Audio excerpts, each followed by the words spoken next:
Head to head, you can't compete with me. It's no debate, you too fake, and it's too real with me. What's the topic? I'll block it, I keep that shield with me. Ammo loaded, I'm cocking, I got that steel with me. What you talking is nonsense, blow off your conscience. I'm a living sickness, Magic Johnson. By that action, no Bronson, I'm a King LeBron. And the whole league is fuck your feelings, who you thought it would be. Catch me in the streets, internet thugs just typing on keys. And the fans from Ticket TV, sign that permission slip please. That max ether gon' heat you, make you fall to your knees.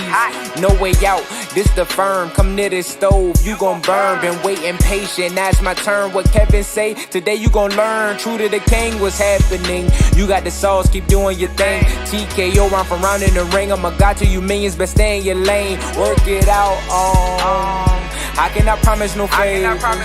The panel is live, sports talk, sit down at the table. This the family, understand me, don't get it twisted. You won't miss it, we on a mission. Fuck your feelings, antisocial, what's the business? Say, we talk it, we live it. Hold on, let's get it, hold on, let's get it. Got slicing the zebra, this for my people, gon' bring out the ether. FYF, they know we too lit, they know we too lit. FYF, they can't do it like this, they can't do it like this. Fuck your feelings, it is what it is, it is what it is. We the realest, let's get turned in this bitch, let's get turned in this bitch.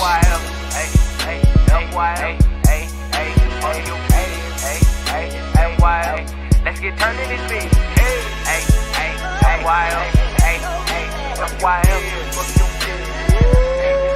is what it is.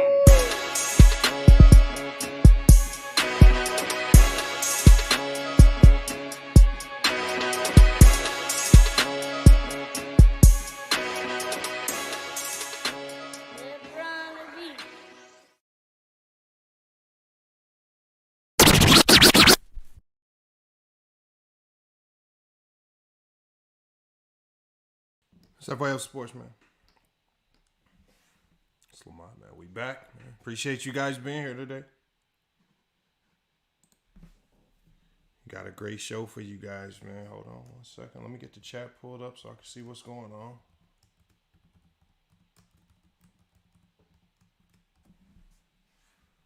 Again, salute to you guys for being here today, man. Much appreciated. Got a good video for you guys today. Reaction video today. It's rare that we do these reactions live. It's rare that we do these reactions live. And we doing this reaction live with you guys today. I think it's a reaction that, a couple people hit me up on IG, said I definitely needed to react to it.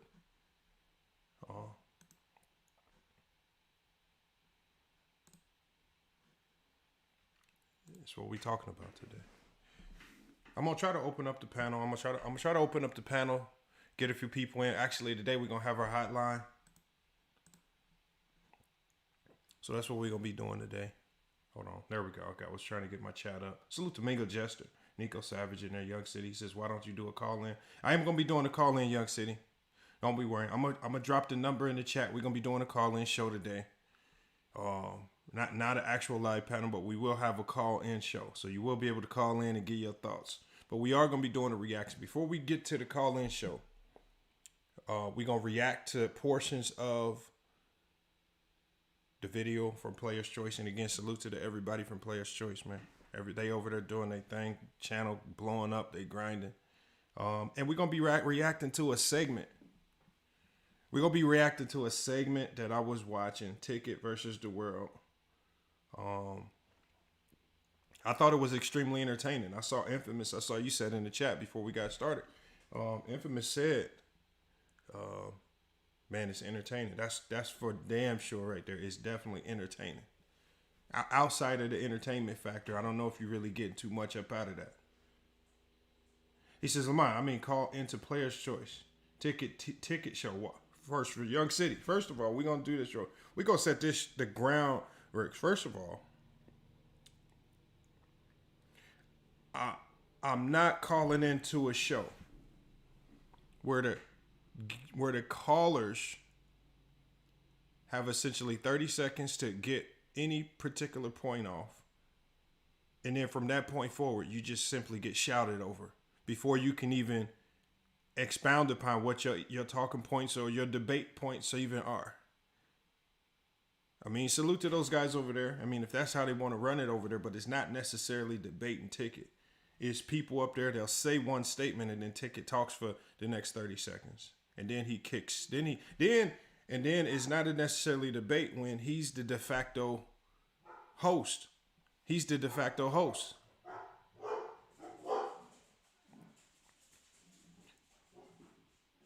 He says Ron is a good mod.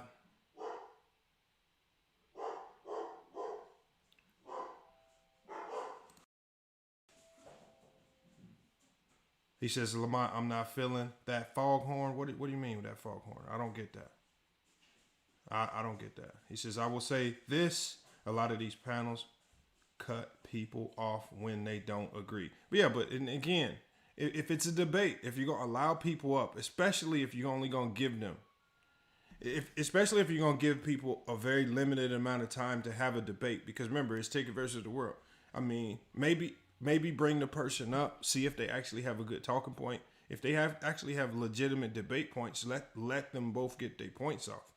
But don't let it become a contest of whose mic is louder. He says Ron booted Ticket off the panel last night for over talking. Salute. That's about the first time I seen it happening. But we talking about the Ticket versus the world show. Based on what I'm going to be reacting to, that's not what I saw happening. All right. But look, hey, check this out, y'all. First of all, like I said, I got a panel right here. First, I've attempted to pull up the Tickets channel multiple times. I'm blocked in the panel. I'm blocked not just in the StreamYard, but I'm blocked in the chat. Oh, we got Cash Money J. He says Lamont obsession with Ticket is unbelievable. I know. Cash Money J. I don't even know if it's me with the obsession.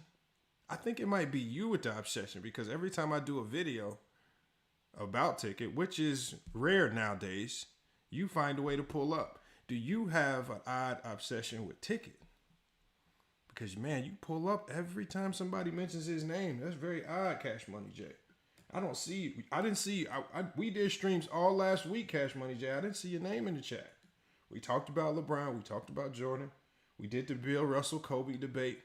We did all this stuff. Cash Money J.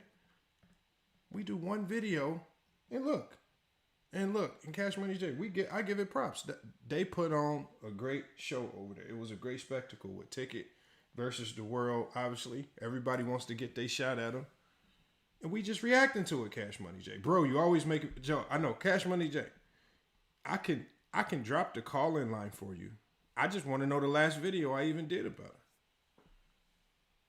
I just want you to tell me, Cash Money J. Just Cash Money J. Put the last video that you saw on my channel about Ticket. Tell me the date. I just want to know.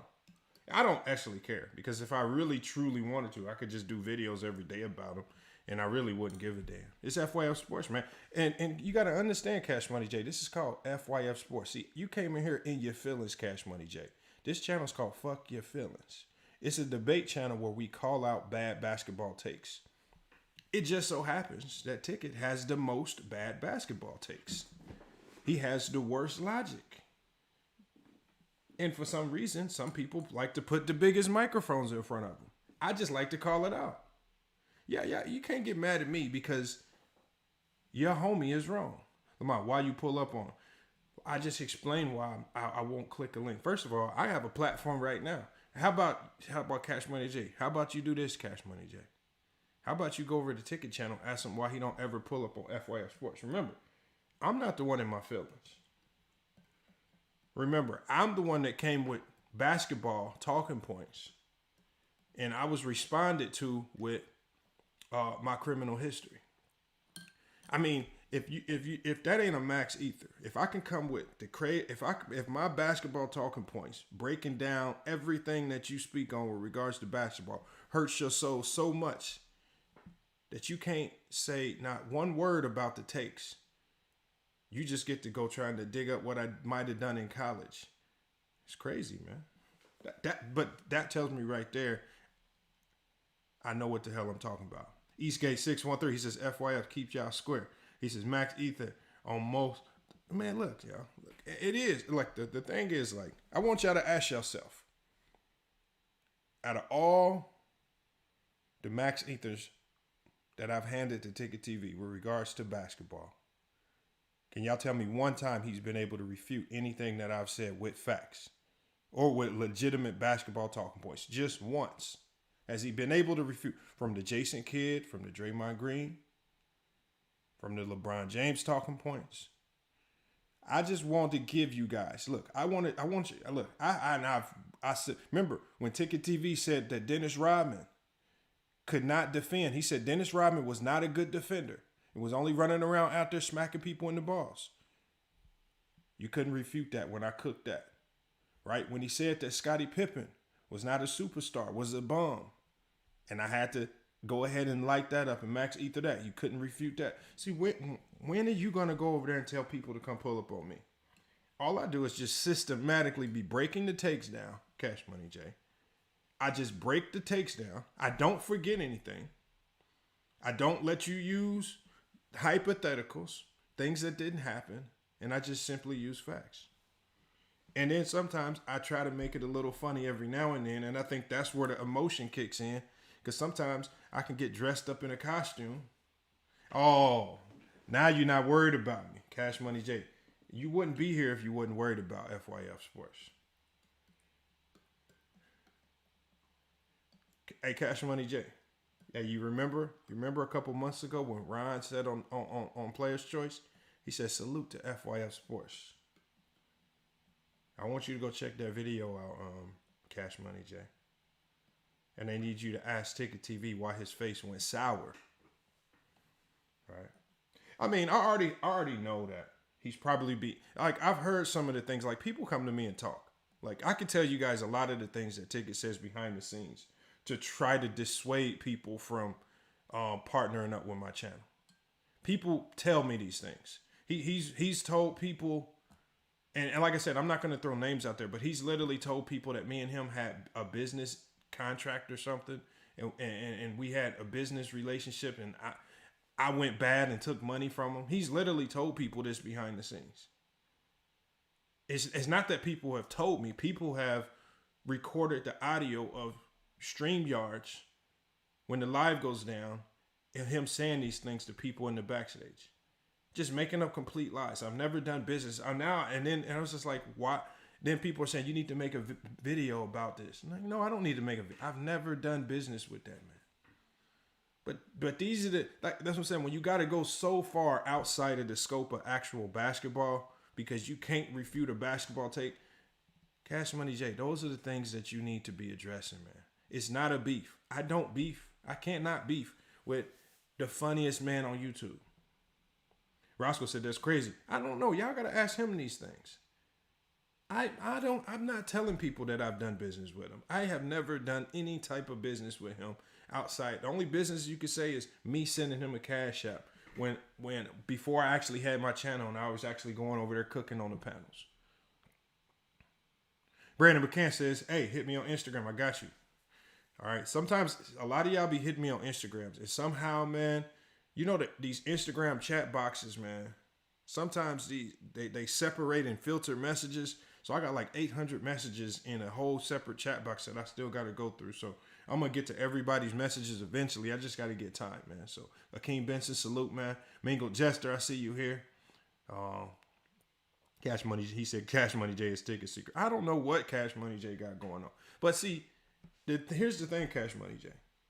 Just like all the other people, when I drop the call-in line, after we do this, I'm going to see when I call you up, I'm going to give you a chance to talk and run off your whole entire spiel. And I pray that it's all basketball related. Because a lot of times when I let you people up to talk and do your thing, y'all get to crying. Y'all cry more so about me doing the reaction as opposed to what I'm saying. That's all. Come on, y'all. Let's just stick to the topic today. Did not cry. This is YouTube. Everybody, man, this is the reaction channel. We react to bad basketball takes. Look, one of my homies on here, Ball Facts. I'm gonna be recording an Ether video on Ball Facts, and that's the homie. Right? I gotta get Ball Facts. Right? I'm just and now that I spilled the beans about a video that I got coming out. That's the homie. I gotta drop the Max Ether on ball facts, y'all. Isn't that crazy? So nobody's really safe. Hey, look, hoop jargon's been on the fringe. Hoop jargon's been on the fringe of catching the Max Ether reaction a few times. You know, hoop jargon, that's the homie too. Cash Money J says Lamont is a snake. Oh my God, man. Come on. All right, we done with Cash Money J. We done with Cash Money J. Salute to A Weezy Bang. Bang know what I'm talking about. Bang been through it all. Bang just, like I said, Bang's in the same boat as me. Look, I'm not about to go chasing somebody down if they don't really want to have a conversation with me. If they want to smoke, if they really want to have a basketball conversation, it's so easy to get a hold of me. It's so easy to click my link. I don't block anybody. I don't block people to the point where one of my Hall of Famers, LVZ, NBA Talk, don't come over here no more. Because he says I'm allowing too many of you guys, like Cash Money J, to talk. See, Cash Money J, I'm allowing you to give off your banter in the chat. I'm not saying nothing. I'm not blocking you, I'm not kicking you out. That's just the policy over here. Look, he said Lamont's acting intelligent when he's not talking about LeBron and Kobe. All right, man. But I don't even know if you've been over here to get my whole takes on LeBron and Kobe.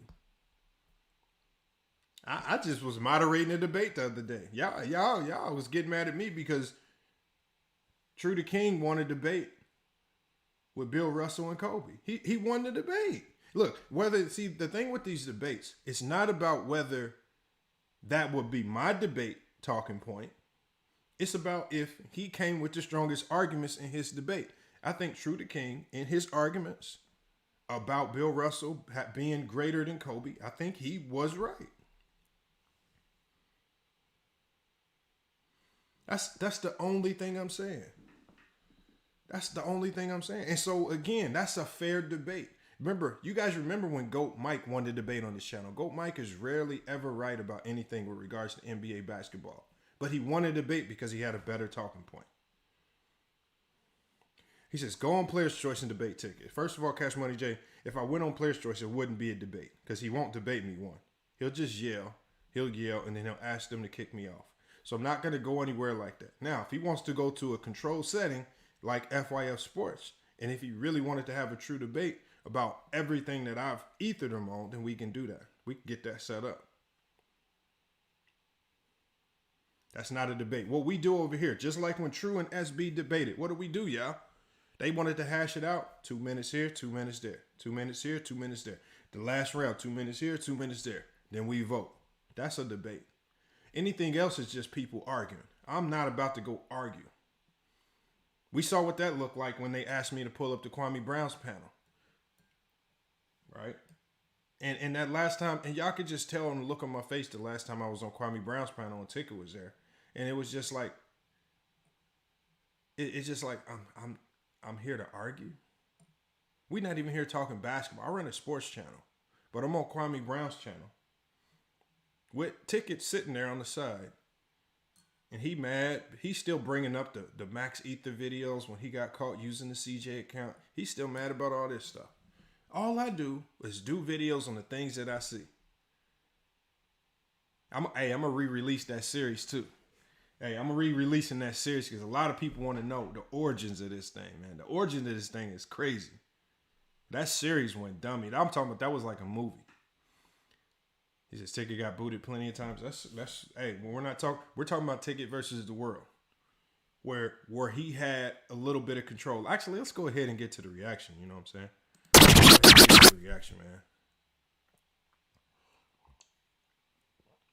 Oaktown A says they use Ticket like he uses them. This is for entertainment. Yeah, it is for entertainment. That's why I'm reacting to it, y'all. That's exactly why I'm reacting to it. It's not gonna be in this video right here. Before we even get started, I know some of you guys saw. I think it was before this episode. It was another episode where he actually asked the host to bring James in to talk to Legend of Winning. And it's just like, man, like I don't know where you find so many illogical basketball fans, because James was talking the legend of winning. One, I never understood anything that he said. Two, these guys just know how to yell, and at the end of their yelling, they'll just start saying stuff. Cooked, next, get him out of here. And I'm like, hold on, bro. You gotta make your point. Like, have a real basketball talking point. He said James is sad, man. That's crazy, man. I don't know what's going on. I mean, I don't know. James is grown as hell, man. That man is grown as hell, sounding, acting like that. These dudes, they have a very odd affinity with hating Steph Curry. He said, don't ever waste your life for a debate ticket. It would be extreme. Look, y'all, it would be easy. I'm telling you, a debate with him would be easy. It would be easy. And see, and I think the biggest fear, the biggest fear, he says James cooked low. James did not cook. James was yelling. And he did not say, in the shot, when I dropped the call-in line, I want you to please come in here and tell me how James cooked, because James was just yelling. He was yelling. Low had no interest in trying to over-yell James. Just like me, if I pull up on your panel and you yelling, I'm not going to have any interest in trying to out-yell you. That's not a debate. That makes the platform look weak. It makes the platform look stupid. And I'm not about to. And I wouldn't go to nobody else's platform to do that. And I'm not about to go into no yelling match with people over here. If you want to do the debate, Cash Money J. When I drop the call-in line, if you believe that James destroyed Low, I want you to please explain to me what was going through your brain cells that equated to him cooking Low when Low never even said a word.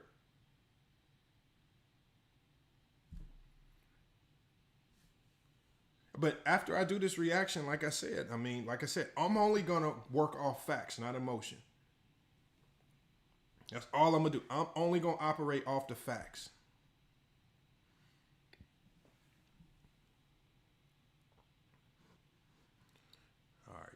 Let's get this going.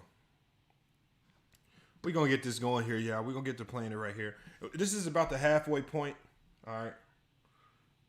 Cash Money J. He said low points got destroyed, man. Come on. Bro, come on. So Cash Money J. If I got Legend of Winning over here, you would be able to debate him head to head for the Cash App? For the $500 Cash App, you would debate Legend of Winning on the same topic? See, if you're gonna be calling people out like that, you better be ready. You better be ready to step up to the plate, because Cash Money J, you ain't never hit nobody's lane. We got Mob Tyson here. Salute, man. He says everybody yells when they debate. Is that true? No, that's not how we do over here, the Shy. See, the Shy. You know what we do when you get to ranting over here? We're going to put you on the big screen and let you rant. Because a lot of times when people get off into them emotional rants, they cook themselves. Do you know how much content I've created off of people just ranting? Right? And we saw what happened when a Weezy Bang came over here with Mookie. You know, we know Mookie is a hybrid ticket TV, right? When it came time to do the organized debate, 2 minutes here, 2 minutes there, when I stopped the man, when his time was up, he was telling me, you can't do that. You can't stop my time. You can't stop me. I'm cooking. I'm like, man, your time is up, man. It's his turn. They don't even know how to do the debates. Like, it was crazy. And then what happened when you allow him, like with Weezy Bang versus Mookie, when we allowed Mookie to talk, the man got so fumbled up into his words that he said listery. He says an inbralistery. And then now he's a meme. Now he's forever going to be known as inbralistery. He's on t-shirts. He's on rap songs, right? When Ticket came over here and he had to debate DJ Raw Uncut Truth, he got so discombobulated, so caught up in the chat, that the man pulled out some Andes T-liners and started shaving his own lining off, trying to convince people that his hair was real because he's listening to the chat and not locked in on the debate. This is a fact. These videos can be found on my channel. So you got inbred listery, you got the man shaving his own lining, and so whenever people like Ticket and Mookie get into organized debates, they do something that's historically funny. You got inbred listery, and you got the man shaving his hairline because he can't handle what the chat is saying. This is a fact. Hold on, y'all. Am I lying, y'all? Look, if I'm lying, I want anybody in here to tell me if I'm lying. And a lot of people be like, "Where is this video?" I don't believe he shaved his own lining on live. Okay, Cash Money J. Cash Money J. If that's cap,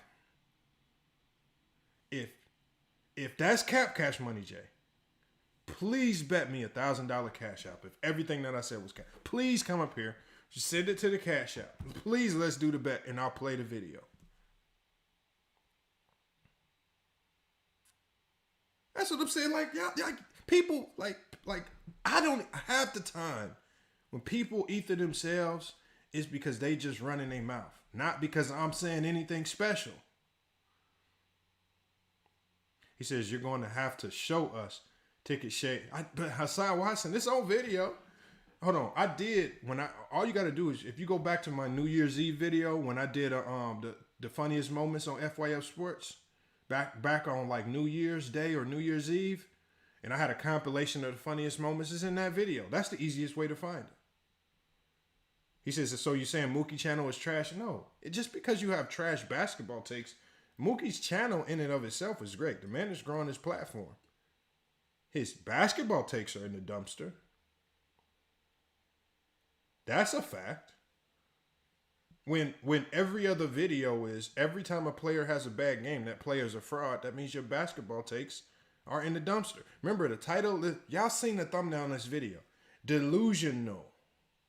It's delusional to say Jason Tatum's a fraud. It's delusional to say Giannis Antetokounmpo's a fraud. When every week you make 9 videos calling a different superstar player a fraud, that's delusional. 3 Glock 9 says Ticket cook Mars. No, he did not. First of all, look, I don't like Mars's debate style particularly, but I have not seen one conversation ever on Player's Choice where Ticket has cooked Mars. It's usually Mars sitting there rolling his eyes because the man won't stop talking, and then once he does stop talking, Mars is so quick with the memory, he'll just say one sentence and be like, X, Y, just ether. Just like when they was talking about Draymond Green. Draymond Green ain't never been this. Mars was like, Draymond Green was in the MVP race his best season. He wasn't. He was in the MVP race. Just that quick. I mean, it'd be that quick. D. Williams says FYF versus Ticket. Won't happen, D. Williams. It won't happen, not because of me. It only won't happen because of him. But a true debate, it won't happen. He only wants to yelling match with me, but he will not debate me basketball. He says, you got to cook Uncut Hoops. I haven't heard of them. I haven't heard Uncut Hoops. I haven't heard of that channel. True. This is true. You're scared to debate Mookie? No, what? All right. You know, I had Mookie on the channel. He lost in epic fashion to A-Weezy Bang. He turned himself into a meme in multiple t-shirts. He cannot come back to FYF Sports. We've done multiple spoof videos on him. FYF Fred had the man running through the woods. How do y'all miss all these videos? FYF Fred had this man running through the woods. I bet y'all forgot about that video. We were saying, where's Mookie? The man went missing. He says, Mookie cook Bang. Man, stop it, bro. That's been done and over with, man. You by yourself on that one. He did not cook. He fumbled. Now, did he have a fair opportunity? Could he have won that debate? Yes, he could have won that debate. Did he win that debate? Hell no. Timeout with Mr. Moss versus FYF. Mr. Moss can pull up anytime. right? It's easy to, like I said, Mr. Moss would be light work because, again, the man only knows, outside of basketball reference, I don't think he understands the game of basketball. When I asked Mr. Moss what a 1-3-1 zone is, he told me it was just like a 2-3. I can't debate people like that. When I can just ask basic questions just to see where your general basketball knowledge is, and that tells me right there, we can't have these conversations, not seriously. Salute to Michael Ben in there, man. Before we get started, man, we about to get started with this live reaction. I'm about to get started with this live reaction. Salute to Player's Choice. If y'all want to watch the original video, after this video ends, I'm going to put the link to this full video, Ticket TV versus the World PC Madness. After this video ends, I'm going to be putting that link in the description of the video so you can actually go click it, go over to that channel, make sure you give them a subscribe, a like, do all that stuff over there, because at the end of the day, they got a great platform over there. It's almost like a sports network, right? They got morning shows, they got evening shows, they got football shows, they even have soccer shows. I mean, they covering all realms of sports, man. So you only can appreciate what they're doing with their platform. Check it out, since a lot of us are banned on Ticket TV. A lot of people get banned. Like I said, I mean, I don't know why. I don't understand the point in banning people. I mean, I know Bang will ban you in a hot second. You know, I know people like LVZ will ban you, and I just never understood it. It's not my thing to ban people. Right? I love to see people with the odd logic. But again, I mean, to each his own. I'm not gonna necessarily knock people for banning them, because everybody has their own reason. But I just don't really like to partake in it unless it's just true spam. All right, we're gonna go ahead and get to this right here. Again, salute to Player's Choice. We're gonna, like I said, we're starting about at the halfway point right here. Brian said 57-37. What's that 57-37? This is the most recent one. He says, I got banned before I even created content 4 years ago, challenging his logic. That's what I'm saying. Hoop jargon. It'd be like, and the craziest thing about hoop jargon is he's not even going to say nothing so far out. Like, if you, like, me and hoop jargon disagree a lot about basketball. But he's going to always have a sensible approach that at least will make me consider his points as valid. Like, I'm going to have to sit back. Like, if hoop jargon gives me something that I disagree with, I at least have to consider it before I even rebuttal. I may even have to agree with it. Like, I've deferred on some of the Laker talk. I didn't agree with him at first. Some of the things that he said started to unfold and be true. I got to fall back until my points either come to fruition or never happen. Something. But I mean, it's not like I said, it's no problem with disagreeing. Like, that actually makes for better content. So Ticket, no, nothing. No, he does not shy. Absolutely zero. And I've even went as far as to say to Shy that he fakes the stupidity. I think the stupid things that he says, like when he said that Dennis Rodman was a trash defender, was only grabbing people in the nuts. I don't think he's that stupid. See, I think he faked it because in the moment, see, if y'all understand Ticket TV's debate strategy, Ticket TV will say absolutely anything in the moment to win a conversation. So when he was talking about Dennis Rodman, right, it was in a conversation to elevate Michael Jordan. Well, to win that debate, you have to say absolutely anything. And if you don't really know basketball, what he said was Dennis Rodman was a trash defender. He was only out there as a role player, wasn't doing nothing but grabbing people in the nuts. So if you're willing to absolutely say anything to win a debate, you'll say stupid stuff like that. And then that's when I slide in and I'm like, hold on. You just said one of the greatest defensive players of all time was not a good defender. Was only grabbing people in the nuts. I have to max ether that. Yeah, facts. But Jamar, here's another example. When the guy pulled up and said, I thought you valued winning. If you value winning, how come you don't value Bill Russell?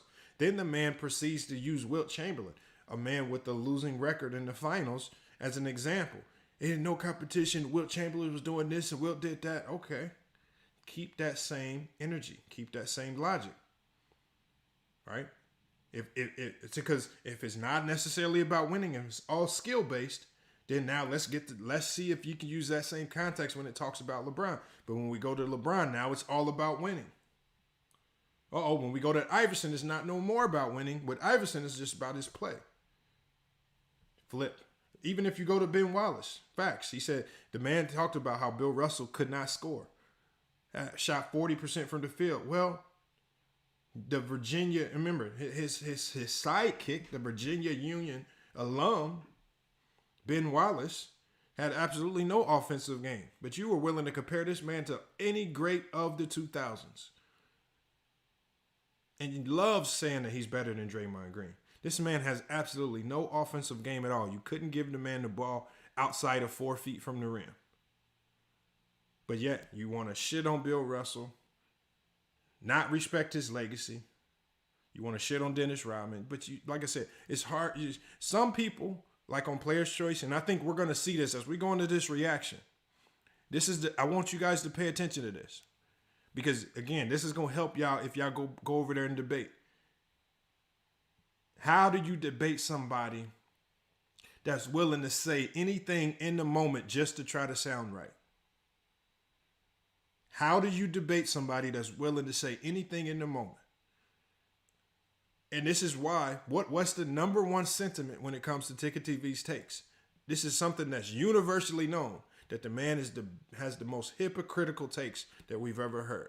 Because he'll defend one person in this sense, but then when we talk about another two players, he'll completely flip his stance and be completely hypocritical. He says most hoopers don't respect Ticket's takes. I mean, yeah, I know, I understand that. A lot of hoopers don't. All hoopers don't. He says Ben Wallace in Chicago. But like I said, Ben Wallace. But here's the thing: I'm not here to shit on Ben Wallace. I know Ben Wallace was a great player.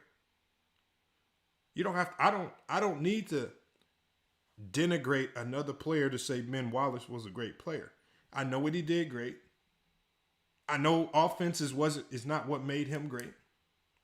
It's same with Bill Russell. Bill Russell innovated and completely changed how we see defense. Look at Amar'e trying to rush me. He said, play the video. All right, Amar'e. Hold on, Amar'e. Did you hit the cash app, Amar'e? Maybe I was waiting for somebody to hit the cash app, Amar'e. Maybe I was waiting for somebody to hit the cash app. Salute to Amar'e, y'all. Make sure y'all check out Amar'e Nation Sports Podcast. Look, me and Amar'e about to get back to doing our Spotify podcast show, our morning show, our daily commute show. We was cooking on that show. Amar'e was cooking. We're going to get back. Look, we got lazy over the last couple of months. Amar'e had a lot of stuff going on. I had a lot of stuff going on. We're going to get back to cooking over there. That's all. You can find that on Spotify, Amazon, Apple Music, Google Podcasts. You can find it anywhere where you listen to your audio podcasts. But we will get back to cooking over there. All right, I'm about to play this video. He says, what if Ticket is a full-blown character? I don't care if it doesn't matter. Whatever version I see on the internet, that's the version that I'm ethering. If you want to play a character, then that's fine. I'm still going to ether. I'm not going to be like, oh, he's just playing a character. I'm not ethering that tape. No, we still going to ether it. All right, let's go ahead and get to this right here, y'all. Let's see what they talking about. This is starting in the middle. I think this brother's coming on. I don't know exactly what the talking points are going to be right now, but we about to find out, man. If you guys are struggling to hear the audio, let me know. But other than that, man, let's go ahead and get to this reaction.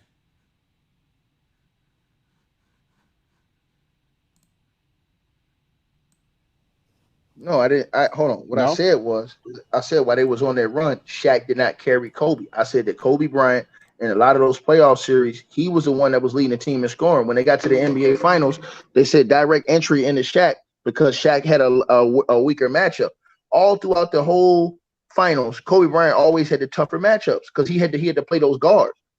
Shaq had the weakest matchups because he played big man that was trash in the East. Odd McCullers and all them other mofos. The best dude he played in the East in the finals, probably you would have to say was an old Dikembe Mutombo when they played the 76ers.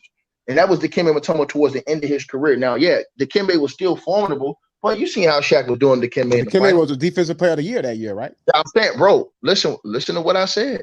I said Dikembe was still formidable. And at that time, he was still, you know what I'm saying? But look how Shaq was doing him in the finals. It wasn't even a competition. Shaq was blowing that dude in the face and dunking on him and kicking him out the gym, bro. Come on, man. Keep it real.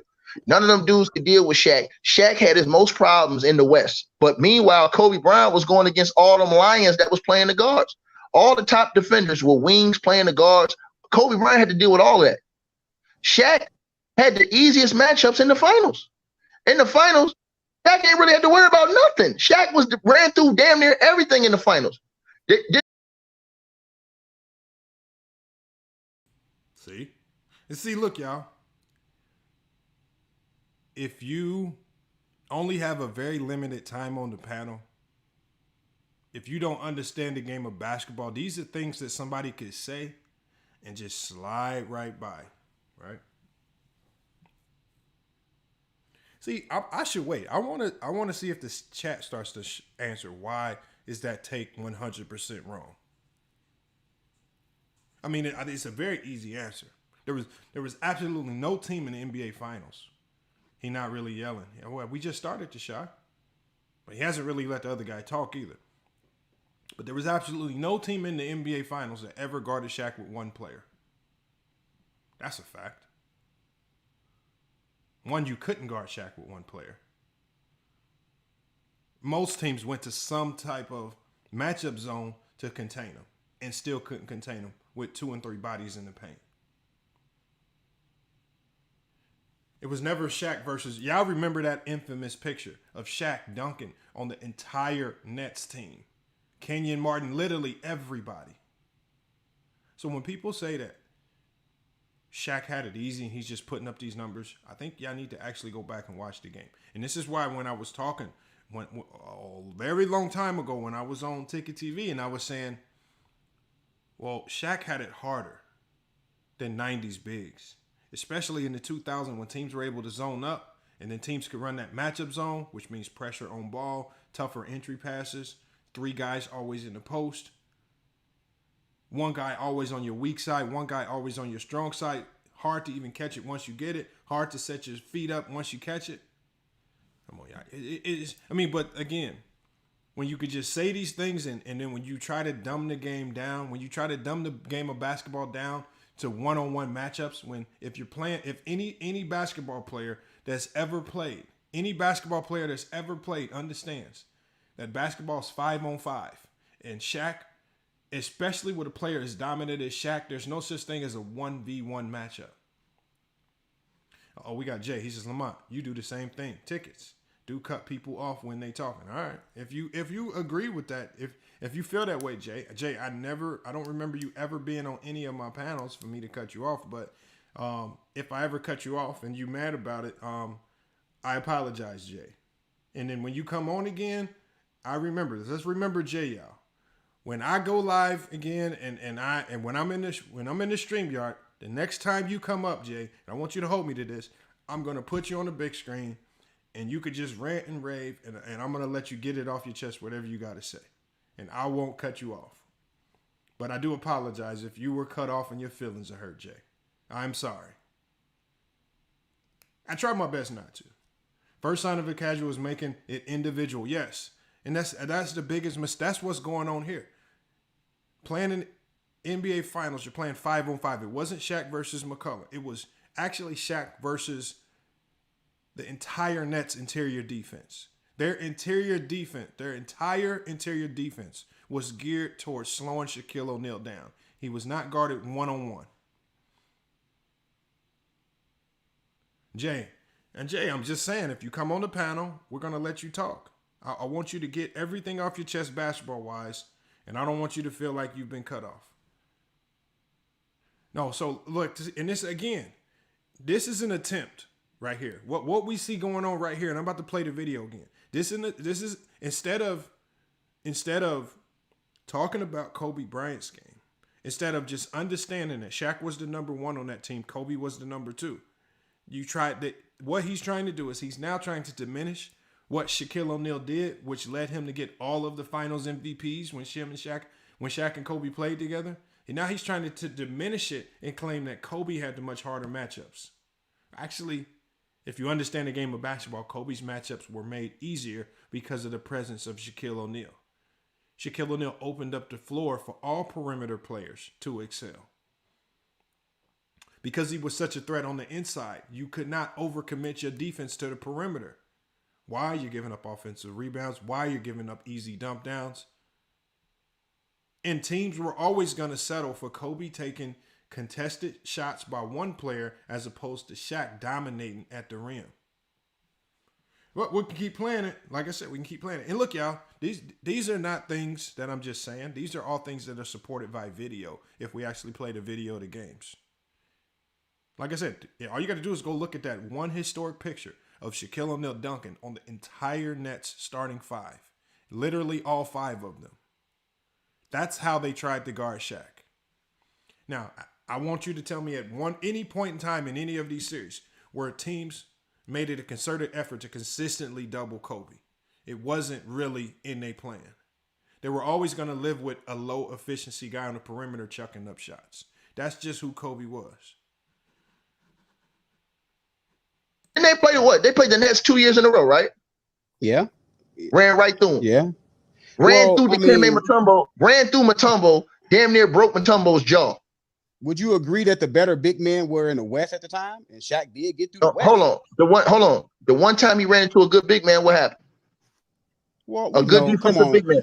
What you happened the one time? Hold on. What happened the one time? Hold on. What happened the one time? What happened the one time he ran into a prime good? Tim Duncan and hold on. No. I ain't talking about that. Hey, hold on. Wait. I ain't talking about that. I'm talking about in the NBA Finals. The one time Shaq ran into Why we just no. Wait, bro. Let's not change the topic. Hold on. Let's not change the subject. What you said. Hold on, bro. Hold on, because you asked me for the context of what I was saying. So I'm giving you the context of I'm explaining to you why I said what I said. So when Shaq played one formidable center, not once, but twice in the finals, what happened? Ben Wallace shut him down both times. Not true. Not true. When they played, I think we all can agree. Laker fan, not a Laker fan. Kobe fan, not a Kobe fan. We can all agree. Pistons versus Lakers. Kobe cost them the series. Kobe cost them the series. And Kobe cost them the series almost more so because he was trying to be the man as opposed to being the number two guy and just allowing Shaquille O'Neal to be dominant at the rim. What they were able to do consistently to win 3 championships prior, Kobe was not falling in line with. All right, hold on. I think I got disconnected there. Yeah, I think we back. All right. Hey, put a 1 in the chat if we connected back. If you got a good connect. I think we good. I see everybody's chats in there. But we got disconnected for a second. We good now.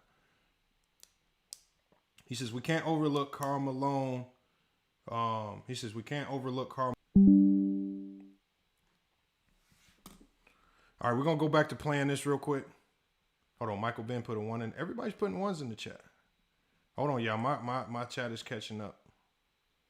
Hold on, we got Kyler Manat, Ghost 2000. Everybody's just spamming up 1s now. What's Apex Jones? He said, no, we good now. We should be good. It's just OBS disconnected.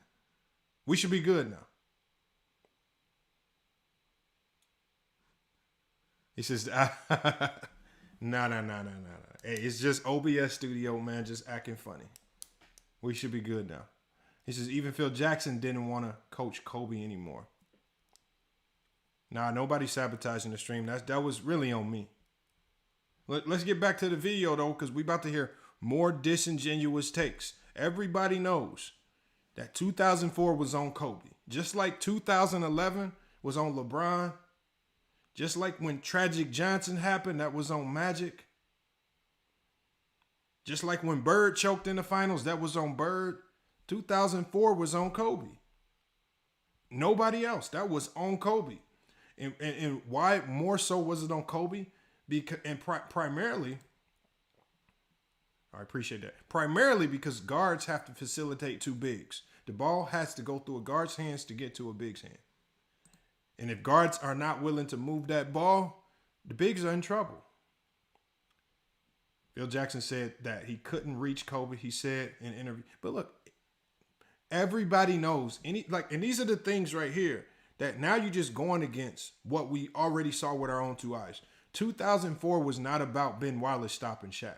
2004 was about Kobe giving away the series. That's all it was. Producer by Tyler says, finally someone, hold on, what? I don't think people are scared to ticket, Tyler. I don't want to say that. I don't think a lot of people are scared of ticket.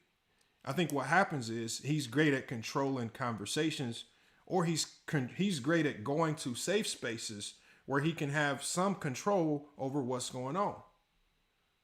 So in this setting right here, on this channel right here, I think there are a few people, and I think we'll eventually get to it, where when they start getting the one up, when you start seeing the chat start saying ticket getting cooked, ticket just eventually say, get him up out of here, next. And he'll just refuse to absolutely continue talking to him. He has some control over the setting. And then even on his channel, if you do cook him to the slightest, you're getting kicked off, you're getting blocked. There's many of us here who've been kicked off or blocked purely because of good basketball takes. Because even with him over talking, he still sounds stupid. This is not, so that's what I'm saying. I don't believe anybody here is scared. I don't know if y'all saw this episode a few months back where Shaq's told Ticket. Shaq on Player's Choice told Ticket, I don't think you want these problems. I'm a whole different problem. And Ticket got silent. In the debate,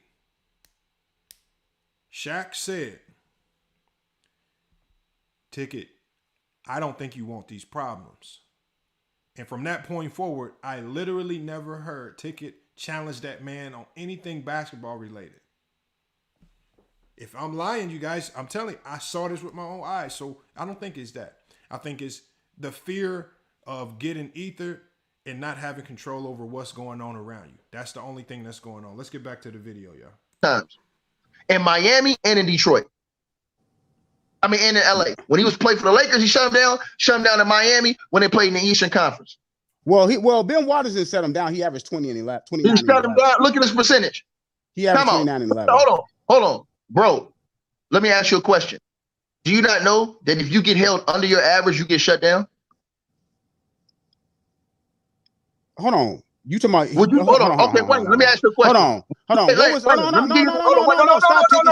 What was his Wayne, average that season? Hold on. What was Shaq's average that season? What is Shaq's average that season? Let me give you an example. Wayne, let me give you an example. Would you consider? I'm gonna look it up. Wayne, do you think that hold on, Wayne? Do you think that the Boston Celtics? Hold on, Wayne. Do you think that the Boston Celtics last year shut down KD? Yes or no? Oh yeah. So why did they? Hold on. Why do you say they shut down KD? First of all, he didn't even score that well, and his shooting percentage was terrible. Hold on. Well, didn't KD average like what, 26 per game? Somewhere up in there, but his shooting percentage was okay. terrible. Right. Hold on. So they held KD under his average. That's why people say they shut KD down. Yeah, Ben Wallace he held Shaq under his average. Shaq was murdering everybody else. Hold on. When Shaq, you talking about for the playoffs? He held him under his average for the playoffs. Oh, when Shaq went to the finals, Shaq was getting 36 on all them other big men. That's what I'm asking you. You talking about the playoffs, right? Bro, that's what I was just telling you about with Kobe. Okay. I'm about to say in the regular season, Shaq averaged 27 points a game. Okay, that's cool. You talking about the playoffs? Yeah, but I'm saying, but Ben still held him below that average in the finals. He was the only one to do it. Hold on, who else outside 29-11 ain't nothing to sleep on. Who else outside of Ben Wallace held Shaq under his average in the playoffs? Who else? Nobody was a defender. Right. Hold on. Nobody was a defender like Ben Wallace. Right. That's my point. Let him answer the question. Nobody was a defender like Ben Wallace either, right? Right. That's my point. Come on. Okay. Wayne, stop right there. Wayne, you're making my point. My point is this. Them other dudes was not serviceable bigs, especially defensively. The only other dude that See? Now look. Here's the overhyped job of Ben Wallace. Right? Now trying to push the a bad narrative of one of his favorite Virginia using standouts. Ben Wallace. Now he's pushing the narrative that Ben Wallace did it all by himself. And just like the brother said, I don't even necessarily want to say that they slowed Shaq down. Right? Because when you look at Shaquille O'Neal's numbers, 34, 29, 36, 20, then he had 14. I mean, he still has some massive games. I mean, he had a 36-point, 20 rebound game. That's not slowing Shaq down. He had a 34.11 rebound game. That's not slowing him down. He had 29 points and 7 rebounds in another game. That's not necessarily slowing him down. But what the Pistons did have was a great team defense. No. Ben Wallace was a force. But I don't care what you guys try to tell me, because if we pull up Shaquille O'Neal's head-to-head numbers career, Ben Wallace versus... So if it was always Ben Wallace slowing Shaquille O'Neal down and it had nothing to do with the great defensive team, that means Ben Wallace should have slowed Shaq down when he was in Orlando. He would have slowed Shaq down when he left Detroit. He never slowed Shaq down outside of Detroit. And I don't even want to say that he slowed Shaquille O'Neal down in this finals. Just like the brother saying, Shaquille O'Neal still put up massive numbers. You weren't really slowing Shaquille O'Neal down with no one player. It was the entire Pistons team. So when we talk about that Pistons team, right, that was excellent at running zones, but they were running zones, but teams would get confused and think they were running man-to-man. What were they great at? In the games where they did have success at slowing Shaquille O'Neal up, they were great at stopping the post entry from even happening. They were great at not allowing the post entry pass to happen. So when you talk about slowing Shaq down, one, they were sagging off of Kobe and they were allowing Kobe to take a lot of dumb shots. That was one. Two, they were denying a ton of post entries with a 1-3-1 matchup zone. Right? If you go back and watch, look at how aggressive the point guards were on ball. Especially when they tried to run that Phil Jackson special. It's a triangle post flex set that always got Shaquille O'Neal an open look. And what did they use? They used Tayshaun Prince, length, to disrupt those passes. That was a complete team effort. On top of the fact that Kobe Bryant was trying to play outside of his role and be the one instead of being the number 2 that he was. They won championships with Shaq as the 1 and him as the 2. They lost a championship with Kobe trying to be a pretend number 1, forcing Shaq to be a 2. And this was with a Laker team. This might have been the most talented Laker team that they had. This is easily the most talented Laker team that they had in any of their finals appearances. Yet they lost because Kobe didn't want to capitulate to his role. But again, there's narratives here in this conversation. tickettv has an agenda to boost a guy by the name of Ben Wallace simply because they went to the same college. Yet some of the flaws that Ben Wallace had in this game are the same flaws that players like Draymond Green and Bill Russell have, and he shits on those players for having those same flaws. Come on, y'all. Let's get to this, man. You could say was Mutombo, but Shaq outweighed him by 170 pounds. This my thing, man.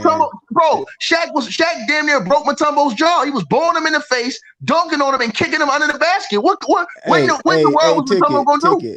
Ticket. Just like you think people disrespect Kobe, I think you disrespect Shaq on the low. I'm gonna tell you the reason why you do that. I'm gonna tell you the reason why you don't even know you're doing it, because you like Kobe so much that you really just really not giving Shaq his due either. First of all, when Kobe got drafted to the Lakers, yes, Shaq did not win a title with Penny. We get that. But I'm going to tell you right now, Kobe being drafted to the Lakers was a benefit to him also. he was a benefit to Shaq, but Shaq was a benefit to him because he was able to grow and go through those maturation points, those 3 years that he had to really, you know what I'm saying, put on some weight and things of that nature. Because, you know, back then the game was a little bit more physical. Guys had to put on a little bit more strength, a little bit more weight. Yeah, Dale Harris was a bad coach. He was a terrible coach for Kobe. Yes, I get it. But Kobe also was able to grow under Shaq and become the guy he was able to become. How he grew under Shaq?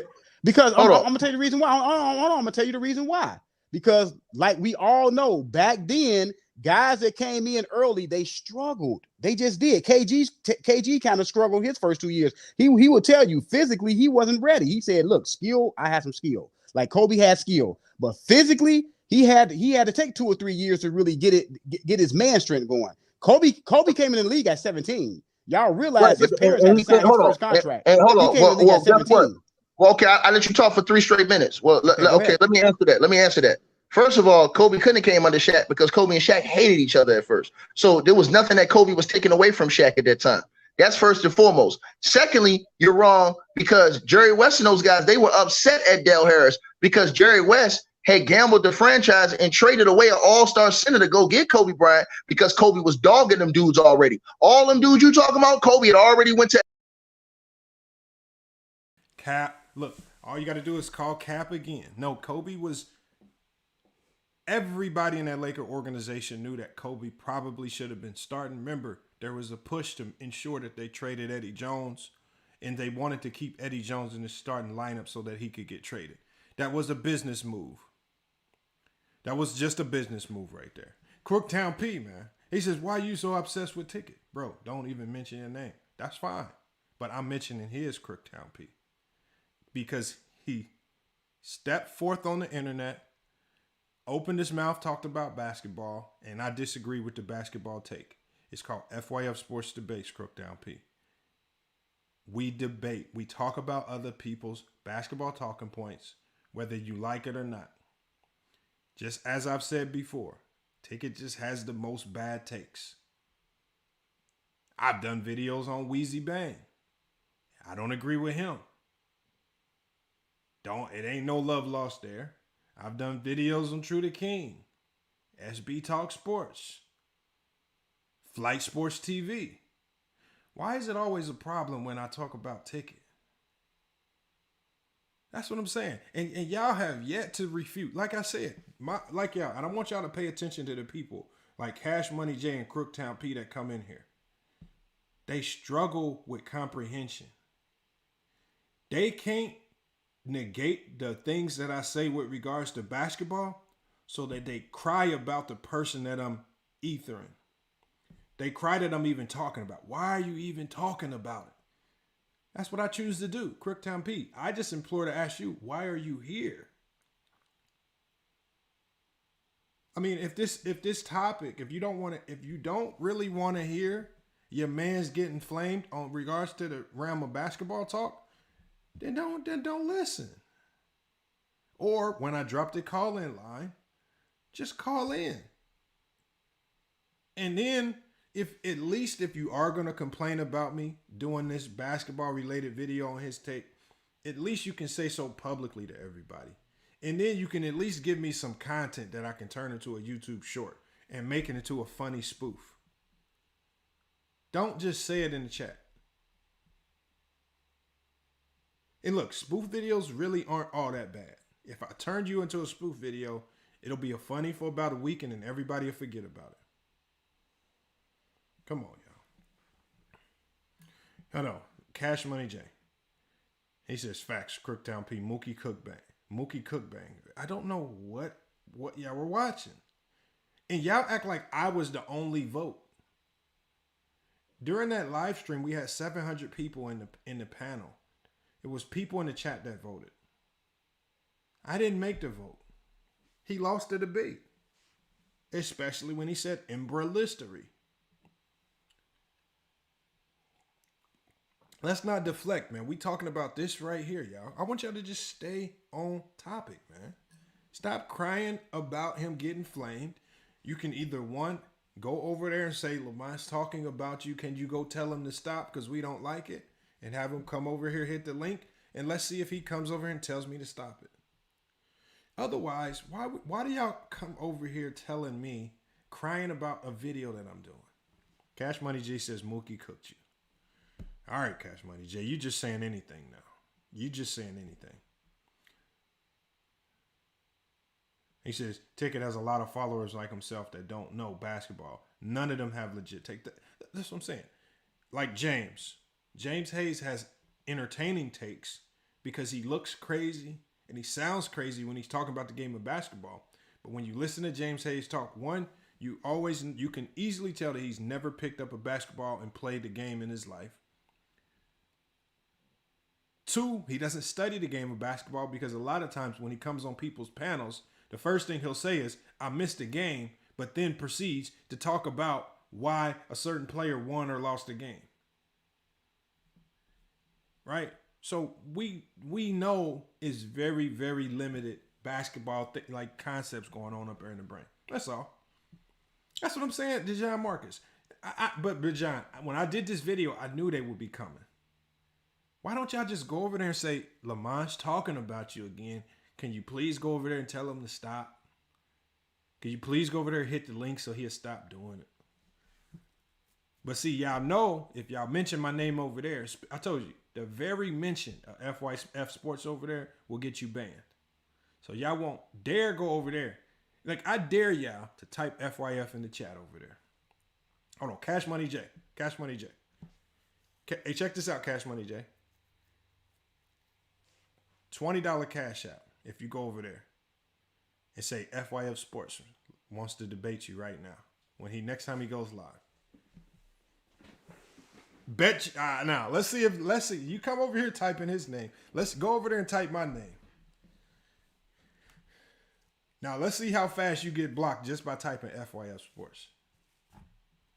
Now go over there and type that. Go ahead and go over there and type it. Okay, go over there and type that. Now, if you ain't willing to type my name over there, don't come over here typing Ticket name, y'all.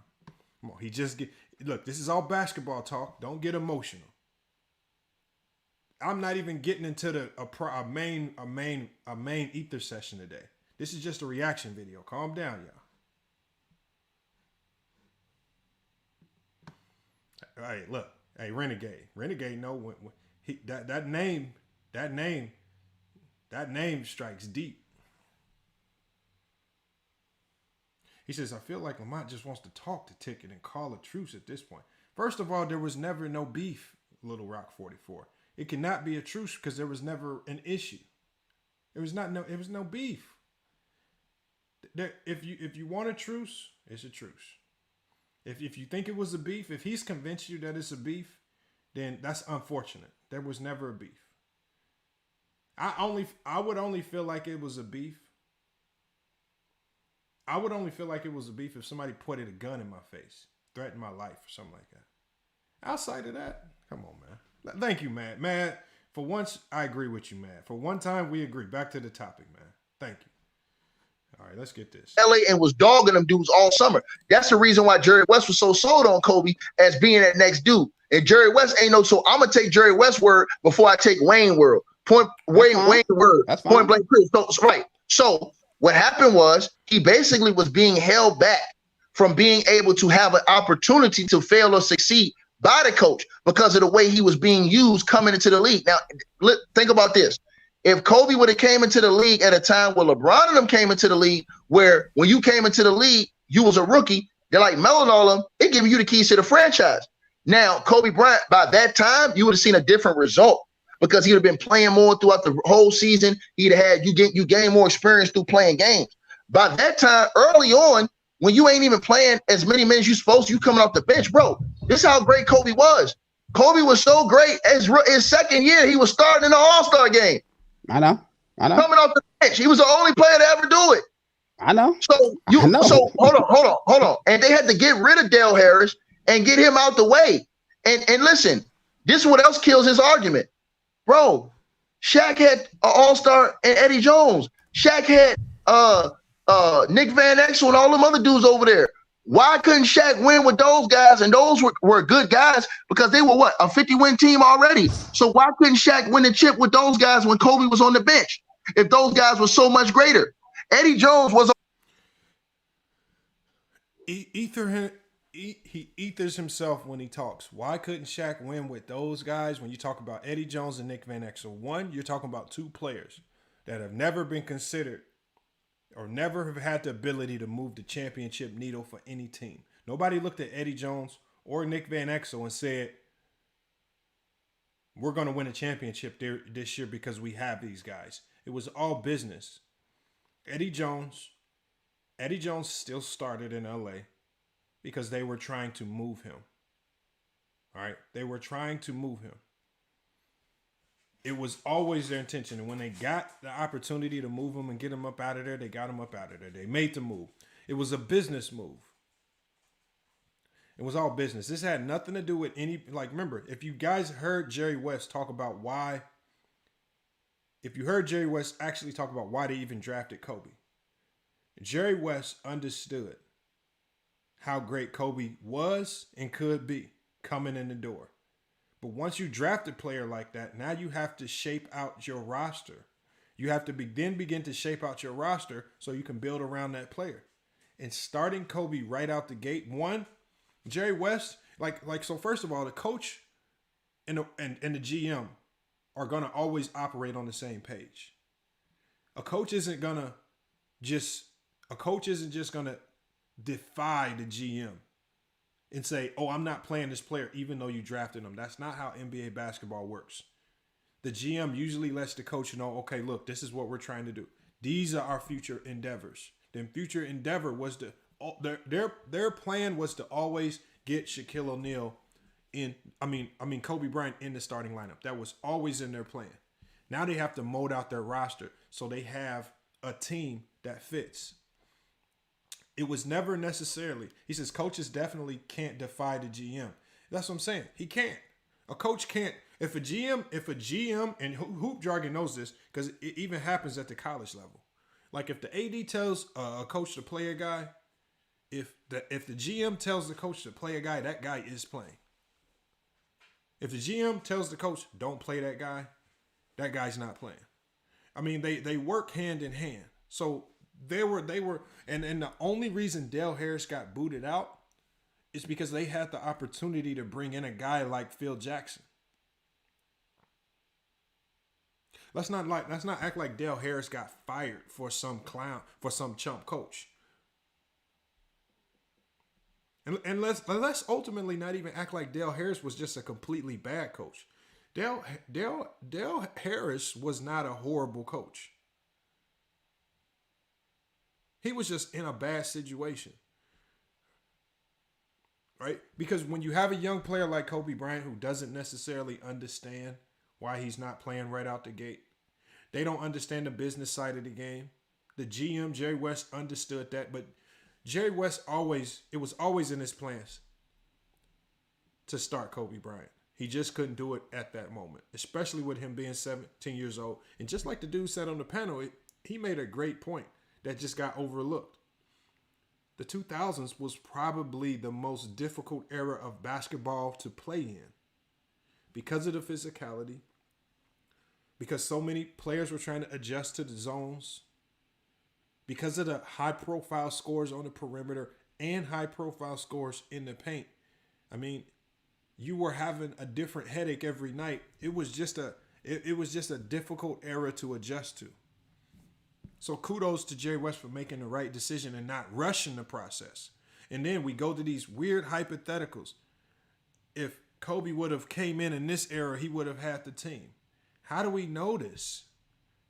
How do we even know if Kobe even evolve into the player that we saw if he's not in a Laker uniform? If Kobe goes to the Charlotte Hornets, we probably see and think of Kobe in a different light. He's probably not the superstar because we all know that superstardom, especially to the level that Kobe had it, is always attached to championships, and he does not have championships in Charlotte. He would not have won one single championship in Charlotte. All-star, giving you damn near 20. If Nick Van Exel was a baller, that team was nice. Shaq couldn't even win with those guys. So if Shaq was as great as y'all say he was, and Ron, since that dude put that super chat on the screen, pull up Shaq's average in the finals in 2004. Pull up his stats. And you tell me, do that compare to the I other years believe he it was played the finals? 29. No. I'm saying no. I'm right. And hold on. That's way different from the 36 he was giving the Nets and that he was giving 76ers and them other teams in the finals, bro. That's way different. 29 and 11 ain't nothing to sneeze on, though. No context once again. Everybody's stats against the Pistons were going to drop. Why? All you have to do is bring context to it. Everybody's stats against, because the Pistons slowed the game down to a bore.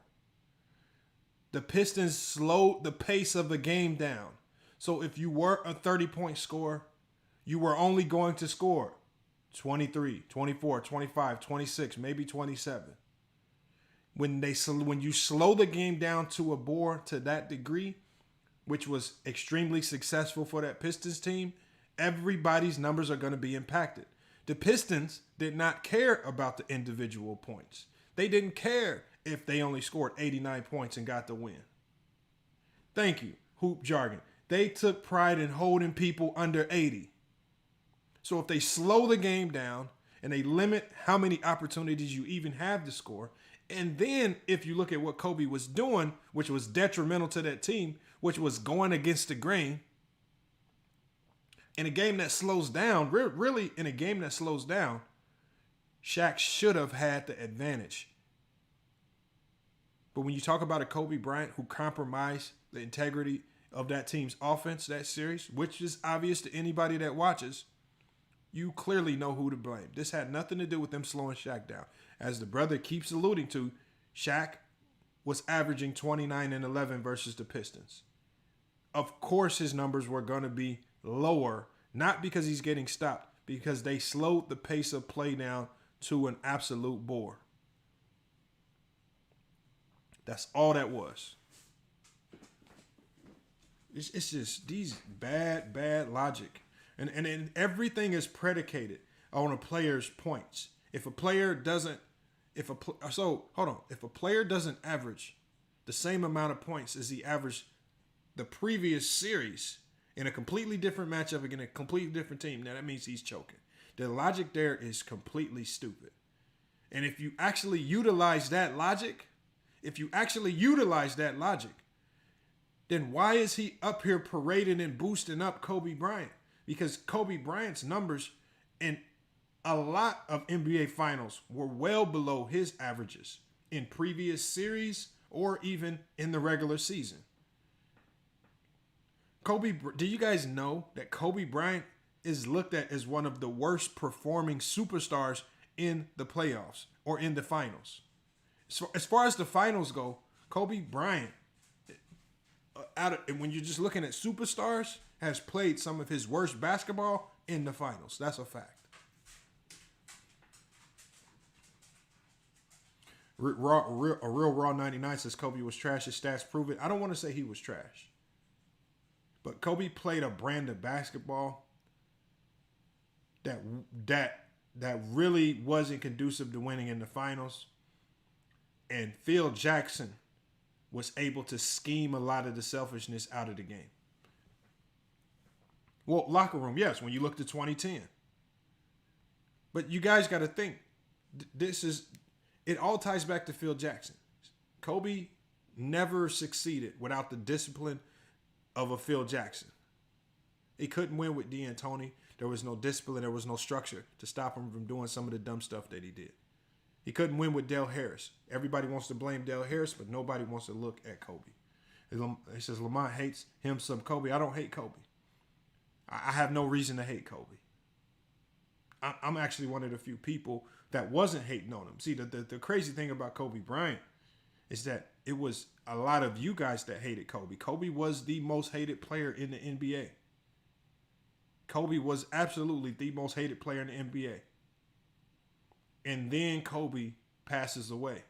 And see, while you guys spent all that time hating on Kobe when he played, now you guys are trying to make up for it by kicking him up into your top 3 all time because a lot of you guys spent all his career hating him.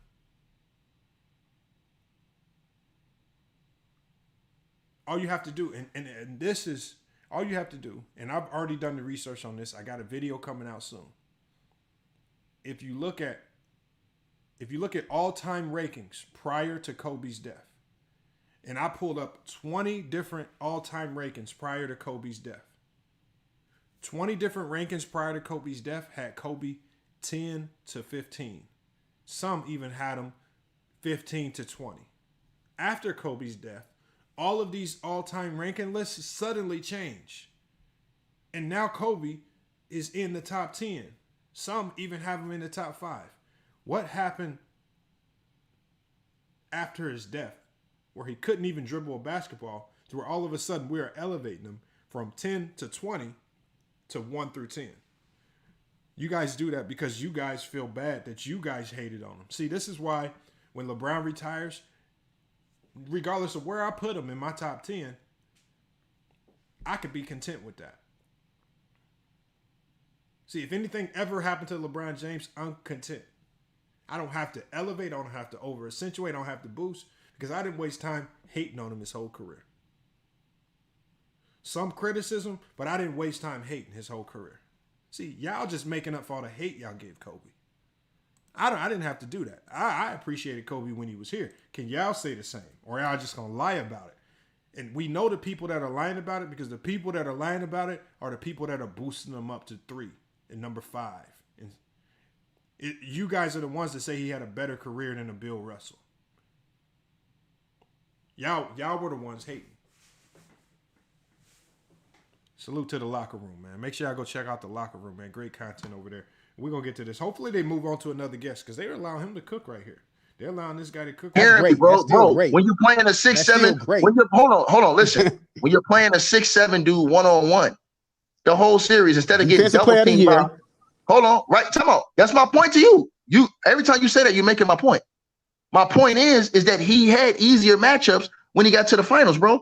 Kobe Bryant was playing all the killers defensively on the wing. He was playing. Did you not tell me that 04 Pistons team was the best defensive team? Can I finish saying what I'm saying though? Kobe Bryant was playing all of the best defenders in the world at that time. He was playing the Bruce Bowens on the wing. He was playing the Tayshaun Princes. He was playing the Tony Allens. All them dudes was the greatest wing defenders on earth. But Kobe can struggle, because he had good perimeter defenders on him. But Shaq wasn't allowed to struggle when he had the absolute best defender in the NBA guarding him. The logic makes no sense. Kobe had lesser defenders guarding him. Lesser. None of these guys were as good as Ben Wallace. None of these guys were the defensive force that Ben Wallace was. That's what Shaq had to deal with, on top of the historically great defense that surrounded him. Grindo says, Lamont, pull up Kobe's shooting percentage. Shooting 38% field goal in the same game in that Pistons series. Look, but we all know that. Like, here's the thing. The low-hanging fruit in Kobe Bryant's career, just like the low-hanging fruit in LeBron James's career is 2011, the low-hanging fruit in Kobe's career is 2004 versus the Pistons. It's not something that we have to continuously pull up the numbers to talk about over and over. It's just known and it's understood. Kobe cost the Lakers the championship that year. They should have had a championship that year. They were the best team in the league. And that team broke up as soon as that year was over. This was the absolute best championship roster that the Lakers had during the Shaq and Kobe era. And they lost because of Kobe Bryant's selfishness. Just say that. But don't spend time trying to convince us that Shaquille O'Neal was being limited by Ben Wallace while averaging 29 and 11. And while we watch Kobe Bryant shoot 38% from the field and continuously chuck up shots that cost the team. It's just a losing point. It's just a losing talking point to stand on. The guy that he's talking to is 100% correct. All right, hold on. We're going to move on. Let me scroll up because I want to see what the next guest has to say. Hold on. We're going to scroll up because it looks like they talked for a minute. Hold on. Here's another guy. Hold on. Let's see. All right, here's the guy right here. All right, let's see what this guy has to say. Pull him up. Okay, yeah, pull him up.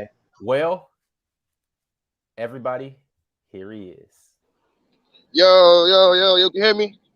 All right, what's your beef, homie? Go ahead, man. You can hear me? Can y'all hear me? Go ahead. You clear? All right, bet. My thing is, I heard you say yesterday some of the most dumbest, blasphemous shit I've ever heard in my life. You said that Pau Gasol wasn't a better player than Amar'e Stoudemire. Only thing Amar'e could ever do better than Pau was fucking score. Period. That's it. Okay, let me ask you a question, my brother. Pau, hold on, wait, I'm not done. Pau, for his career, is a better rebounder. We can all look that up, Ron.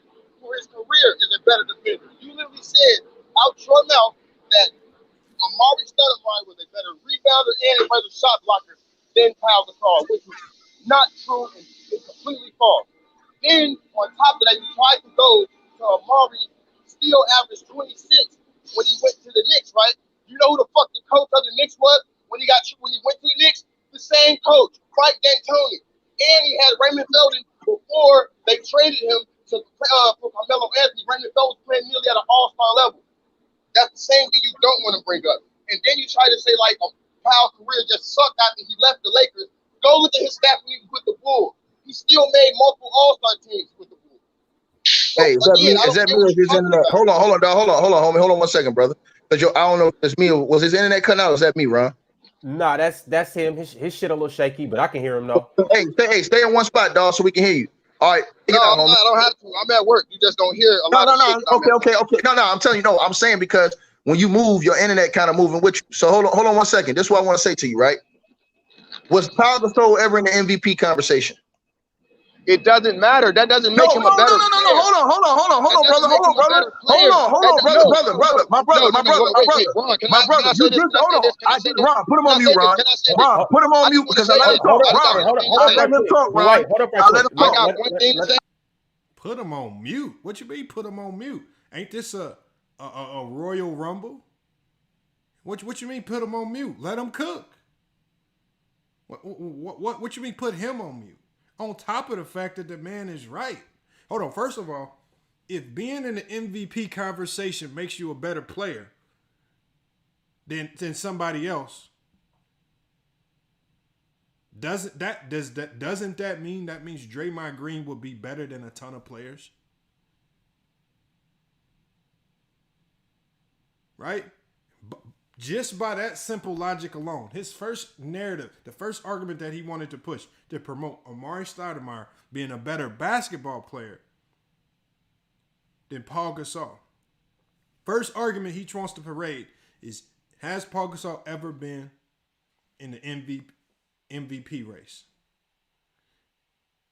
By just that logic alone, Draymond Green should be extremely and highly elevated in his eyes, yet he hates. Remember, when Morris told tickettv that Draymond Green was in the MVP race at one point in time and finished in the top 10, I think his mind was blown. He got silent. So now, if MVP races elevate you, then again, the man should never be able to say anything wrong about Draymond Green. But he absolutely hates the man with a passion. That's crazy. And just like Hoop Jargon said in the chat,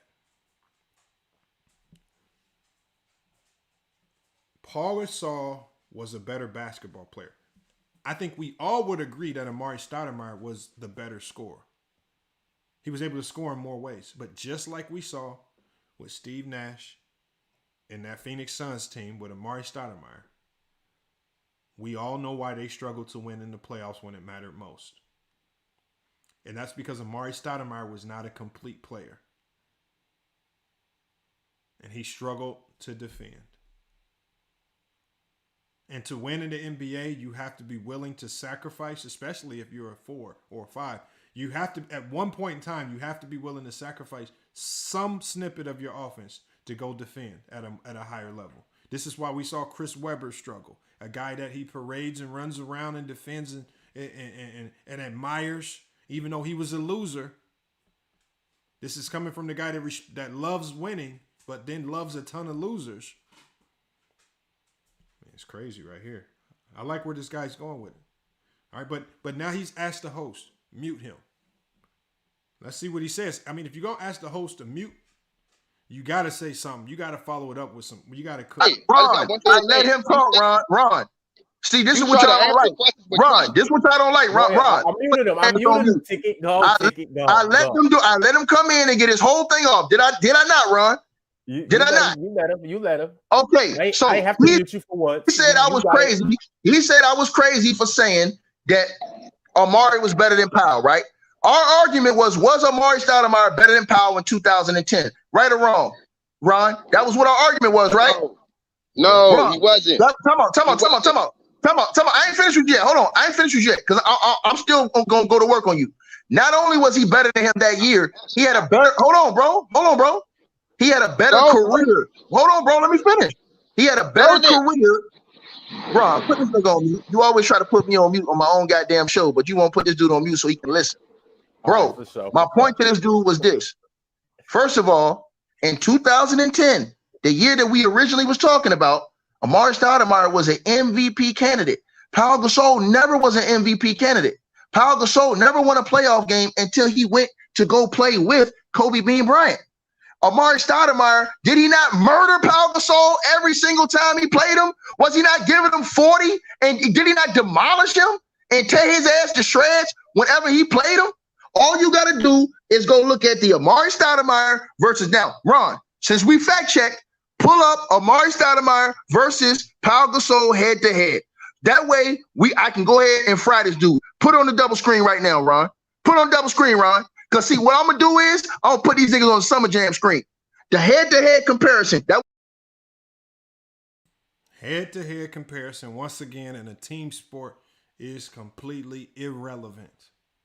Completely irrelevant, especially when we saw Amar'e Stoudemire on a high-power offense Phoenix Suns team where they were allowed to not play any defense, yet play at a ridiculous pace, score, and it did lead to a ton of regular season success because teams weren't used to guarding that type of pace. But it did not amount to him being better than other players.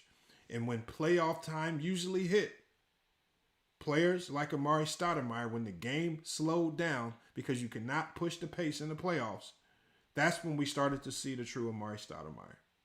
That ridiculous pace that they were able to force and push in the regular season against teams, where he might have had inflated numbers against a Memphis team that was not even comparable. Remember, teams. The Phoenix Suns were a better team than the Memphis Grizzlies when Pau Gasol was with the Grizzlies. All right, but when we talk about Amar'e Stoudemire and Pau Gasol, once Pau Gasol joined the Lakers and had a much more formidable team, the only thing that Pau Gasol understood was, for this team to be formidable, I cannot run around trying to score 25, 30 points a game knowing that we have Kobe Bryant on the floor. One of the things that made Pau Gasol great was the fact that he understood his role, he fell into his role, and he was going to defer to Kobe Bryant.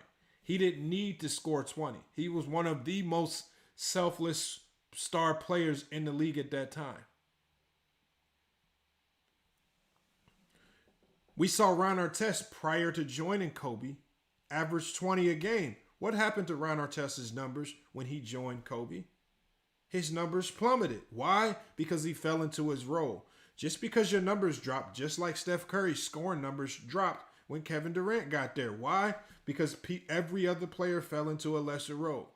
So just because points per game fall off, we now have to put all of that into context. What was he still doing to be a great center in the league? And why did he have so much impact on the Lakers to the degree that they were able to get to multiple finals and win 2 championships? I want y'all to explain that. Yet Amar'e Stoudemire in all his greatness, Phoenix Sun team with the 2-time MVP, weren't able to get to one NBA final. I want y'all to explain that. If it's about these one-on-one matchups, dumb the game down to these individual matchups, and that's not how the game is won, and that's not how the game is played. We literally watched LeBron James score 51 points on the Warriors and have one of the best playoff games that we've ever seen in this decade, and he still lost. Because I don't care. In this era of basketball, I don't care how good a player is individually. You are not beating the better team. Again, another effort. Here's another effort to denigrate a player that surrounded Kobe Bryant just to elevate Kobe. What is the purpose of trying to elevate Kobe by diminishing what others around him did? Because the last time I checked, it was tickettv. He was the one on his channel complaining and crying that they had Kwame Brown. Right? I know this is before, look, y'all, this all happened before he pretended to be Kwame Brown's friend. We're talking about when his true feelings in the moment, when he was talking about this as it was happening. All you got to do is go back and watch his channel. He was crying that they needed to get rid of these scrubs and bring somebody in there that can do the job right.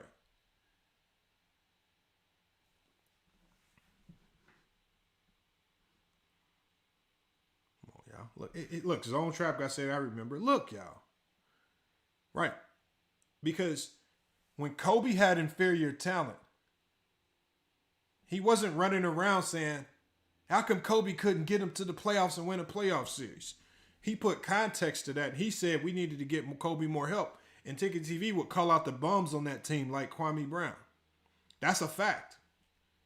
But yet when Paul Gasol is on a Memphis team that was still struggling to be a competitive franchise and they couldn't win a playoff series, now all of a sudden it's because his individual greatness wasn't good enough.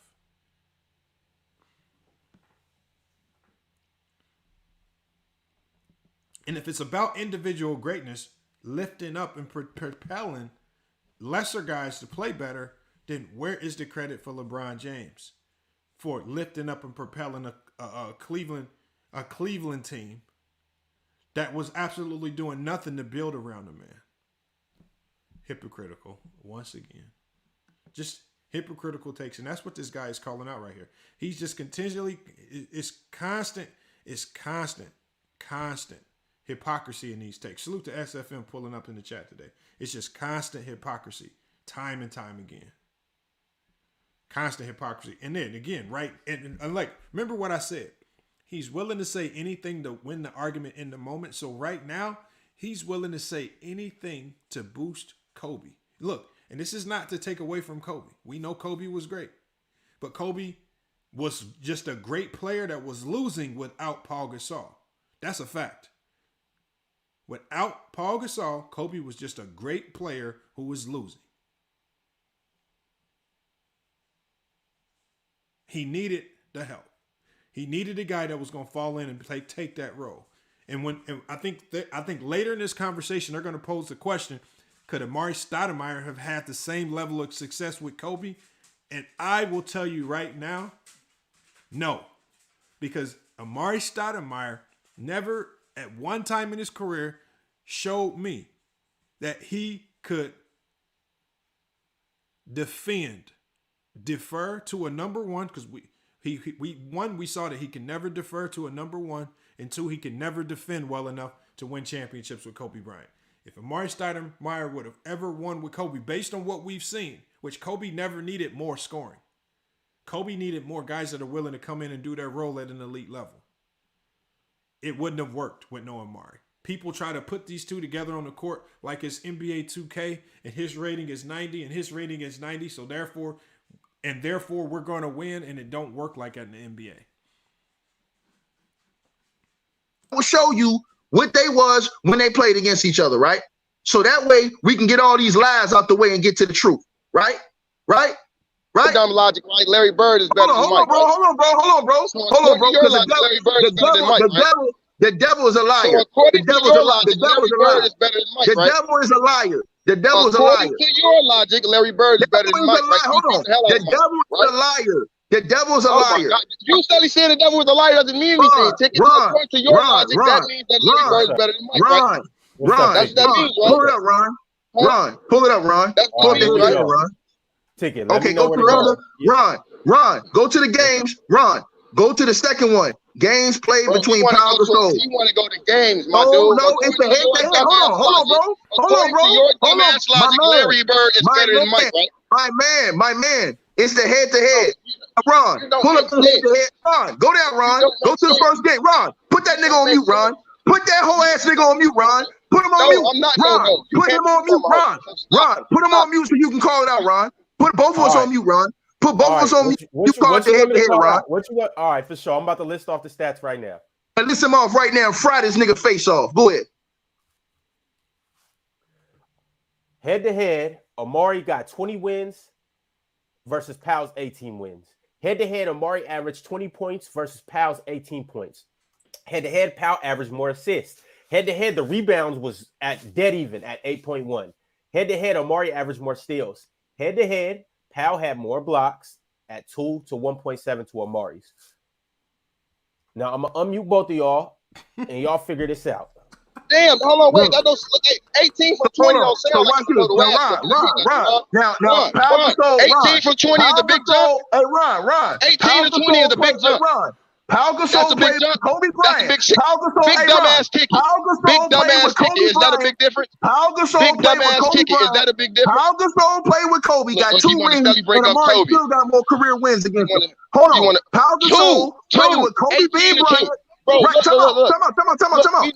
Facts. Look, Ticket cooked himself. That's what I'm saying. NBA talk. He's so stupid with this shit. Talk about pull up the head that he cooked his damn self. That was the dumbest thing he could have did. That was even worse. The only thing he did by pulling up the head was show that the two players were more comparable than he's trying to make it seem. And so because the numbers are so close, now let's add the context in. Who was the better defender? Who was better in the clutch? Who was better off the pick and roll? Oh my God. You said the video with Ticket is too loud. All right, I'll turn it down for you, Jelly.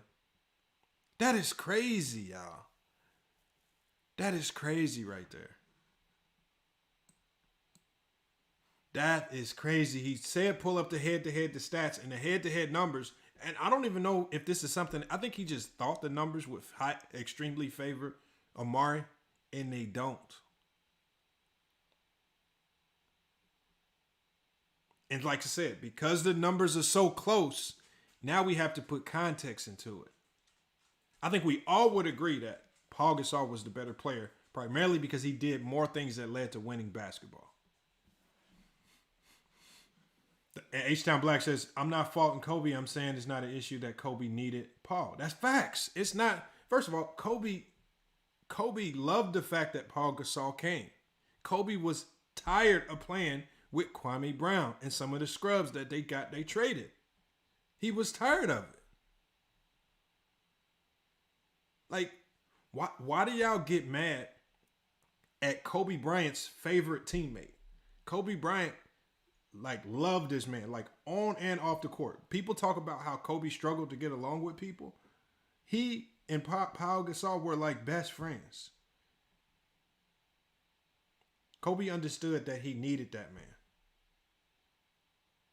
Whether he dropped 10 points in a game or whether he dropped 25 points in the game, the man was able to do his role at an elite level. And they won championships doing it. All right, let me get to this video. Pau Gasol played with Kobe B. Bryant. He played head-to-head. He played head-to-head, and he still smoked him. That's two, right? Yeah, that's So two. if I beat you by diaper off his head, too. Tell him take that diaper off his head, too. I beat you, right? Yeah. Oh, okay. Let's keep going. Like I said before. We're going to ask random people. Like I said before, headshot, nigga. Hold on, Dwight. Wait. Hold on, Ticket, Dwight. Ask him the question. What's the question? I just asked him, right? So if I'm playing you and I only beat you and we going to 20, right? And I play you and we only win by 2 points. I literally just beat the hell out you. How he was just motherfucking reiterating here. Oh, he had 40. We just looked at the stats. Stupid motherfucker. He only averaged 20 to 18. What are you talking about? Shut up. Chill on the cussing. Ticket. Damn, he don't know what he be talking about, bro. He just be talking. Bro, you put my mic on mute. I ain't even say nothing. That dude with Krusty Lips was talking, not me. Nah, my lips not crusty. Fuck is you Why talking you looking about? at? Why you looking at him then? LL. Why you I looking at can. me? I can. Hey, I can. look, homie. Look, check it out, dog. Hey, check it out, homie. Why are you watching another man lick his lip? Hey, look, dog. What the Hey, fuck look. is wrong with I'm you, not bro? even, Get off. hey, bro. I don't even want to cut you off. I'm just gonna say this to you, bro. This is what I want to say to you, bro. Get Bro, over it. this is why I feel. Hold on, bro. Let me ask you a question, homie. Because hey, look, all due respect, I respect you for coming up here. Real talk. I respect you for you ain't just a nigga talking. Don't respect me. You ain't finna be calling me out of my name though while I'm up here, gang. Bro. Chill, man. Chill. It's all right, dog. Look, listen. And you know, you're not gonna call me out my man. All I'm saying to you is this, dog. All I'm saying to you is this.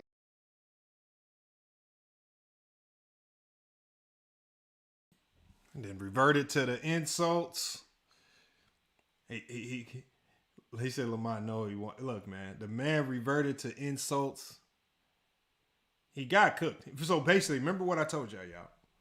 It's people like Ticket. You just let them talk long enough to cook themselves, and he does this multiple times. He actually did this in the previous show before, where he was continuously lying about the Cleveland Cavs being the preseason championship favorites and all this stuff. The Cavs, when LeBron was in Cleveland the first time around, they were never. She said, can I turn the video back up? All right, I'll turn the sound back up. Somebody was saying the video was really loud, so I turned it down. He said, Sticker got cooked. Went straight to facts. Got cooked, went straight to insults. But that's what Ticket TV is, right? You get cooked, turn to insults. This is what James Hayes and them do. You get cooked, you turn to insults. Pull up. And you start talking about what you gonna do this, man, all types of weirdo stuff. Yeah, that's what I'm saying. It is loud because of Ticket. It's not, I don't think I have the volume too loud. It is what it is, man. Hold on. Let me see how this one finishes out, because I think they about to go to the next person. Action Jackson says my mic is low. I don't know how my mic is low. Y'all might need to turn y'all speakers up. Here, let me see if I can turn my gain up. All right, I'll turn my gain up. Hopefully it's a little bit better right there. But I'm looking at my sound meter. My sound meter looks pretty solid.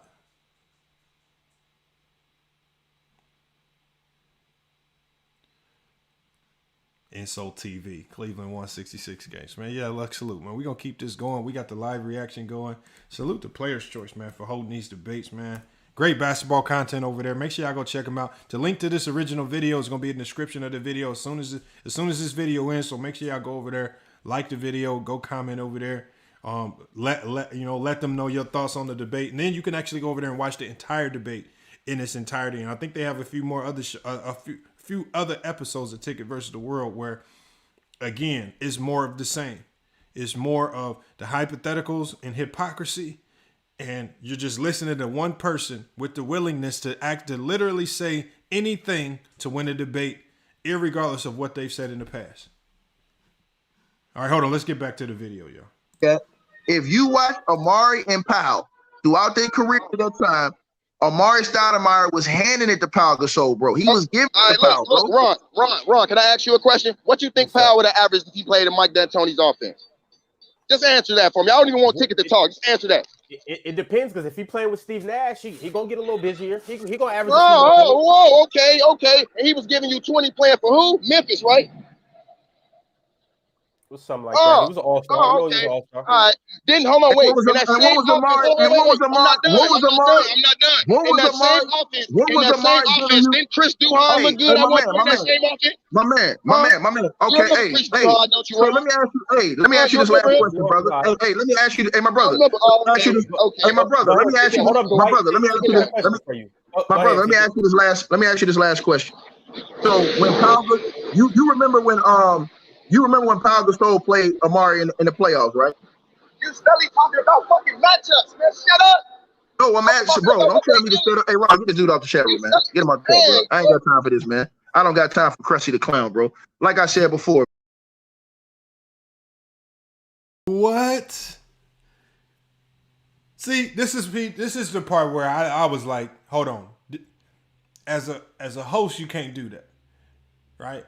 I don't think he should have kicked the dude out just because Ticket said kick him out. because the dude made an excellent point about Chris Duhon. He made an excellent point about how Mike D'Antoni's offense helped inflate the numbers of a ton of those players, right? When we look at as great as Joe Johnson was not worth all the money that Atlanta gave him because they absolutely finessed the world while he was in Phoenix. When you talk about Amar'e Stoudemire's numbers were extremely inflated. And when he left, he had one good year in New York, but outside of that even in that one good year in New York, they struggled to win with him as the leader of the team. Come on, y'all. And the dude made a great point about Chris Duhon. Mike D'Antoni is like the point guard whisperer, offensive whisperer. He knows how to get teams playing at a frenetic pace, and he will have guys averaging numbers that we never saw. Look at what he did with Jeremy Lin. I mean, Jeremy Lin got what? A good 6, 7, 8 years in the NBA because of Mike D'Antoni. And this dude out of Harvard was a complete afterthought. Nobody thought he could have any staying power.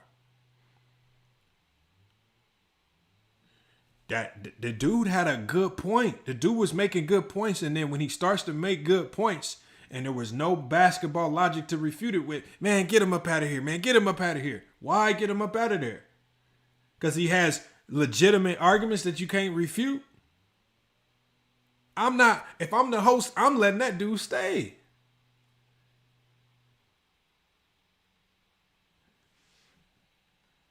I'm letting him stay.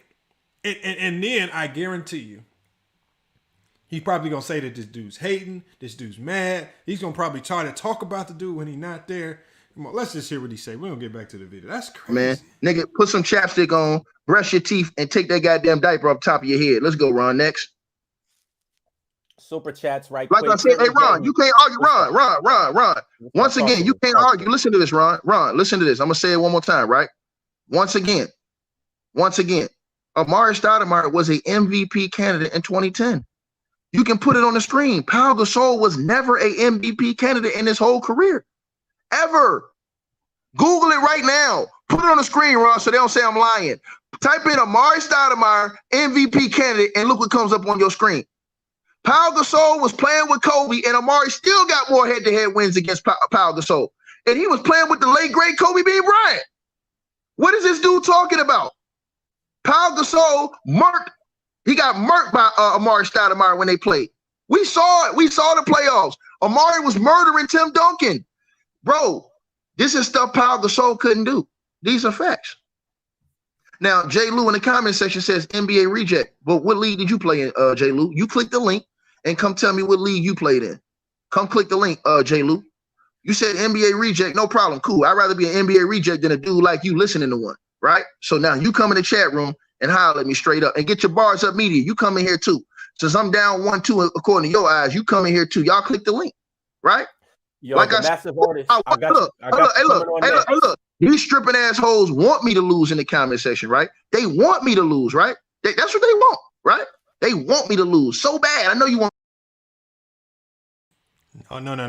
No, ticket. They don't want you to lose. You are losing. And you proved that you was losing because the guy that was just cooking you asked the host and you begged the host to kick him out so that the cooking would stop. That's a bad look. The guy that was on here, he wasn't on there talking crazy. He wasn't talking about his looks. He wasn't talking about none of that other stuff that don't matter. He stuck to basketball topics. And ultimately, Ticket said, get this man up out of here. That's a fact. The only person throwing insults in this whole conversation was Ticket. He was the only one. The other guy said, watch your mouth. I ain't going to have you on here doing it. And then proceeded to move on to continue with the cooking. Don't get mad because people in the chat say you losing the debate when you are clearly losing. It's not hate to say that you're losing. It's on you just to be better. When you start going to these, man, this is bad right here. It's bad. Hold on, we're going to get to the next person. Hopefully the next person, maybe he can stand a chance. Remember, he's debating regular people. He can't even hold his own against regular people who only got 4 to 5 minutes to debate him, and he's over talking half the time. Me to lose, but step on up, step on in, right? Come on, hey, look, ain't no saving. Y'all come on here live. I'm the one. Ron, who came up with the idea of this show? Ticket versus World. Who came up with the idea? Who came to you and said, Ron, I'm gonna do this show? Ticket TV. Thank you, Ron. Keep it 100, bro. We don't duck no smoke, nigga. The only thing I duck is snitches, rats, and informants. That's it. So I'm right there with you. Heavy ducking. Yo, now, like I said before, like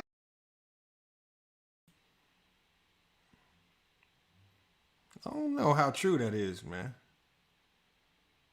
I don't know. I saw some documentation about why you in the DR. I don't know if that aligns with. I don't know. I don't like talking about non-basketball stuff. I'm gonna digress from that. But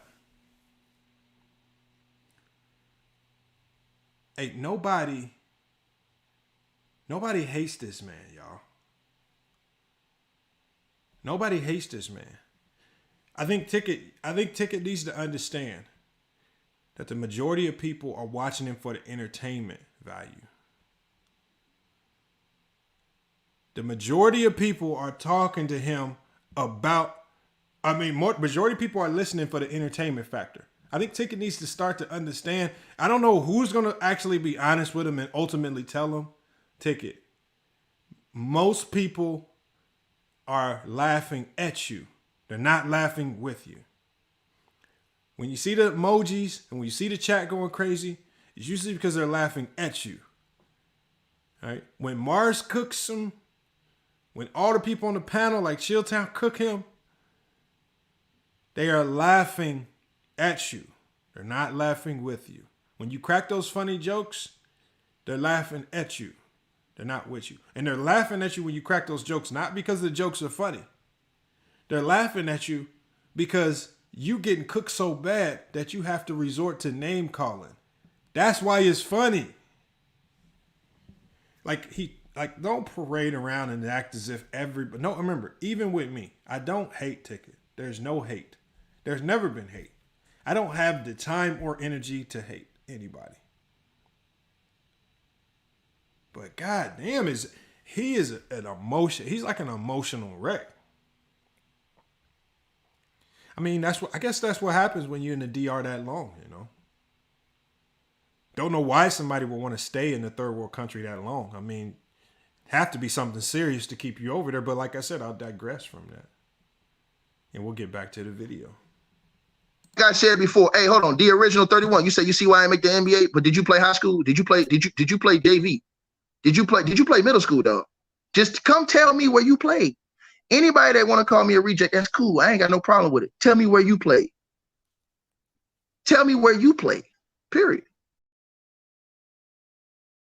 Here's another thing we gotta address this, y'all. Look,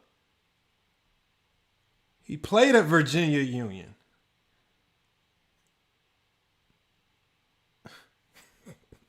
Okay, he played at Virginia Union, all right?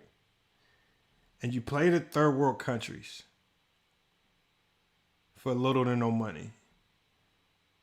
I mean, look, kudos for playing overseas. Kudos for getting the opportunity to try out for the Laker Defenders G League team. Kudos. All this on your basketball resume, it only adds to the fact that we think that you're playing a character on YouTube. And this is why a lot of people think that you're absolutely faking.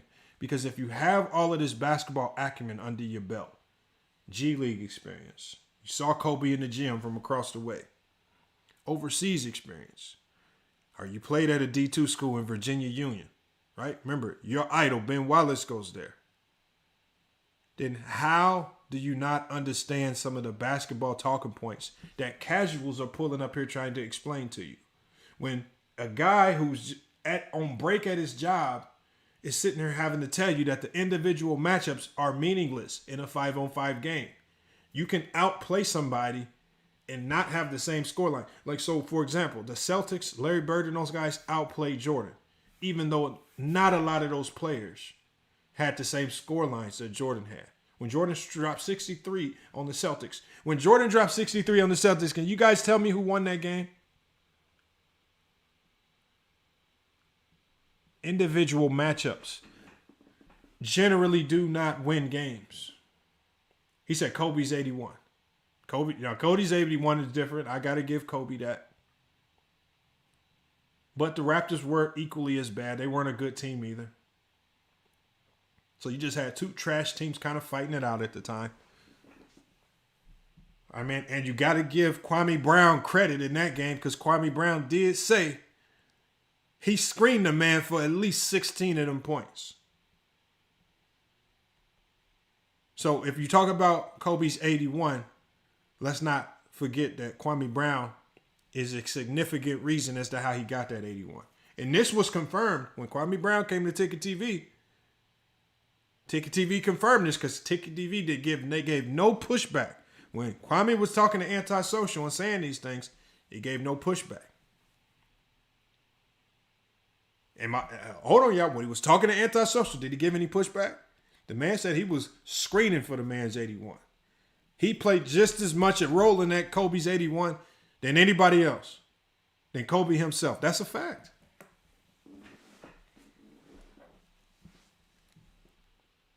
I'm just saying, y'all. I don't know, man. Let's see if they bring somebody else on, right? He says Virginia Union. He ever declared for the draft? I don't know what he did, man. He says FYF Kobe 64, Dallas 60 3/4. Nah, that was partially because of Kwame Brown. Hold on, was Kwame Brown there when that happened? Kwame Brown said he was out there setting them screens. Kwame Brown, what did Kwame Brown say? He said him and Kobe combined for 84 points. Hey, I'm just telling y'all what they said, man. I'm just telling y'all. The man was out there running cross country and setting screens. That's crazy, man. Hold on, let's get to this video. See, all y'all in the comment section talking, all y'all gotta do is click that link. You right there. You right there, right? Matter of fact, Like I said before, hold on. Like I said before, Amar'e Stoudemire, he sent Pau Gasol home. He murked Pau Gasol. Pau Gasol was never a MVP candidate. In fact, you would have never considered Pau Gasol what he was unless he played with Kobe Bryant. Right or wrong, Ron? Would you have thought of Pau Gasol better than Amar'e Stoudemire if he didn't play with Kobe? Ticket. I think a little higher than Pau than you. No, I'm asking you a question. Hold on, Ron, because you can get it too. Hold on, Ron. Kobe for sure elevated Pau. Ron. No, Ron. How many? Hold on, Ron. My word. Here's my Ron. If Ron ever listens to this, if Ron ever asks this, I love what you're doing over there. For moderating, for the most part, I give you a A minus. I mean, for what you got to deal with in Ticket, A minus. But look, Ron, you have to understand this. If you push back against any of Ticket's talking points, only so much can happen. There's only one of two things that can happen.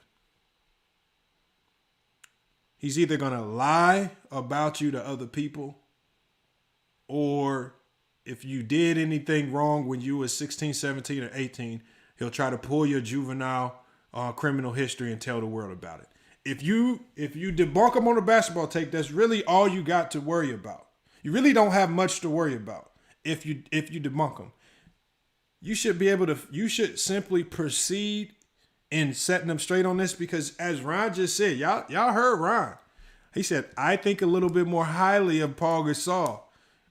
If he want to come out with it, just come out with it. Look, if you give any pushback, he only gonna talk about you stealing the 2 pieces of bubble gum when you was 13 years old if he can find the paperwork on it. He might try to finesse and say that you snitched on the other 13-year-old that was with you just to try to sauce it up and make it sound spicier than what happened. But we all know that you probably only stole 2 pieces of bubble gum, and he trying to finesse just to try to make people dislike you. And look, the only people that actually believe this stuff is the people that consistently watch Ticket TV on a daily basis. They're the only ones that believe it. So there's really no harsh repercussions to giving him the pushback, because he's not going to have any strong rebuttals. He can't kick you off the panel because you the host. So like the last guy that was cooking him, you can't kick him off. So you good. All you got to do is just go ahead and cook them on this topic. It's a very easy topic to discuss. It should not be too much pushback when somebody says, who's the better player, Paul Gasol or Amar'e Stoudemire? I think we all can agree it's Paul Gasol. He had much more impactful game. Basketball expert 45 says, I only watch for entertainment purposes. He blocked me before. Look, I find myself still watching a little bit of Ticket every now and then. He blocked me. I think on one of his channels, he accidentally left me as a mod. I was like, I should just go in there and start blocking people being petty. But I was like, nah, I ain't going to do that. That'd be stupid. There ain't no hate. Like, it's no love lost. It's like, there might be an issue on one side. I don't know what that issue could possibly be. There's no issue over here. Right? I love people that are willing to go out and entertain the masses, man.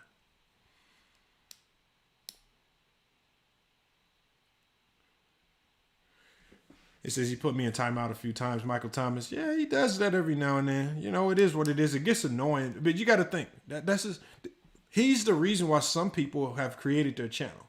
He'll mute and time out people so much they'll be like, all right, for me to get my point across, I just need to create my own channel. So he is responsible for motivating people to create their channel. I give him that. Because he mutes and blocks people so much that they actually want to go to their own platform just to say the things that they want to say. I do give him credit for that. But like I said, Brian, the only thing he will do is if you give any pushback to his take, is he's probably just going to look up that you got suspended your senior year in high school for skipping class, and he's probably going to tell people that you snitched on a classmate that skipped with you. So I don't know, Ryan. I don't know what you got going on, but salute to Ryan for being a mod, man, just dealing with some of this stuff, man. It's crazy, just bad takes, bad logic. Bad takes, bad logic. Salute to Elder in the chat, man. Ricky E245, I see you out there. Contemporary Domain, Jay Reese, salute. Tackable Pine, salute as well. He says, Jay Rue says, FYF, LeBron bubble championship don't count. All right. I mean, I guess to you. I mean, like I said, if you want to say it doesn't count to you, if you have some imaginary bubble world that you want to live in on your own, and if just in your little small circle it doesn't count, I can't knock that. I can't go to Basketball Reference or StatMuse or NBA.com. I can't go anywhere and delete it out just because you don't like it. Anywhere else I look, it says that it counts. You telling me it don't count really don't lend much credibility to whatever happened. He won it under unique circumstances. But here, the problem with you saying that, J. Rue, is what would you say about LeBron if he would have lost in the bubble? See, J. Rue, my question to people like you is, if he loses in the bubble, do you still keep that same energy and say, well, it was just a bubble. Nobody wanted to be there. We don't count this loss on his finals resume. Do you see yourself saying that, J. Rue? Or would you have been the true LeBron James hater that you are, and would you have said, LeBron James 3-7 in the finals. LeBron James 3-7, he lost in the bubble. So if you were going to vilify him for losing, what's wrong with his fans applauding him for winning? And then he can't then win, and then you try to take away from it. Because it wasn't just LeBron playing in the bubble. All of the other players were in the bubble too. Everybody played under the same circumstances. It's not like the bubble took away their NBA prowess and they couldn't hoop no more. Unusual circumstances. He won nonetheless. You would have given him heavy criticism. Remember, we know he would have got heavy criticism for losing. Why? Because remember, this is the year where, if y'all remember this year, this is the year where tickettv at one point in time during the playoffs said, Jimmy Butler is the best player in the world. Just because he wanted to see LeBron lose. This is the same year where he cost some of his own subscribers money. Dame Lillard is the best player in the world. The Blazers are going to beat the Lakers. And then one of his subscribers bet me $500 that the Blazers would beat the Lakers. And I'm sitting there telling him, I'm a Blazer fan, and I know the Lakers are going to beat us. Why would you bet a Blazer fan that his own team is going to lose? And then the dude proceeds to lose the bet and then completely disappears off the face of YouTube, never to be seen again. Owing me $500.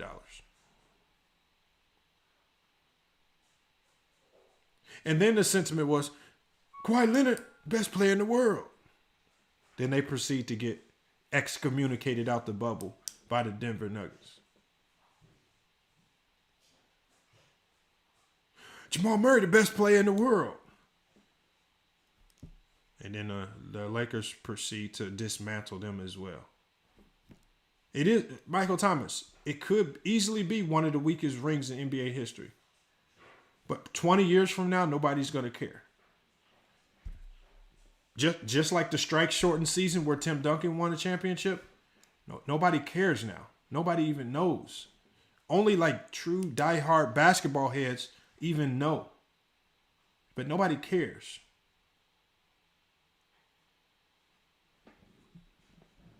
It was an unprecedented situation. All of the players were put in a bad situation. And you can't tell me that the only person that benefited from that was the oldest star of the bunch. So out of all the superstars in the league, that layover helped the oldest star in the league.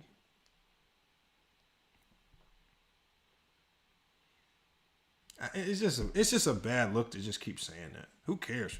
They went in a bubble. I don't care if they would have went to your neighborhood and played at your outside basketball court. If they would have won, they would have won. It is what it is. All right, TG. All right, let me get back to this video. Let's play some more. Let's see if some common sense starts getting spoken. Playoff games did Pau Gasol win before he played with Kobe? I'm not exactly sure. It wasn't too many. Right, talking about 0. He never won a playoff game without Kobe. Ever. But ticket though. What is Hold Amar'e on, doing? What is Amar'e doing? I'm going to you tell Ron. I can go through NBA history right now and give you multiple big men who averaged damn near 20 and 10 that you never talk about. And to everybody who says that that Stat has Steve Nash, Stat was an MVP candidate without Steve Nash. He was an MVP candidate to play first year he played in New York. So cut the shit. Y'all easy to beat. Pull it up, Ron. Put it on the screen right now, Ron. Google Amar'e Stoudemire, MVP candidate. Is going to come up 2010, 2011, right down your screen. So we remember he was getting down them years. Right. So, and that was the years. That was the years he was with the Knicks, but Pau Gasol was playing with Kobe, right or wrong. So all I'm saying is that if you never watch this, if you never saw Pau Gasol play with Kobe, what would they have thought about Pau Gasol?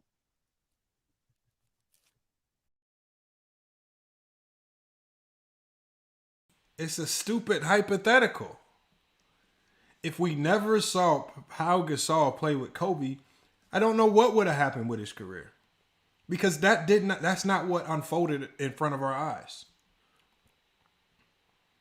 What we saw Amar'e Stoudemire play with the 2-time MVP, and they couldn't get to an NBA final, even with the best regular season team in the NBA for multiple years. Even with an innovative style of basketball. What we saw with Pau Gasol in Memphis was a very young team still learning how to win. And it wasn't working out because they were still an organization that made a ton of bad moves. Thus, why they traded Kwame Brown for Pau Gasol. Now, his brother went there and was very good for a long time coming. But again, the hypotheticals, what if this player didn't do this? I don't know. Nobody knows. All we can do is judge these players off what we saw. What did Pau Gasol do when he was in a Laker uniform? He had a ton of success. But this was also the same guy Remember, all of it. Remember, I don't know why he does this. I don't know why he just says anything for the moment. But he was also the same guy that said it was the Laker organization fault that Kwame Brown didn't have success. He just finds convenient excuses to look right or sound good to whoever he's talking about in the moment. LeBron. 6 losses in the finals. Facts, J. Rue. I don't know why. What does that mean, though, J. Rue? Here, J. Rue. Here, I'm going to drop the call-in line for you. I want you to call in. I want you to please tell me, in a conversation that we're having that does not involve LeBron James, why are you proceeding to talk about LeBron James and his bubble championships and losses in the comment section when it absolutely means nothing and has nothing to do with the conversation? If you want to talk about LeBron, we can talk about LeBron. All right, I'm gonna drop the call-in line for J. Rue.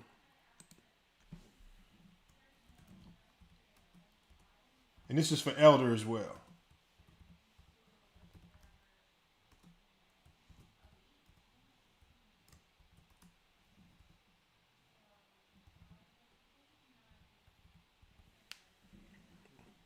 I just want to know why you got LeBron on your brain, man.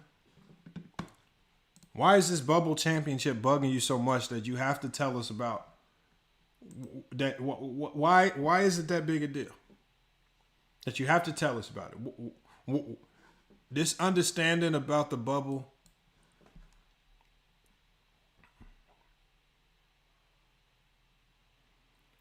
All right, J. Rue. I just put the call-in line there.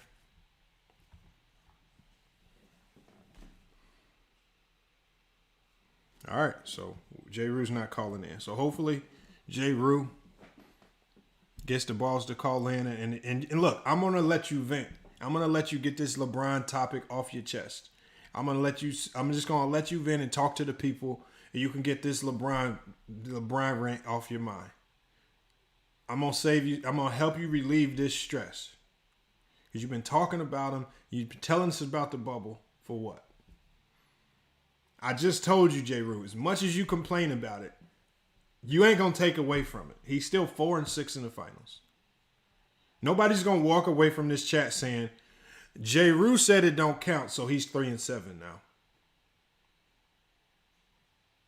So I gave you a chance. I don't believe you're going to call, so we're going to go ahead and get to the video. Yeah, he not coming in 2 times. What would they have thought about Pau Gasol? Hey, that's a good point. That's a good Right. point. So now think about this. Hold on. Think about this. When Amar'e left Steve Nash, he became MVP candidate. For sure. Yo, we got to get on to the next person. Was Raymond Felton running the point? Hold on. Was Raymond Felton running the point? Yeah. Put up on the screen right now. Amar'e Stoudemire MVP candidate that year. He was an MVP candidate that year. This is not no lies. This ain't no fabrication. This ain't no Pau Gasol. Even playing with Kobe Bryant, he's never been an MVP candidate. And not only that, Amar'e Stoudemire, he was. When did you ever see Pau Gasol destroy Tim Duncan? Amar'e Stoudemire tore Tim Duncan ass up in his prime. And the only reason why they lost that series because he got suspended for Game 7. You remember? Remember when he got suspended? Yeah. Right. That's why they lost that series. A little fight. Uh-huh. That's why. He was destroying Tim Duncan in his prime. That's facts. Now, y'all tell me if I'm lying about that. Right? I'll say it for Ron since Ron doesn't want to say it. You're lying.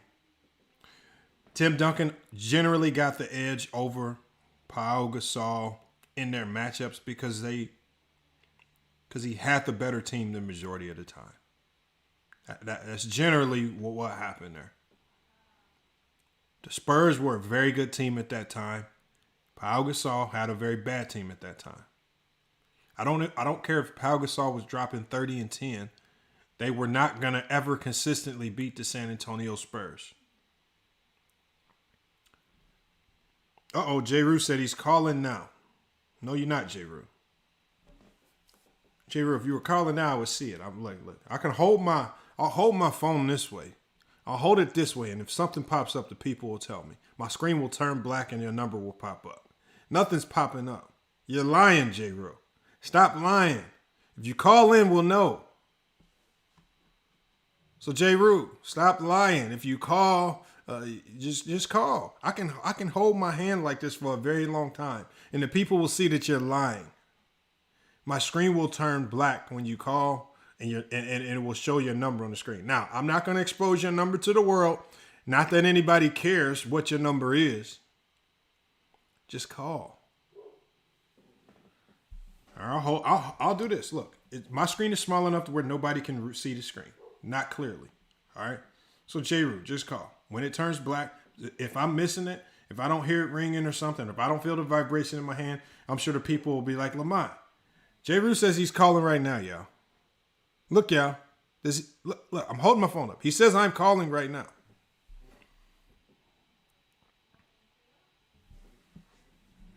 All right. You're not calling, bro. You're not. Here, I'll put my screen up. Here, I'll put it up. I'll just hold this up here, y'all. So, J-Ru, while you figure out how to use your phone, if you even have one, I'll just continue to show the people that you're not calling. You're not calling, J-Ru. I'm here to help you, J-Ru. I'm going to allow you to vent about LeBron James. You don't have to lie about it. Just call in. It says the year when Amar'e destroyed Tim Duncan, they lost in 5 games. He says, exactly. Exactly, 60. I'm not going to, I just wanted to show you, 60, how people just be lying. I literally I'm waiting on him to call. Just lying. My phone has not done anything. Yes. Here, I'll put it in again. I'll put the number in again.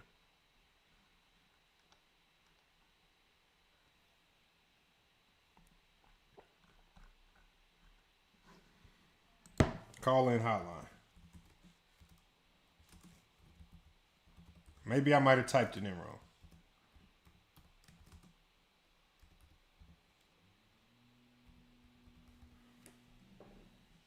All right, I'll just say the number as well. 425-659-3044 if you want to call in. Especially J-Ru. All right.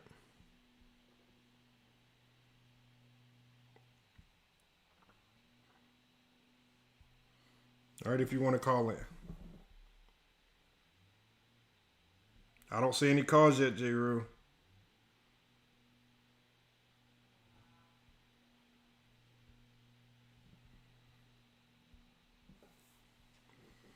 All right, we'll get back to the video. We'll get back to the video. If he calls, I'll stop and I'll let you guys know. He hasn't called yet, y'all. I'm sorry. I don't know what's going on. I'll take the blame if you haven't called yet. I'll just say something's wrong with mine. All right. Everybody can say Powell got rings. Yeah, you're going to get rings when you play with Bean Bryant. That's facts.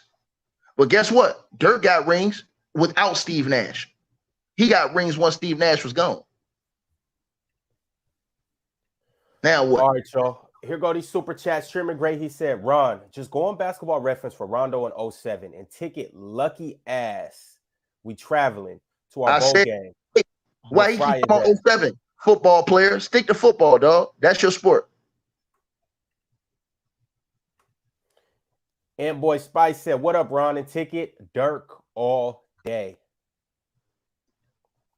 It's about damn time. Says, shout out my boy Ticket. Love the energy. Ron, what up? Appreciate you tapping in, brother. Hey, Ron. Listen, Ron. Watch this, Ron. Watch this, bro. Talk to me. No, hey, look, he got this clown in the chat room said typical Taiwan reject. I ain't even playing Taiwan. But Dwight Howard was over there getting $500,000 though. Shout out to Dwight. But hey, look, he probably getting more. He probably getting $1 million over there, right? But watch this though. I want to say this, Ron. Ron, look. You know when I come over here, bro, I come in the Lions Den, bro. They all hate me over here. They all hate me over here, right? But I still come. Ron, I still come in here looking for the smoke. Ron, I'm not ducking anything, bro. I still come over here. Bro, listen, in the comment sections, I got the whole YouTube hate me, bro. I'm the most hated. But they all here.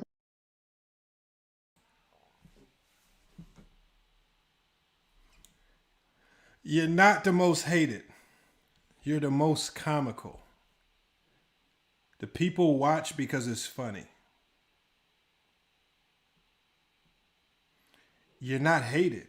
This is not beefs. It's not hate. Most people don't even get mad when you block them. It's actually just funny. Because most people could just create another account and just go right back in. It don't really bother people. It's just funny. Nobody hates. When you see all these videos, when you see the people going at them, it's all funny. And for the most part, nobody's even came at him personally. Yes, some people talk about the fact that he didn't make it in the G League. I've said publicly, making the G League is extremely difficult. You have to be one of the best hoopers in the world even to get looked at to be in the G League.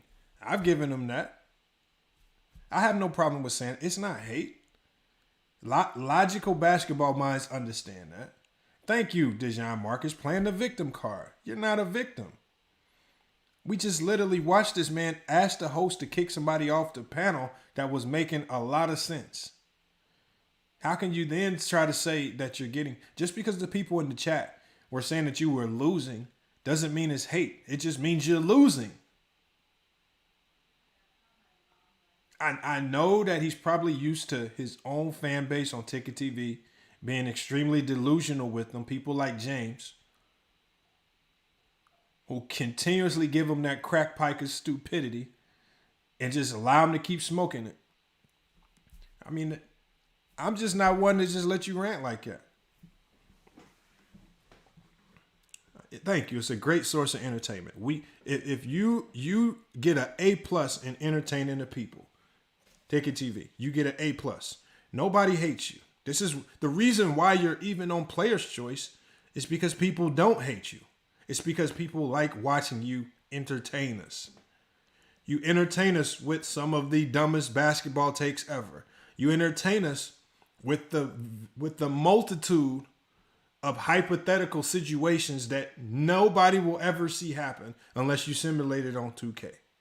You entertain us by saying stuff like Dennis Rodman was a trash defender. It was only grabbing people's nuts.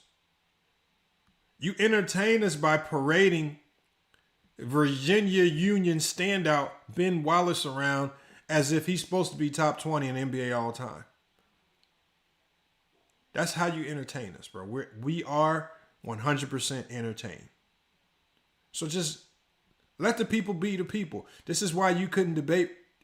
DJ Raw Uncut Truth knows absolutely nothing about the game of basketball. And he owes me $200. And you let a man named DJ Raw Uncut Truth beat you in a basketball debate. All because you couldn't maintain your composure, stop reading the chat, and just lock in on a debate that you could have very easily won.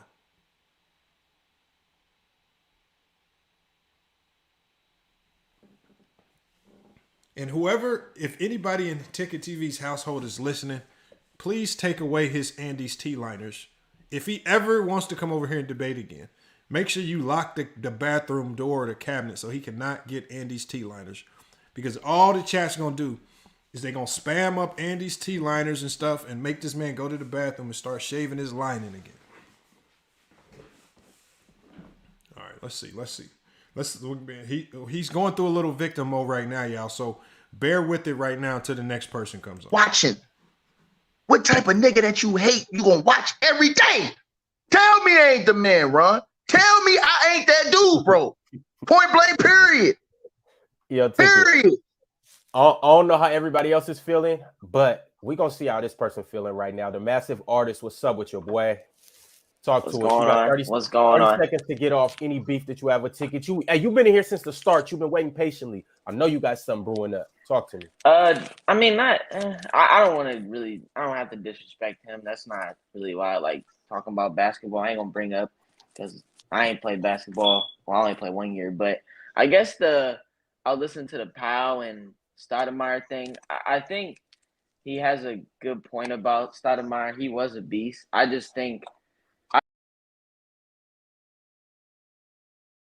Everybody's saying I should hold on. Do y'all want me to skip this one? Everybody's saying skip this one because I don't remember this one. Put. I need to see some ones in the chat if you want me to skip it. I can skip it if you want, because I'm not gonna do too much of this, too much more of this. So I want to get to the ones where the conversation got pretty heated. All right, everybody's saying skip. Everybody's saying skip. So we're gonna skip this one. Dude must have been boring as hell. All right, hold on. What about hey, y'all look. Don't he got a hairline like mine? Look at this hairline.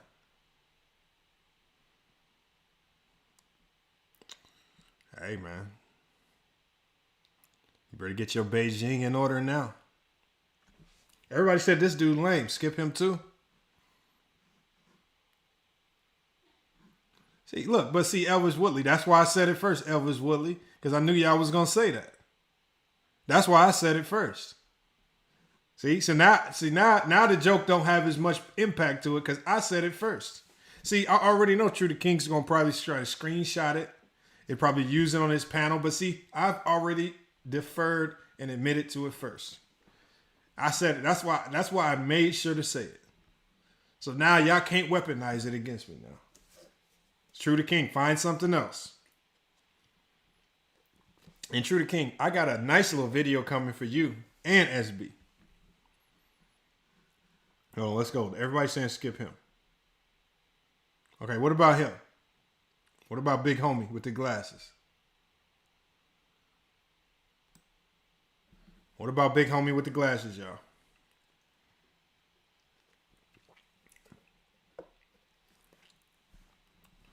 I got a couple skips. They saying skip. Hold on. Dejan Marcus said play. Was this a good one? Dre Day says thumbs down. Everybody saying skip. He says he don't care. Lil Corey says play. He says, Lamont, do you remember your lookalike on Banks channel? Nah, that dude didn't look like me. I ain't gonna give y'all that one. See, I listen a lot to Bang, but I can't comment because I'm running my basketball practices. So sometimes when my team, when they just, getting their shots up, I'll have one earbud in listening and I can't, but I be hearing all this stuff. Nah, that dude didn't look like me. He said these dudes couldn't debate a YouTube heavyweight like Ticket. Ticket is not a heavyweight, bro. Ticket is, if you had to compare Ticket TV to a boxer, Ticket would be Adrian Broner. Ticket TV is Adrian Broner. Tell me if that's not a good comparison, y'all. When it's time to fight the heavyweights, you get knocked the fuck out. That's what happens. When it's time to fight the real fights, he gets knocked the fuck out. Look, I don't even think Mr. Moss is very talented at this debate thing, but I've seen Mr. Moss pick him apart. I'm talking about dog walk him in the debate, and not just dog walk him, make him leave the panel in shame. Oh, it's on Mookie Jones' channel. All you got to do is go ask him. Go ask Mookie. Ticket came in there talking that nonsense. Hey, look, you know how the parent has a little kid by the arm and just whipping him with the extension cord? That's what was happening. That was happening. They gave him an extension cord beat down.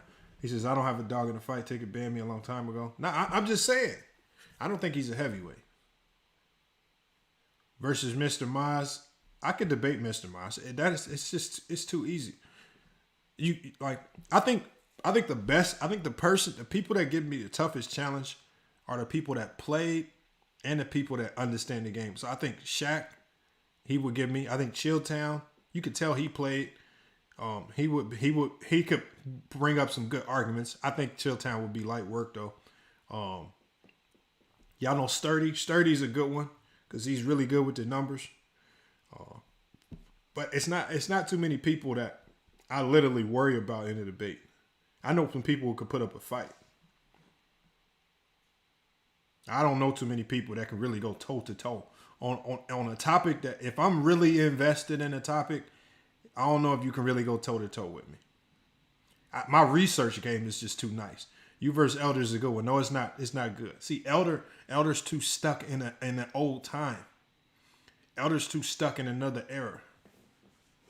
He's too stuck in another era. He loves the Magic Johnsons in them. He's too stuck in there at that era.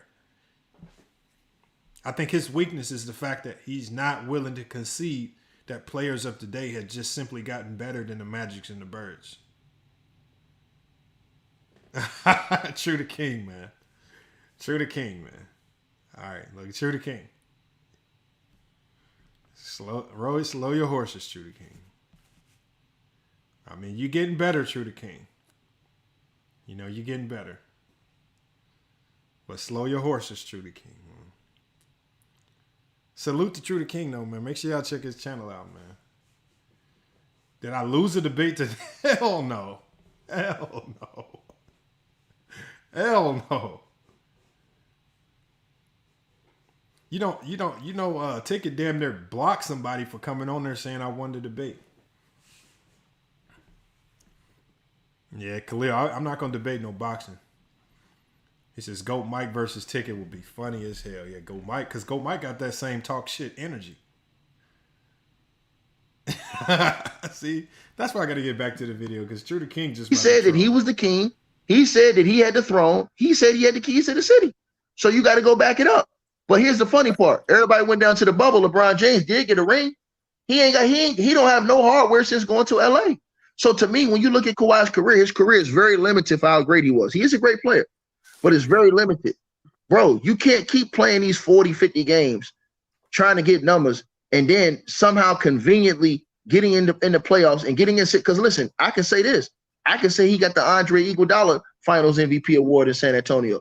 Was he the best player on that San Antonio's team that year he won the Finals MVP? Nah.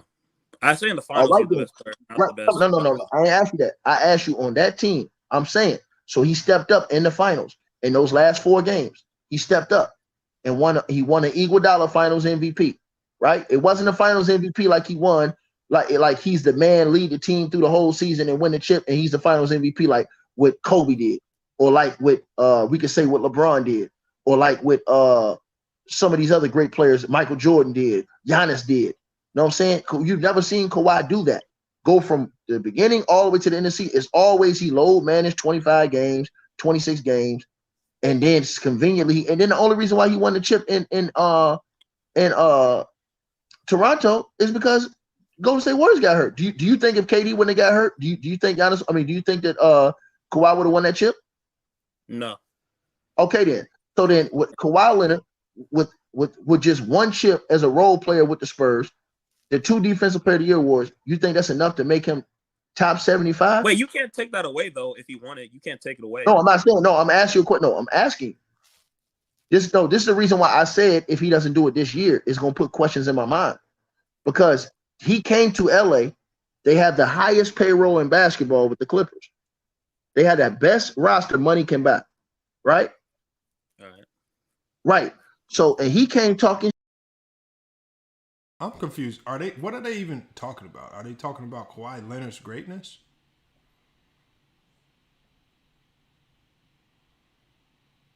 Easy 6. Ticket sounds emotion does come. No, Easy 06. Some of his talking points, just like the one you hear right now, have logic to it.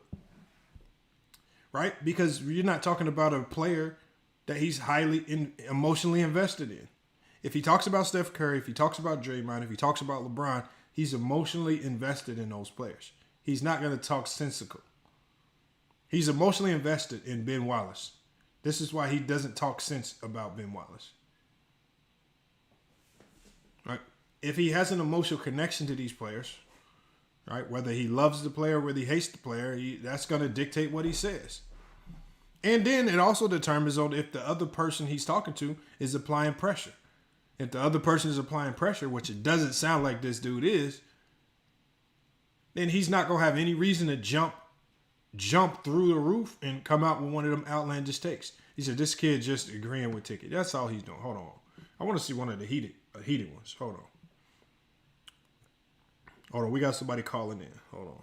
I don't know who's calling in. Is that J. Rue calling? Let me answer.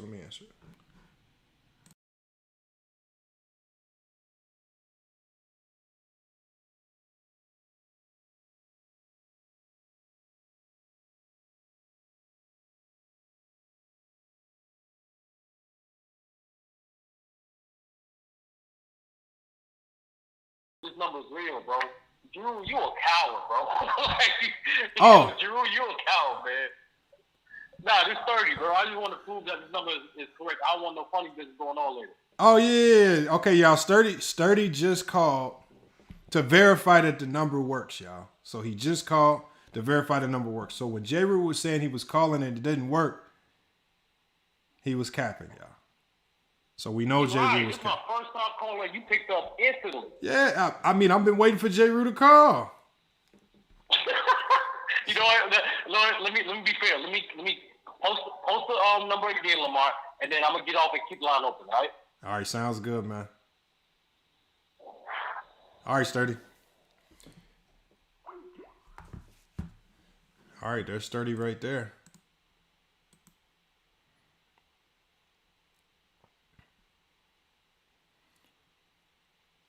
He said J. Rue don't have minutes, man. I don't know what happened, man. Hold on, my video froze. I got to fix that here in a second.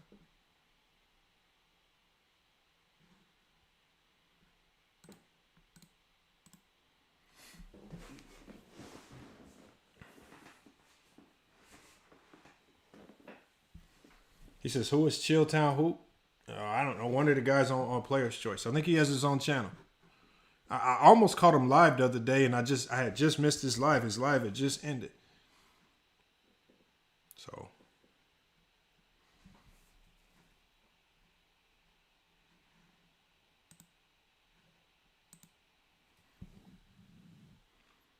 Says, I don't hate Draymond, but I never put him over Rodman. I mean, it is what it is. I mean, it just depends. I mean, that's a tougher one to have. You know, I think they're not really comparable. I think a lot of people try to compare Rodman and Draymond, and I think they're two completely different players. And so I don't even think it's a fair comparison to compare them. I mean, the only thing that they both do good that is kind of similar is defense, but they're both different types of defenders. They don't even defend the same. The things that made Draymond great defensively is completely different from Dennis Rodman. So again, that's why I say with some of this stuff, I mean, it's hard to just it's hard to just try to give people these compared players into a certain degree. Like Draymond, Dennis Rodman is not a comparison because they're not the same. We got Sports Panel Podcast. He says, I'm taking Draymond all day. And yeah, he do more. Yeah. And so again, I think Draymond does a ton more on the court. I mean, if you just need like a glue guy and you're just looking for the best glue guy, of course you take Draymond all day. He does more on the court. I mean, but with Rodman's rebounding, if you're a team like the Lakers right now or something, and your team is struggling to rebound the ball, well, maybe you need Rodman's ability to rebound. I don't know. If you got a playmaker on the court. I mean, the Bulls had Scottie Pippen. They didn't need a Draymond Green playmaking. So Rodman fit in. Horace Grant fit in really well there. So, I mean, I think it all just kind of depends. I think that's the main thing.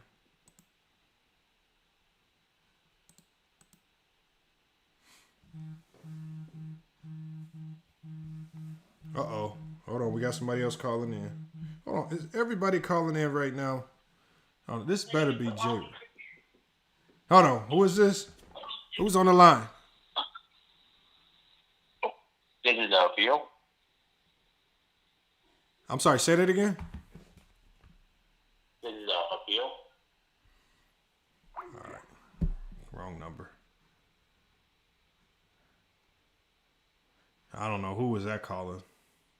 Sturdy just reads stats on his computer. Nah, I can't say that about Sturdy. Sturdy's good with the stats. He doesn't completely rely on stats.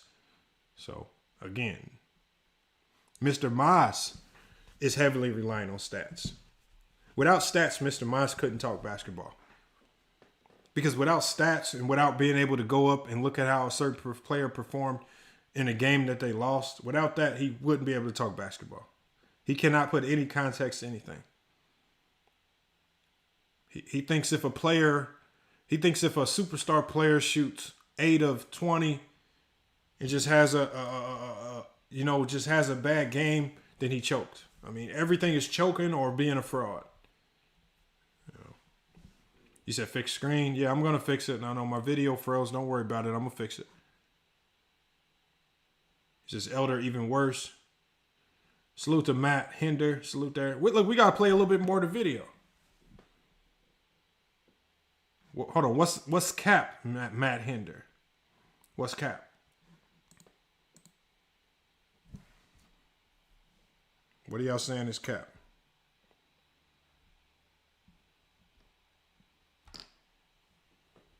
Elder loves the eye test. Lamont don't use stats when he on Mookie channel. I haven't even been on Mookie channel in a while. I think Mookie blocked me. Mookie owes me $40. So yeah, I haven't even been over there. You know what I'm saying? Cool. You never. So it says Mass loves the eye test. Yeah, Matt Hinder. The problem with the eye test is it's actually the worst test. The eye test is what gets people fired. Scouts, coaches, eye test gets people fired. Bad draft picks, eye test is what people that got Kwame Brown and Anthony Bennett drafted number 1.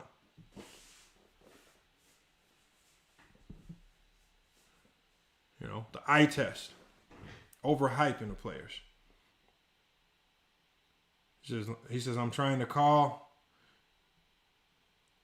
He says, no, 60. Mookie paid up on one bet. Then Mookie bet again on another bet for the Warriors in Boston Celtics series.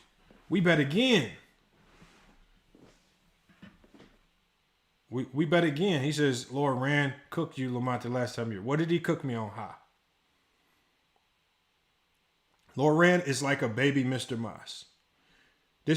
Remember, and then like I said, I don't have any interest in going on other people's panels trying to out yell you. I don't have any interest in that.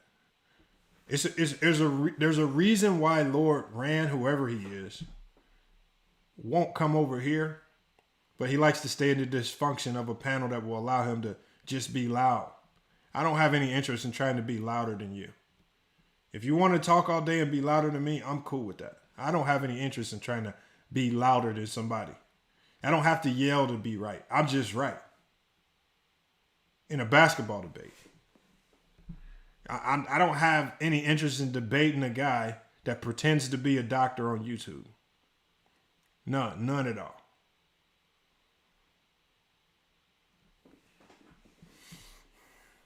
He said, but Samuel Dumas, I mean, you would have to find a topic that me and Mars disagree on. See, the problem with debating people like Mars is that you would then have to struggle with finding something we disagree on. I don't really see too much that I disagree with Mars. And if we do disagree on something, it's something so marginal that I might be willing to concede and just be like, you know what, I'll give you that. But I don't think we clash anywhere. Because he does use logic with what so again, I mean, I would for sure debate him. Hold on, we got another calling in. Let's see. Hold on, I'm gonna try to fix my camera. Y'all bear with it. Caller on the line. Oh, caller on the line hung up.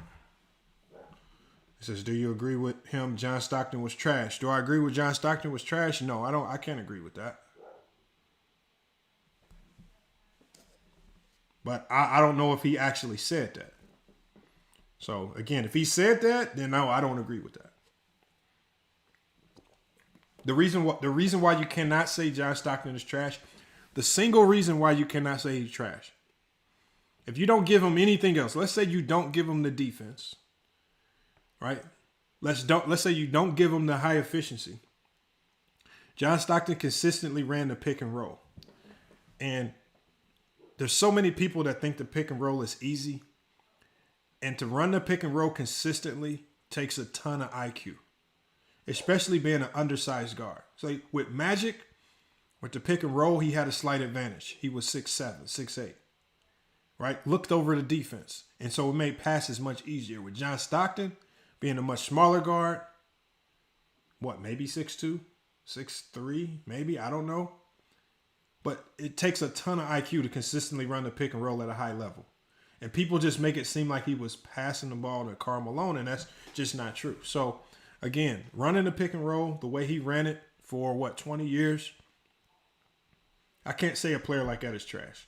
And I don't truly believe Mars would just walk out and just be like, John Stockton is trash.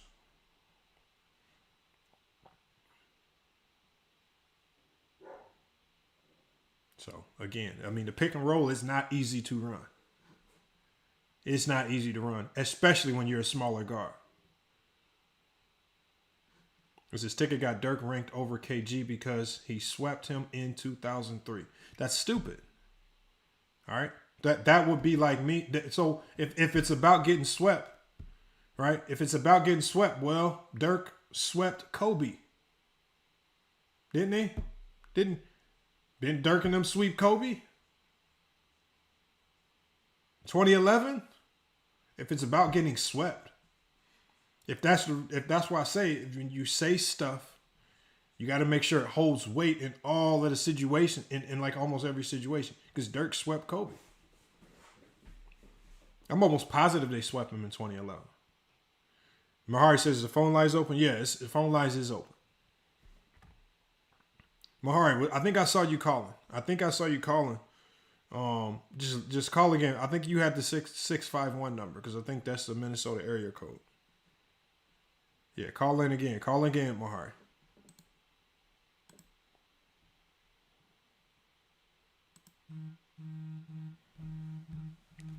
All right, we got a caller on the line, man. It's FYF Sports. What's up, brother? This is Jay Rue. I'm here. Oh, J. Rue pulled up. Hold on, Mahari. Let me ignore Mahari's call. All right, hold on, y'all. We got J. Rue here, man. J. Rue, you got to turn the sound down in your background. Oh, okay. How that sound? Yeah, that's better. I can still hear it. Okay. You want me to let me cut the TV off right quick. I can still hear it.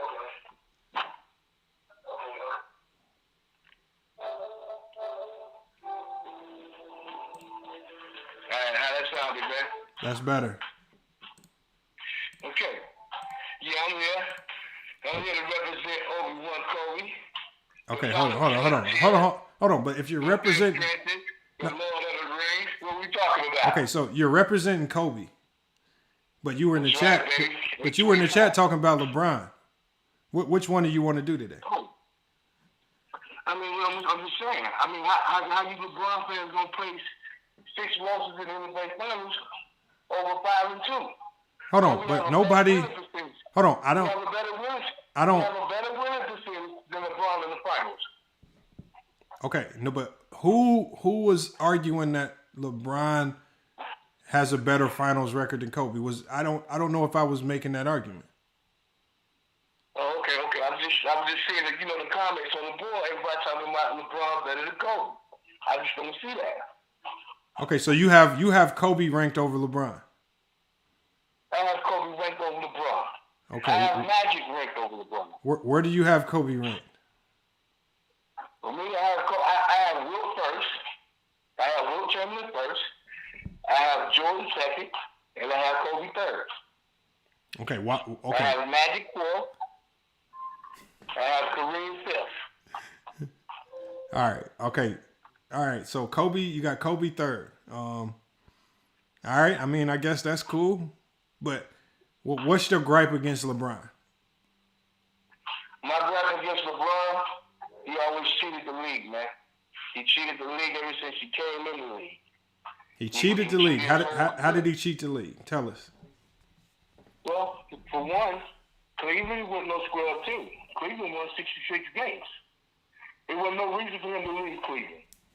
To join D. Wade and Chris Bosh and Ray Allen. That's a coward way out. He always took the coward way out. With Kobe, which people should be talking about, was most important. Him in 2009 and 2010 winning 2 titles without a 75 player. That's what we should be honoring and talking about.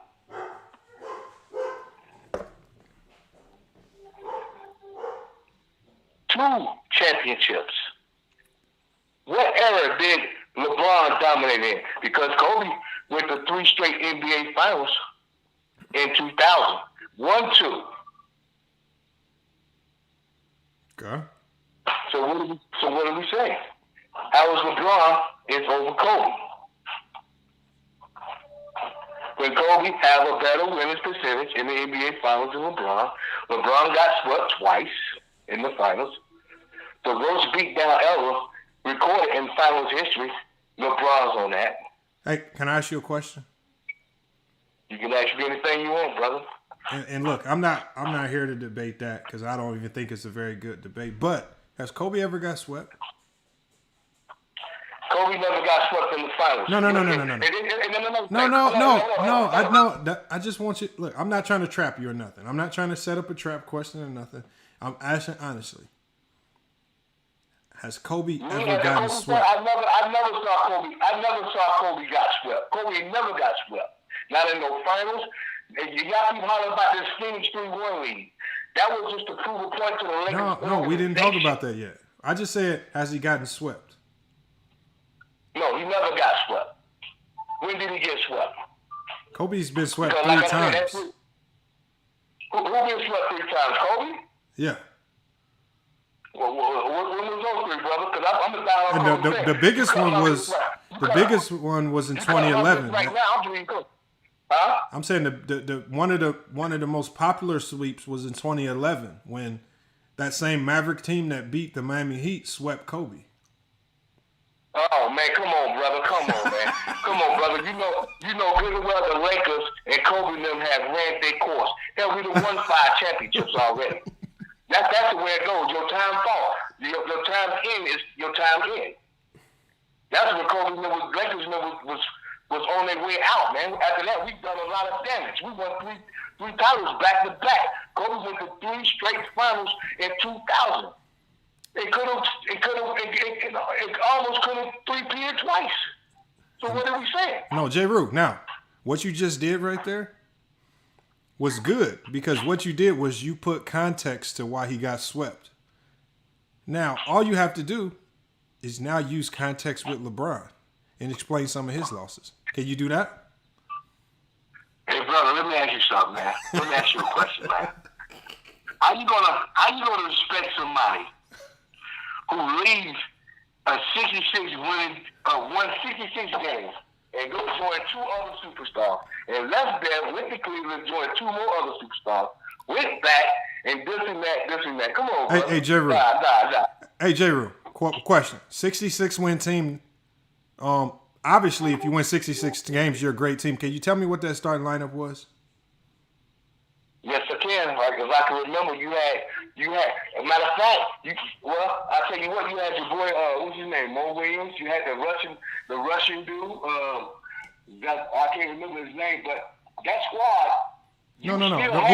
What's the whole starting lineup? Well, I can't remember. I can't remember that, brother. But I know that. I know that Cleveland team wasn't no joke. Y'all won 66 games, brother. Hold on. But it's like if the team wasn't like the 96 Bulls, I could tell you what the starting lineup was. Like, the Lakers, with Shaq and Kobe. Like most people could tell you what the consistent starting lineup was with Derek Fisher and them boys. That 66 win Cleveland Cavalier team, if it was that memorable, but how come you can't tell me any of those players? Because I know the one player you do remember is LeBron. You said Mo Williams. You said that Russian dude. You had the big Russian dude. You had another dude. you had at least 2 or 3 other cats on that squad was averaging 20-something points a game. Okay, so if I use the 20 points per game logic, that means Jordan doesn't get an excuse for losing early in his career because he had a 20-point per game score in Orlando Woolridge, right? That means Jordan had help. He shouldn't have been getting help, right? So Jordan shouldn't have been getting blasted like that because he had a guy on his team averaging 20 points per game, correct? Correct. So you saying Jordan? So you saying Jordan choked early in his career, correct?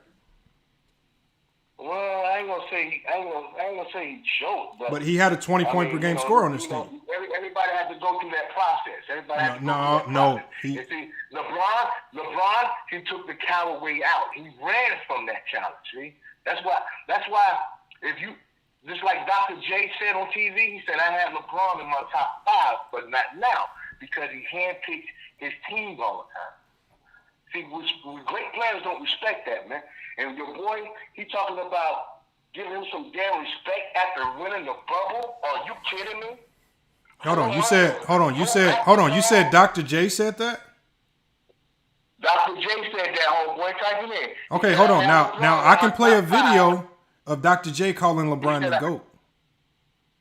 Okay, but check it out, homeboy. You can look it up. He said he was on ESPN. He said I had LeBron in my top 5, but not anymore because he handpicked and chooses his teams. NBA greats don't respect LeBron. Most of the NBA players in the league today would choose Kobe any day over LeBron. Now, do you want me to play this video? I can play this video for you. Play who video? All right, go ahead. Dr. J? I can pull the video up. Dr. J? Yeah, Dr. J. You talking about Dr. J? Yeah. Okay, I want you to type in what Dr. J said that. No. I'll just play the video of what he said. I can play the video of what he said. Okay, let's play it. All right, hold on. Let me get it still. I'm pulling it up right now.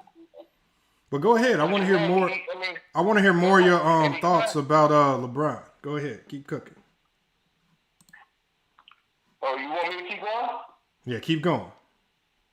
Okay, yeah. Like I said, he said he had him in his top 5. He don't anymore because he had LeBron is not as good as Michael Jordan? Come on. What do you think? The man played with 15 Hall of Famers. If Kobe would have handpicked his team and all that damn talent he played with, he would have probably 8 damn championships or 9. That's facts. And he would have won at least 3 in Miami if he would have joined that team. Don't forget the redemption team. Kobe redemption team. LeBron got his ass swept twice in the Olympics. Came home with the silver. My boy Kobe got that gold for them. And then y'all gonna put LeBron over Kobe? Are you kidding me? You said LeBron got swept in the Olympics? LeBron got his ass handed to him twice in the Olympics. He went home twice with the silver. Until Kobe got there. The redemption, they would call the Kobe the redemption team, homeboy. We brought home that gold. Kobe went to LeBron James and Kamala Anthony. He said, I'm tired of y'all chumps keep losing. I'm going to bring home the gold. All right, hold on. Let me play this video for you, all right? Make sure it's the right one, homeboy. No, this is the right one. All right, hold on. Let me play this for you. You just be watching your screen. And then you play the video next after Larry Bird's who he choose between LeBron and Kobe. And then Michael Jordan, and then so on. All right, hold on. I got you. Hold on.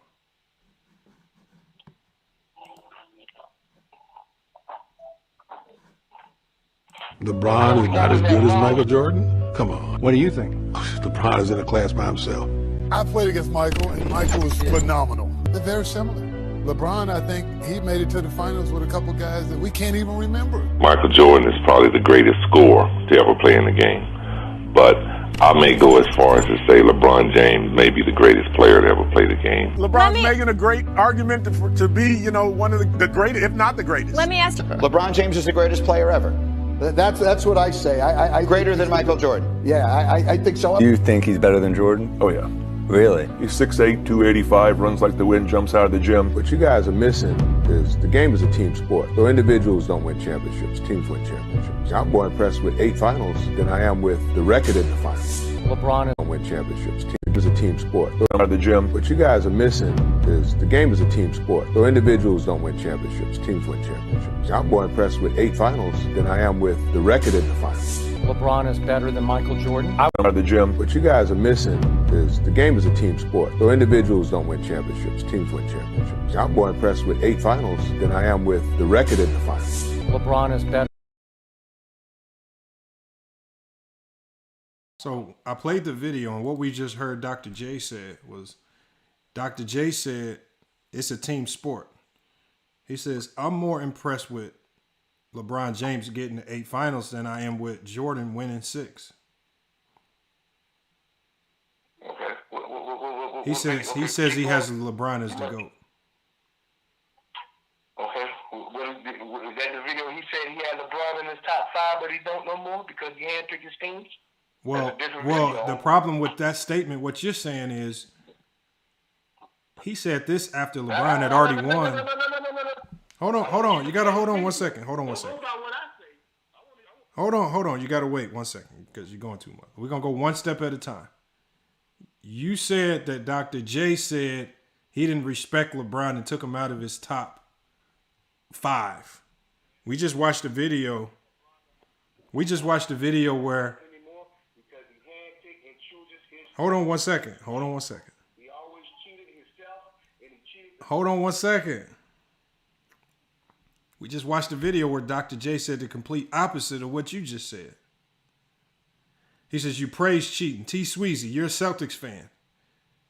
Your team is the epitome of cheating. If LeBron cheated, which he didn't, exercising free agent isn't cheating. I don't know where y'all get this cheating stuff from. When the Celtics actually cheated, LeBron just exercised free agency. What's wrong with that? He paid his just due to Cleveland. He left, won championships, felt bad about leaving, came back to Cleveland, and won a championship for the city of Cleveland. So because he went back and just won one championship for the city of Cleveland, he can now go back to Cleveland in a completely different uniform, and the fans there still respect him. The fans there applaud him now. He's not consistently getting booed. They're no longer burning jerseys because he came back and did for them what no other player who's graced the Cleveland Cavalier jersey has done. I mean, for whatever you want to say, if y'all want to say all this stuff is cheating, well, the Celtics actually cheated. You guys say LeBron cheated. All he did was exercise his free agent rights. You guys have been so brainwashed by the 90s that you think a player leaving in free agency is cheating just because he went to a team that you don't like. Y'all got to stop with this stuff right here, man. Hold on. And I'm going to go ahead and let the caller go because he was starting to rant a little bit. Because one thing we clearly just heard with him talking is just he's just a pure LeBron James hater. I'm not even a LeBron. See, the number one thing that LeBron James haters will say is that anybody that talks good about LeBron James, they'll say that you LeBron James fans. First of all, I'm not even a big LeBron James fan. I just think it's stupid some of y'all takes about the man.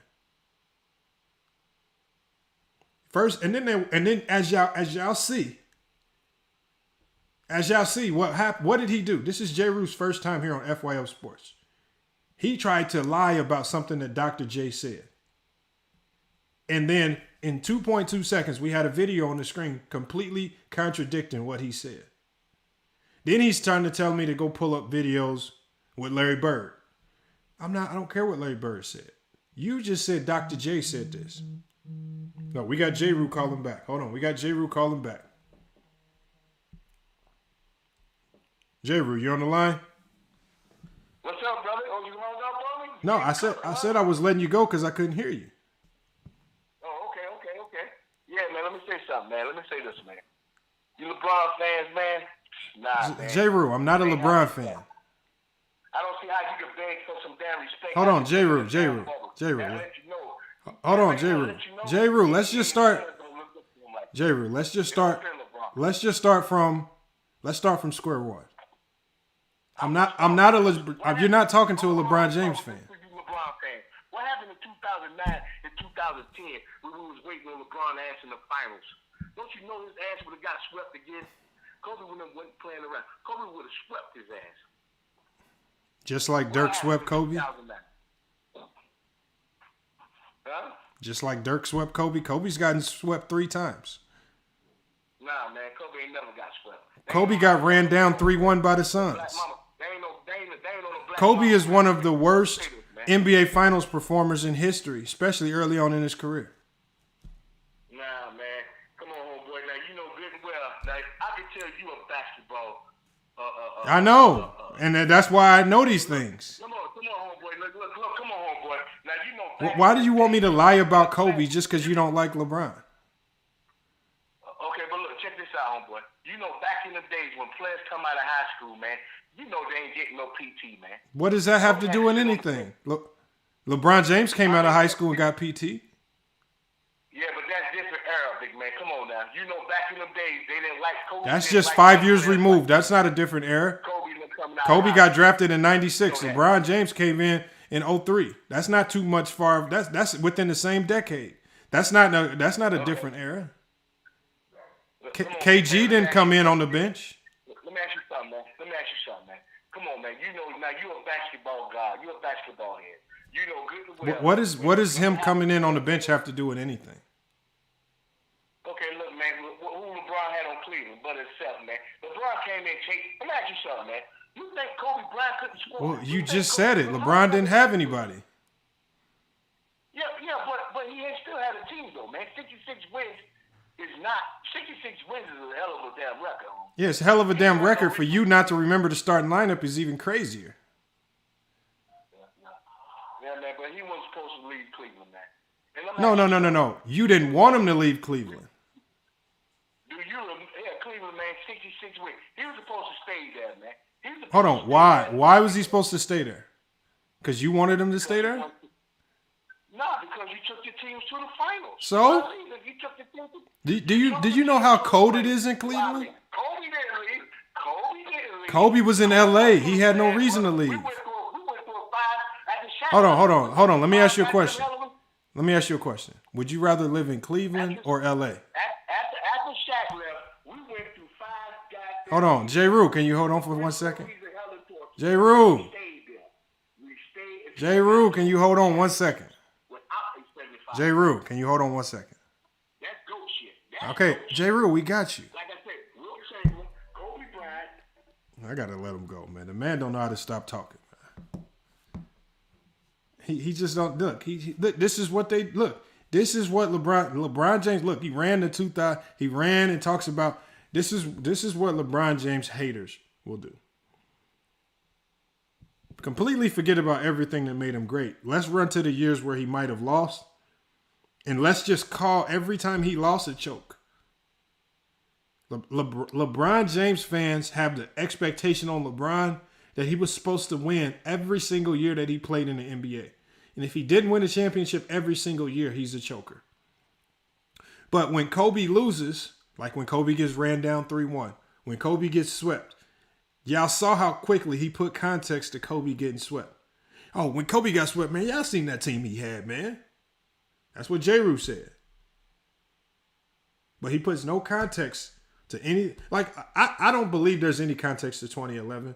2011, that's on Miami. They should have gotten that done. I don't think they should have allowed a zone to confuse them that much. D-Wade, Bosh, they're better than that. You can give them that. But just like we give the same criticism to LeBron for 2011, give that same criticism to Kobe for 2004. It's just low-hanging fruit to talk about that. It's easy to criticize Kobe for 2004. That's why there's no need to talk about it. That's why it was sad watching Ticket on the video sit there and try to blame Shaq for 2004 as if Kobe wasn't the reason why things went wrong.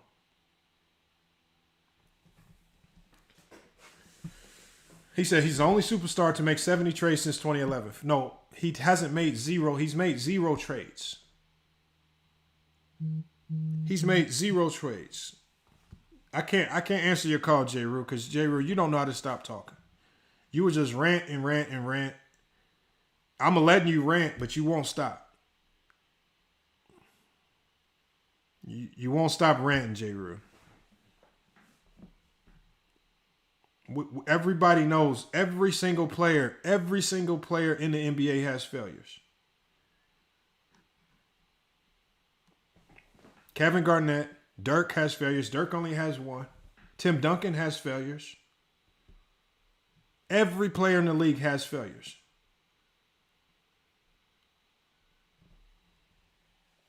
He didn't make any trades.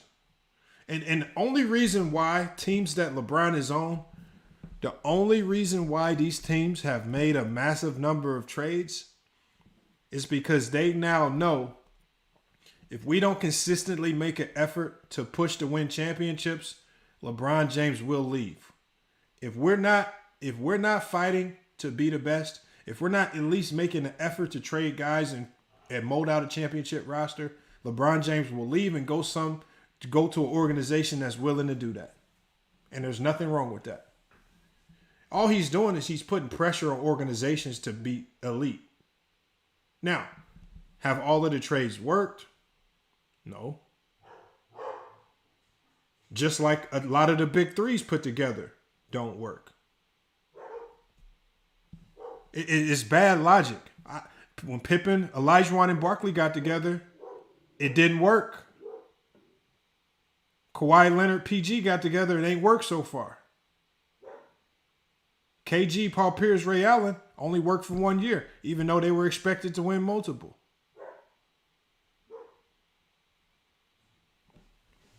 KD, Kyrie, James Harden didn't work. It happens. So the fact that not all big threes work is a testament that just creating a big three isn't the solution. You still have to go out and execute. And what it's also showing is showing that there's still so much talent in the league.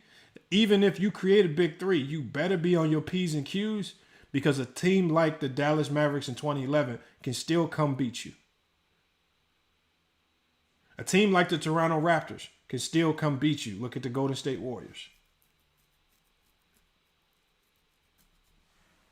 That's all when y'all say some of these things, all y'all doing is giving credence to how much competition LeBron James has faced.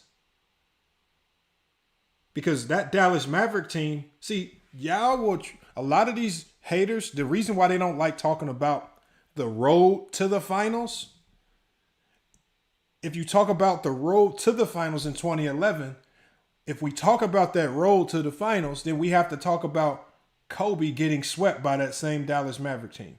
So what these LeBron James haters like to do is they like to just act like the only thing that happens in the playoffs is the finals.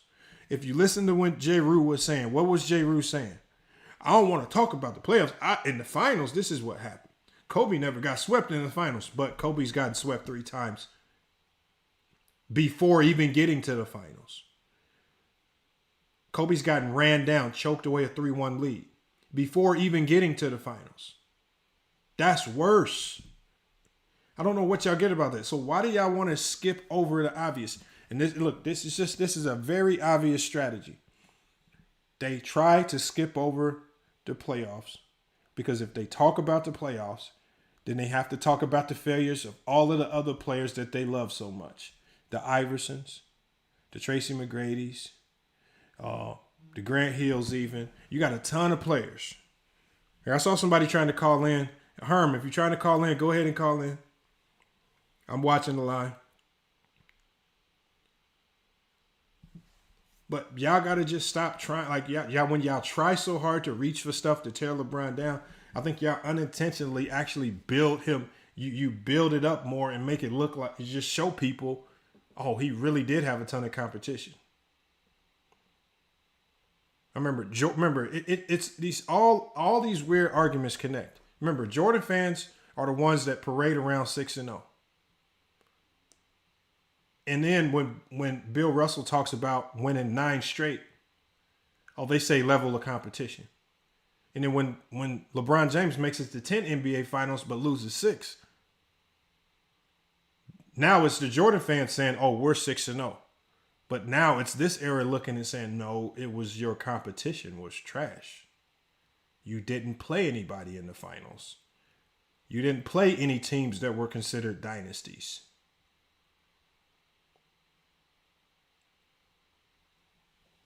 You didn't face anyone that was looked at to be in the top 10 outside of Magic.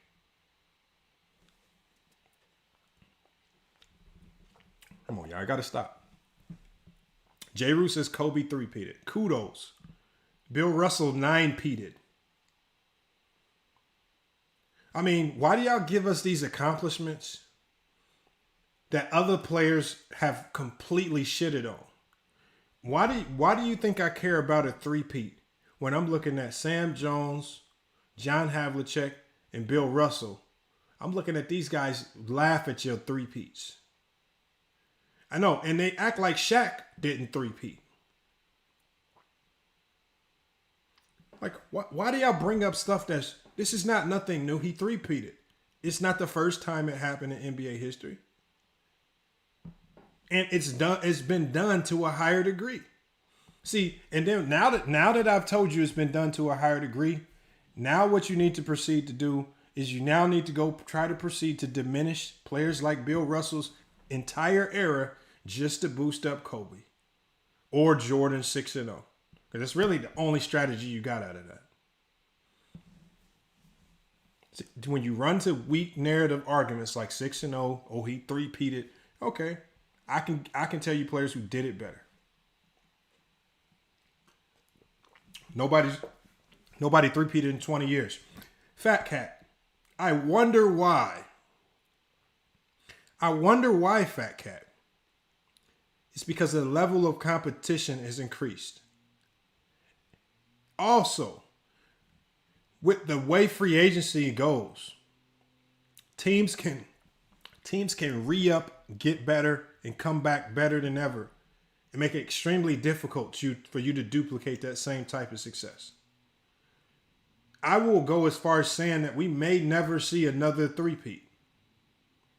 Because the way teams can get better on a year-by-year basis, just that quick, it's crazy. I mean, and then if you look at the talent we have in the league now, Luka is literally 1-star player away from dominating the Western Conference. Ja Morant is 1-star player away from dominating the Western Conference. The Boston Celtics are a healthy big man away from dominating the entire NBA. Extremely difficult nowadays to have success. Because young players are coming in, and young players are coming in more experienced and more game ready than we've ever seen. Look at Paolo Banchero for the Orlando Magic.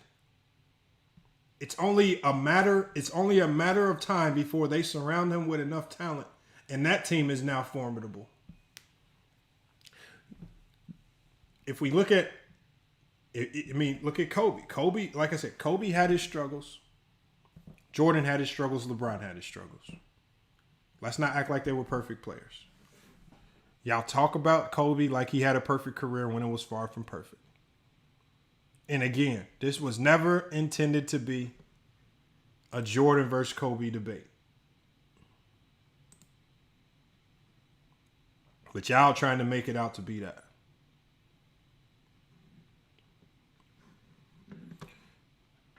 All right. He says Kwame Smush. Hold on. How long we going on, man? Hold on. I'm gonna leave the phone lines open, man. I'm gonna leave the phone lines open for another second.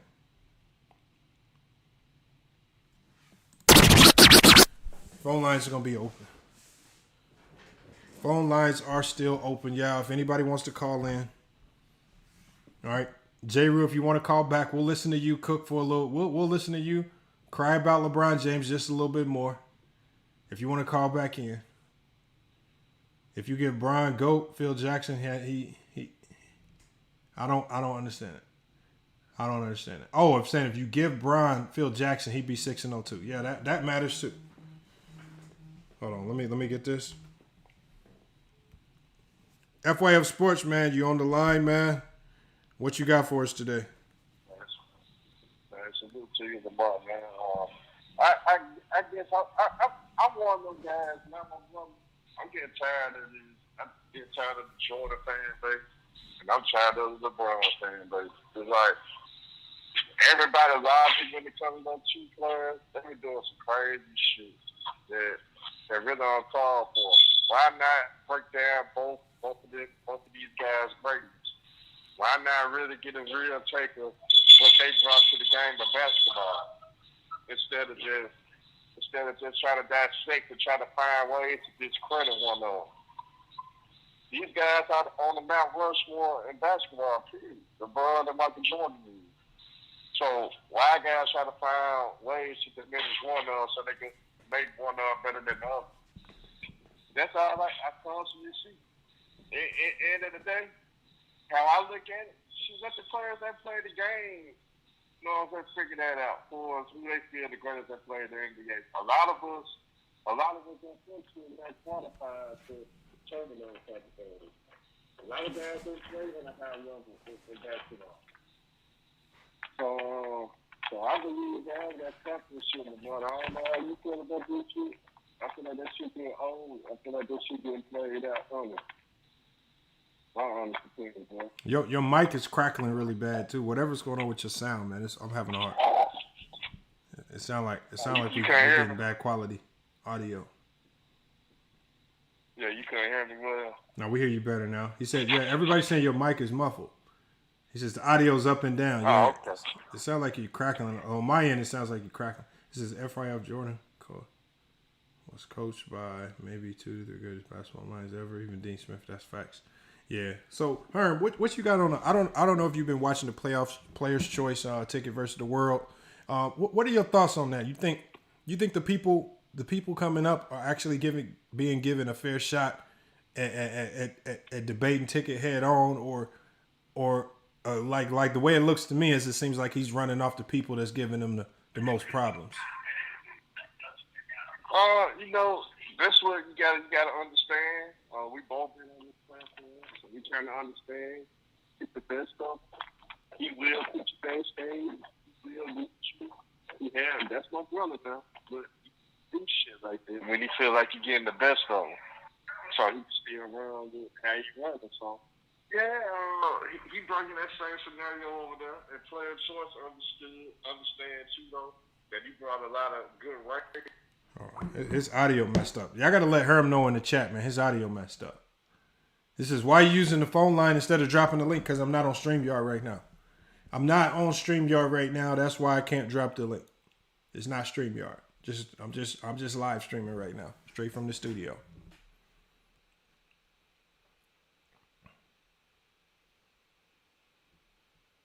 He said, if Bird is not top 5, Jordan's. He says how he and Jordan and Magic top 5. What are you talking about, T Sweezy? T Sweezy, what are you talking about?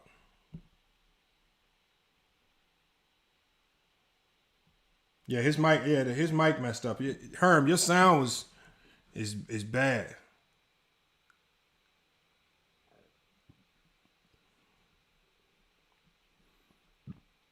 T Sweezy said he talking to the comments. J Mar says Herm hate on LeBron just as much as anyone. That's facts. We all know Herm be low key running around hating on LeBron. Herm energy just sway based on the platform he on. Herm to turn up on Mookie channel.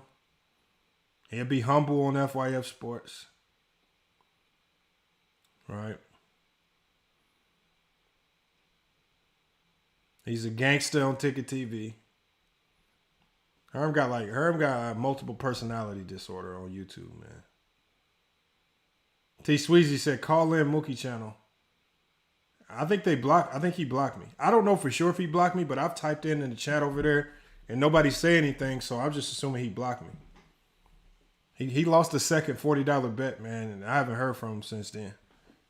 And then his buddy Ant, I don't know if y'all remember this. I was over there one day, man, and his buddy, that dude named Ant on the panel, does not like me.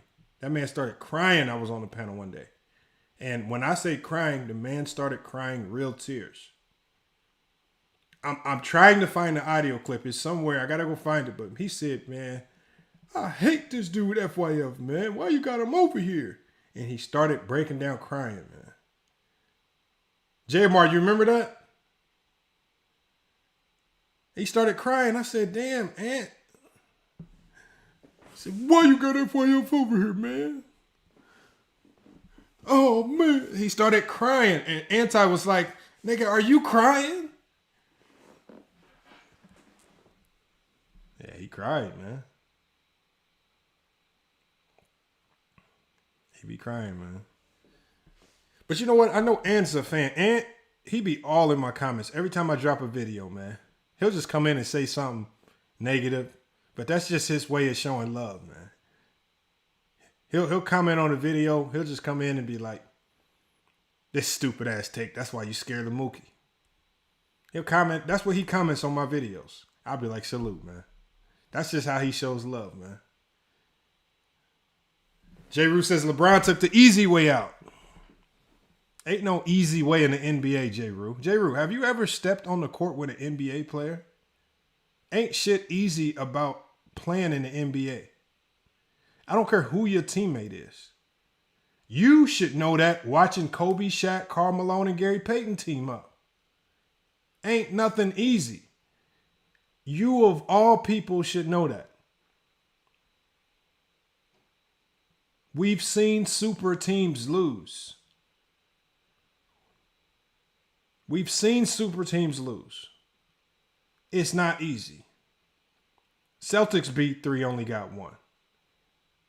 Pippen's big 3 with Barkley and them guys didn't get anything. Stop it, man. This game is not easy, bro.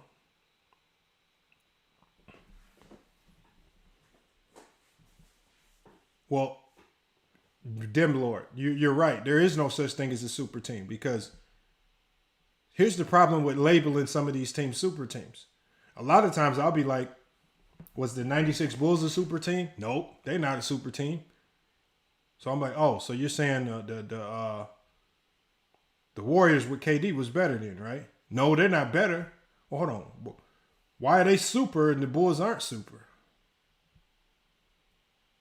Man, but I'm back says Ant got the same swag as a junkie on God. Nah, I believe Ant has if I'm being honest, I think Ant is probably autistic or something. Like a mental something going on mentally over there. Because we all know, you can just hear him talk. I don't think he has it all over there. I mean, like I said, man, why do you think he start crying on live? Like, what grown man will cry because I pull up to a panel? I mean, he has some type of mental, like he probably has something over there. He just probably don't like talking about it because it's embarrassing. But we all know Ant got something going on. Hold on. I'm not sneak dissing though. Hold on, J-Mar. I'm not sneak dissing. That's not sneak diss. I truly believe Ant got some type of special issue that he's coping with. You can't tell me he's not on some type of pill.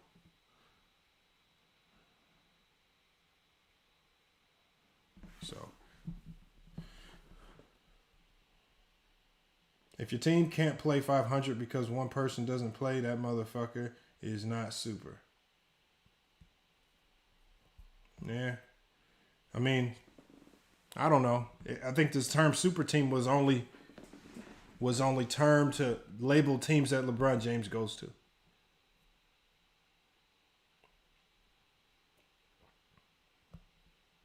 I think the only thing that can make a team super is if they actually start winning championships. If they don't start winning anything, why are we labeling them super? Teams are beatable until they show us otherwise. Yes, the 96 Bulls fit the criteria of a super team.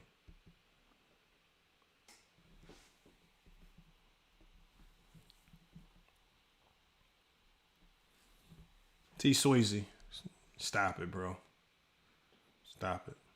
I mean, T. Sweezy, you got the most cheatingest franchise, You're a fan of the most cheatingest franchise in NBA history, and yet you want to sit here and cry about LeBron James getting the one up on you. T Sweezy, you mad over a few years where LeBron James dominated y'all.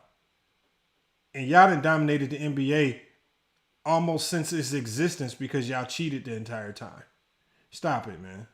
Y'all have had, LeBron's had a few years of it over y'all. Y'all have had it for decades over everybody else because you cheated.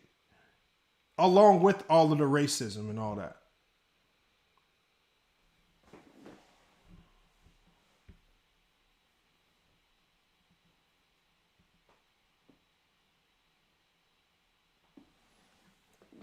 Y'all gotta stop, man. Y'all gotta stop. He says, didn't Kevin give KG to Boston for free? Yeah, probably did. Bang says, Bron banged on them legs. Yeah, facts, man. Look, Bron's only had y'all number for a few years, man. Y'all probably have it back right now for a little bit. Just be happy. But the Celtics cheated their way to all them banners. That is something that you cannot deny. So I don't want to. The one person in here that cannot say Bron is a cheater is a Celtic fan. Why you think True the King ain't typing right with you right now? True the King says, "Hold on, I'm gonna shut the hell up. We cheated to get where we at." Thief calling another guy a thief. Basketball expert, did I finish the ticket video already? No, I didn't finish the video. I'm not going to sit here and play the entire video, y'all. I mean, I just wanted to go over some of the talking points in there. I kind of did think about going over the part of the first video where he had James Hayes come in to try to double team Legend of Winning. Hold on, I should have pulled that up. Let me pull that up. Because I just thought that was completely out of line, especially in the middle of the debate. In the middle of a debate where he didn't even complete the debate.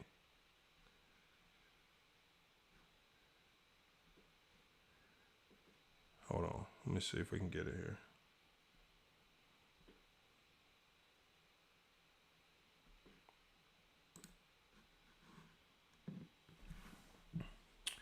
Let's see if we can get it. He says, what are your thoughts on the NBA possibly an expansion to Mexico? I think it'll be good. I think an expansion to Mexico would be good. Obviously, we've known for years that the NBA is trying to go global. And I think starting with Mexico, they've already went into Canada. I think Mexico is going to be the first step. We see what they're doing with the NBA in Africa right now. So I think the NBA's next step is how can they turn it from a national league into an international league? Because the international talent that's coming over here now is like none like we've ever seen. So, let me see if I can pull this video up.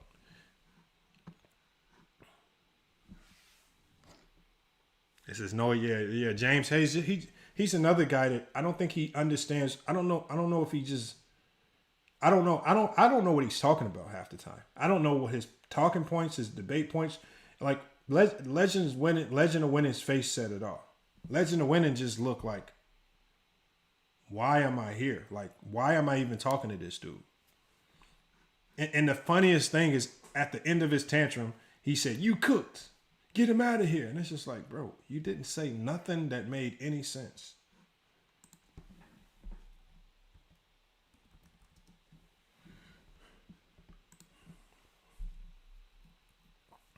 Listen, I want y'all to listen to this. Yo, let me see if I can find it. Every time James comes on, I click off.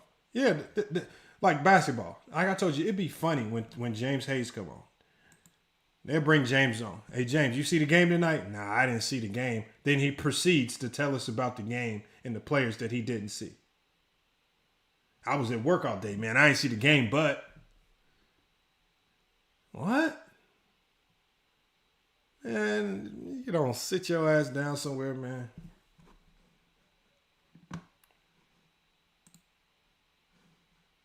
All right, hold on. I'm about to... All right.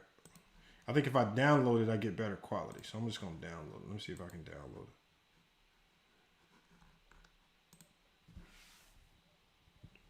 He's not even entertaining to me. It's just stupidity. it ain't even entertaining. It's stupidity. And then James, he lost all credibility with me when I saw him when Kwame Brown came on the channel, man. That man said, hey, Mr. Kwame Brown, man, I thank you for your time in the NBA.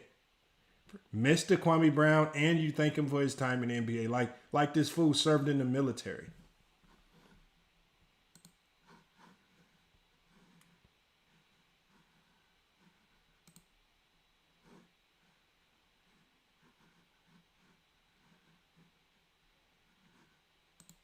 All right, hold on. I think I got it. Hold on, let me see if I can find it. Oh, here it is right here. I got it. All right, hold on. Let's see if we can pull it back up. All right, I think I got it right here. Check this out, y'all. Funniest thing I've ever seen, man. Yeah, that's what I'm saying, 60. Mr. Kwame, can I say something, please? Thank you for your time in NBA, Mr. Kwame Brown. What?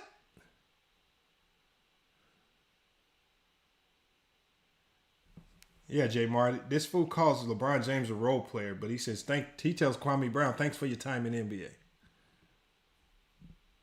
I said, you just a big old Mr. Charlie, man. Just soon as somebody come around with a little bit of clout, you get to saying, yes, sir. He couldn't even control himself. As soon as the NBA player stepped on, he didn't care who it was. He getting to calling this man Mr. and yes, sir, no, sir. Can I please say something? James, the loudest, most disruptive person on any panel. Hey, Mr. Kwame Brown, you mind if I say something? All that energy for him sucking it up. All that energy for him sucking it up in LA. Costing Kobe Bryant years. All that trash I was talking about him. Then when he pull up, Mr. Kwame Brown, can I talk? Man, oh my God. Fake tough with everybody else. Kwame Brown, the biggest bum and one of the biggest bums in NBA history, pulls up. And you calling this man Mister. Hold on, let me play this for y'all. Y'all got to check this out. And salute to Legend of Winning, man. If y'all haven't seen it, man, I did a great interview with Legend of Winning, man. Because he does a ton more content than just sports content, man. All you got to do is just type his name in YouTube, man. He's all over the place, man. But y'all need to check him out, man. He got a ton of content out there. He says, FYF Sports, where Dr. J diss LeBron? Please play the video. Dr. J did not diss LeBron. He actually said he respects LeBron getting to the finals at that point in time 8 times over Jordan's 6 championships. What are you talking about? J. Rue, just let it go, J. Rue. Dr. J did not say anything that you said. It's not a diss video. It was a video showing us that he didn't diss him. He actually called him the GOAT. So just, all you got to do is rewind the video, J. Root, and you'll see it. Yeah, thanking a bust, basketball expert. It was crazy. It was the craziest thing I ever seen. Just pure Mr. Charlie, man. Craziness right there. All right, let me play this real quick for y'all. Let's see what they. At this point in time in the video, just so you guys know,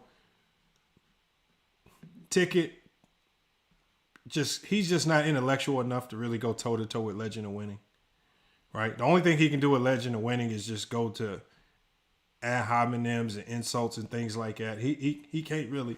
He's never going to be able to withstand a true debate against Legend of Winning.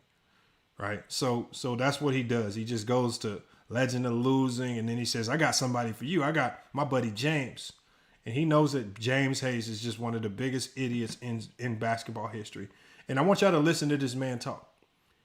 And if you, after listening to this, if you can get any inkling of basketball knowledge out of this, then man, bro, y'all just got to listen to this. Check this out. This season, not now, but going into this season, based off what we seen last season, that I had Jimmy Butler ranked in my top 5, based on what we seen him do. Now, do I feel that same way? No, based off what I've seen this season.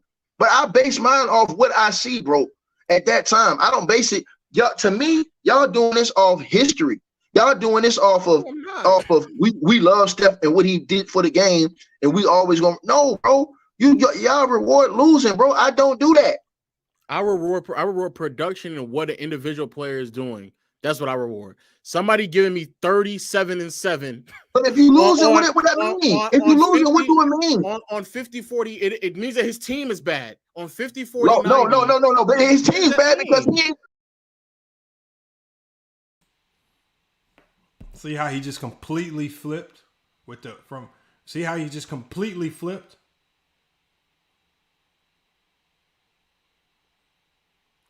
That's crazy, man. The logic just flip. The hypocrisy is going right now. The contradictions is ridiculous right there.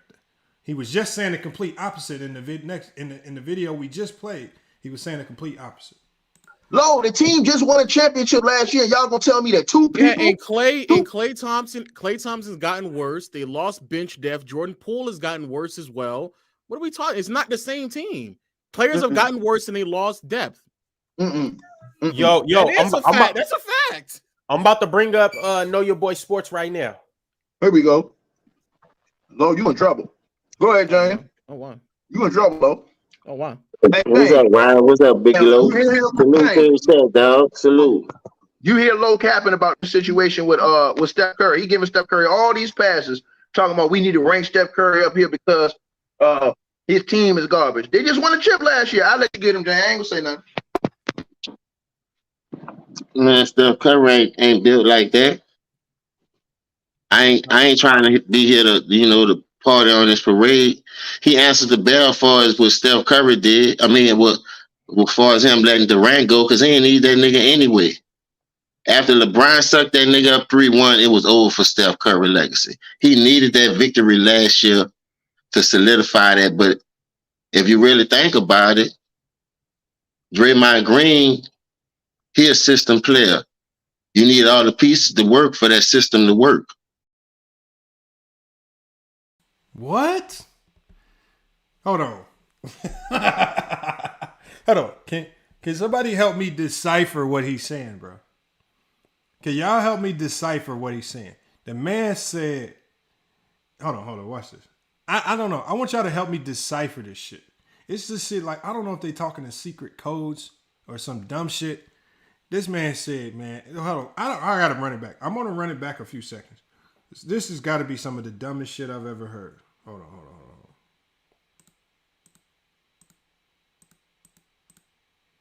All right, hold on.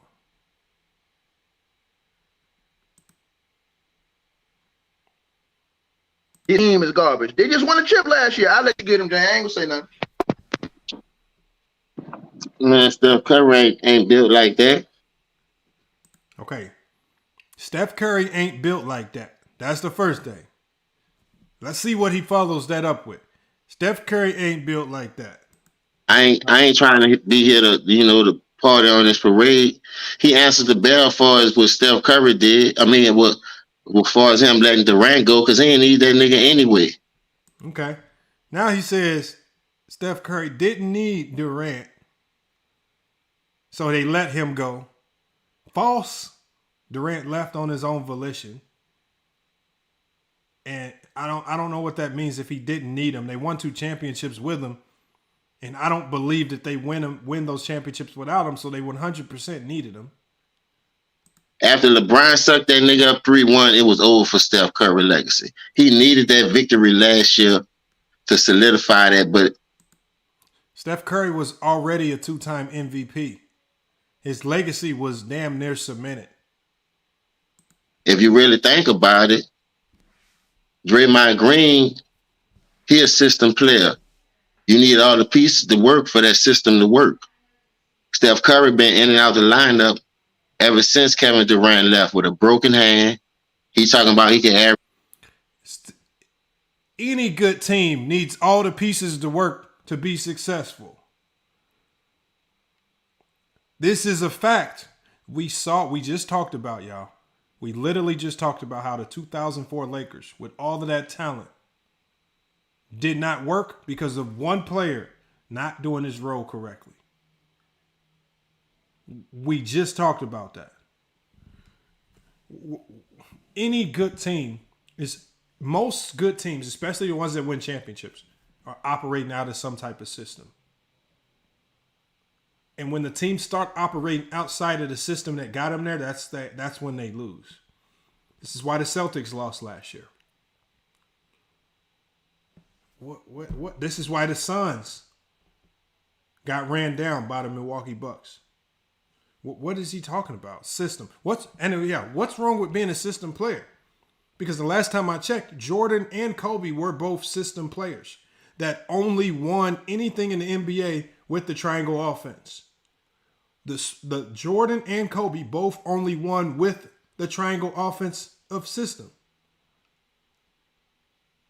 Those, as great as they were, without any type of structure or system, they struggled to win.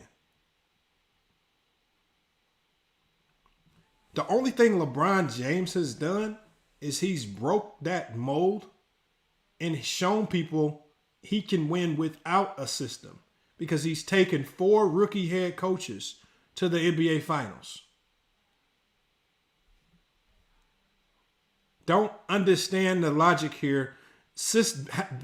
Needing a system, when you're talking to NBA guys, there's only 2 things that matter. Are you a pattern player? Are you a non-pattern player? Steph Curry is a non-pattern player. And you need non-pattern players to win in the playoffs to get to the finals. Pattern players, guards that cannot go outside of the offense, that can't make tough shots, don't have a deep bag, those are the guards that struggle in the playoffs. James, this is what I'm saying. When you're talking with people that don't know what the hell they're talking about, they say some of the dumbest stuff in the world. There's nothing wrong with needing a system. It's a team sport. It's a team sport. I feel like people are stupid or something. Ain't nothing wrong with a system. All your favorite players won because of a system. Well, 2 rookie head coaches, Derek Tillman. However you want to slice it. Was 20, but he never did. He ain't trying. He did. So then you got Clay going down, missing 2 of those seasons. Y'all talk about him averaging 30, no impact. Cam was getting the fucking play. LeBron hit a walk-off in his face. So I'm saying, when you look at it from the outside looking in, is y'all ever really that fucking great? Y'all, competition-wise, y'all playing with each other. Bro, the stupidest shit in the world, man. It's hard for me to listen to this without just thinking he's retarded. And then Ticket vouches and puts his credibility behind this type of nonsense. This got to be one of the dumbest takes I've ever heard. This is absolutely one of the stupidest takes I've ever heard. He says, is they really that good? He's saying this after they had already won 3 championships. Is they really that good? After they had been to the finals how many years in a row? What you mean, is they really that good? They went to the finals before KD got there and won. They went to the finals after KD got there and won. And they've been to the finals since KD left and won. The stupidity in his statement, right?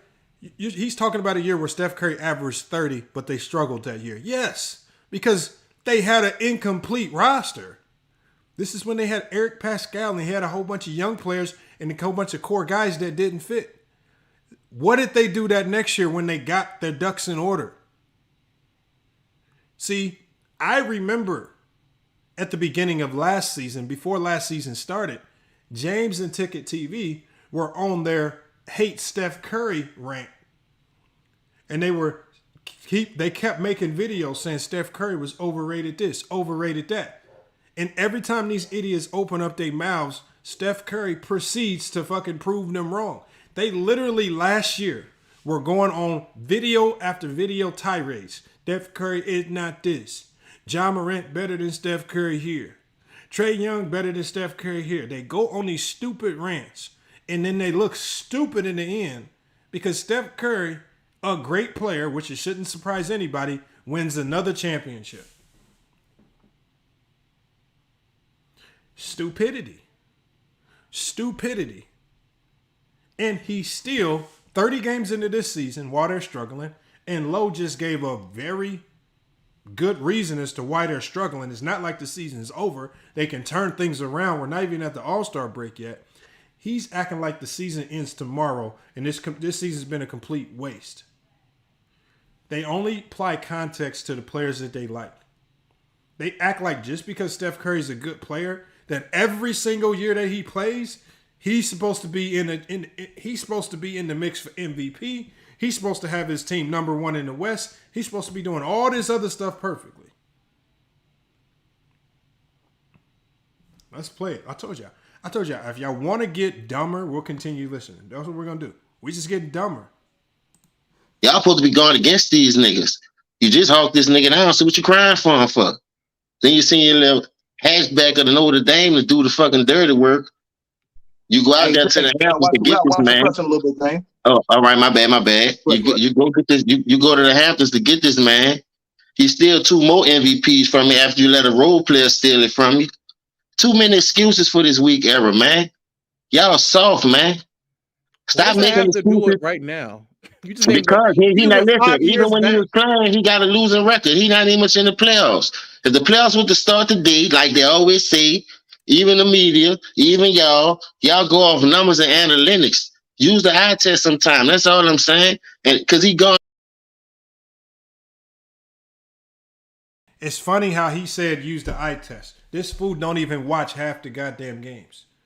I told y'all, all you got to do is go watch a Ticket TV post-game show. Hey, James, what you thought about the game tonight? Well, I ain't see the game, but shit. Steph Curry's a choker, man. Steph Curry. What the fuck are you talking about? Eye test, and you don't even watch the game. So, you don't watch the games, yet you telling us to use the eye test. You telling us Steph Curry career ain't all that after he has 4 championships, 2 MVPs, led the league in scoring, all types of accolades, all types of first team All NBAs, but now you want to parade around and tell us the league is soft. That's your excuse. You have no real explanation as to why Steph Curry's been great other than just saying the league today is soft. This, by the way, this is a league where he said he could have made the NBA, but the NBA was too soft for him. That's why he chose to go work at the auto mechanic shop that he's working in.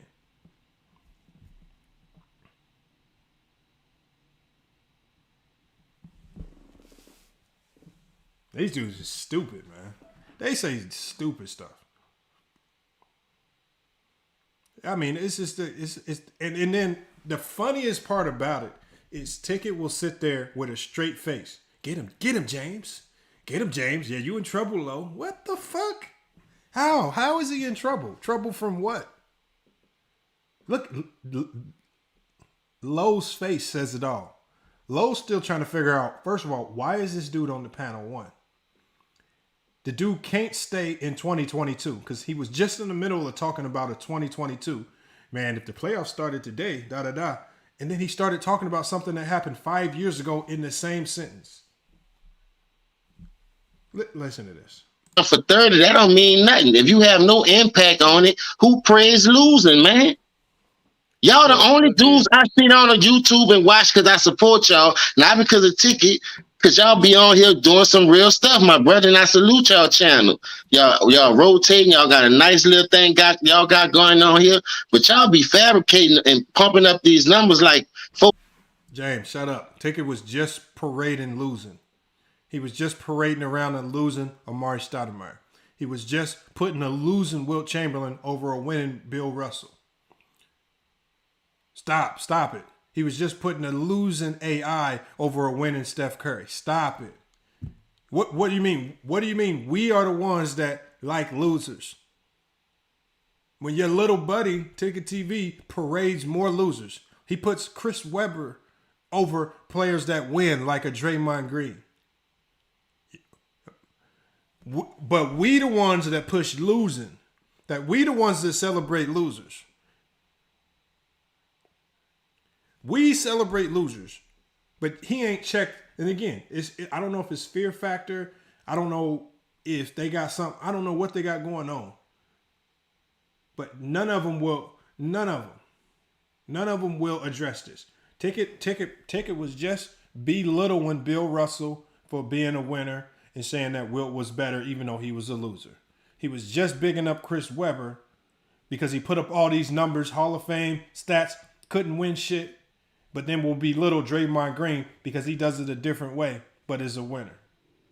He was just putting Allen Iverson, a guy that lost outside of being able to get to the finals at one time. He couldn't escape the first round, continuously lost, couldn't get along with teammates. He wants to put that guy over a guy named Steph Curry. Who is the one actually parading around celebrating losers, James? James Hayes right here is the one that calls LeBron James a role player, one of the greatest winners of this era.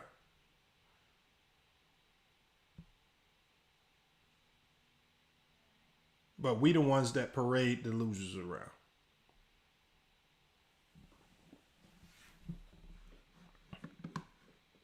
Flat tires, man, and that's not right because the numbers have no impact on winning.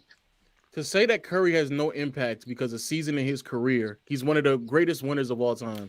Because a season in his career, That's not what I'm saying. But that is what you're saying. You're saying that you're questioning a man's impact after just concluding one of the greatest 7-year stretches, one of the most successful 7-year stretches in NBA history. Now because he's on pace, hasn't even missed it yet. He's on pace to miss the playoffs. Now all of a sudden, all of the winning and dominating he was doing in the 7 years before now is in question because 30 games in, his team has a below 500 record. That doesn't make all right. sense. Know how easy that is? Since Kevin Durant left, how many times he made the playoffs? What, once? Headshot. Kill yourself. He was hurt. He was hurt 1 year. I don't give a damn whether he was hurt or not. I come from an era we play on broke hands, tape them together. And that's fine. I come from an era where a nigga coming out the locker room on a nigga. Y'all could do that because y'all was on crack. Look, you came from an era, and it looks like James has dabbled. If we being honest, it looks like this man just said he's played with broke hands. If I had to bet money on it, I think it would be safe to assume that he's dabbled with a little bit of cocaine in his life, which is probably why you were able to play through pain. And you know why I know people of this era dabbled in cocaine? I remember when I was younger. I was at my grandma's house. I had a toothache. You know what my grandma offered me? She said, put a little powder on it. I know people in y'all era was just doing the cocaine like it was weed. I know you've dabbled. This is why you could play with two broke hands. The only way you can play with two broke hands is if you're operating on crackhead strength. That is the only way. I want y'all to tell me another way you can play with a broke hand. I don't dislike James. Dante. I do like James. James is just stupid. I can like somebody and that person can still be stupid. 360 Kings. I didn't use it. I was little. I think I might have been under 18. My grandma was a motherfucker. She passed away now. She was a loan shark and everything. I had a toothache. She was like, here, put a little of this powder on it. I promise you, she said that. Anybody that's older knows I'm 100% right. She said it will numb it. Now, I've never done it before, but anybody that can be honest about it in the chat, does it numb your mouth? James Hayes would know. I want y'all to look at this man's face, the glossy eyes, the flared nostrils, the heavily slurred speech still sounds very close that he might have a speech impediment or learning disability. I am not joking. He is 100% dabbled, right, with some type of powder or crack pipe, if not both.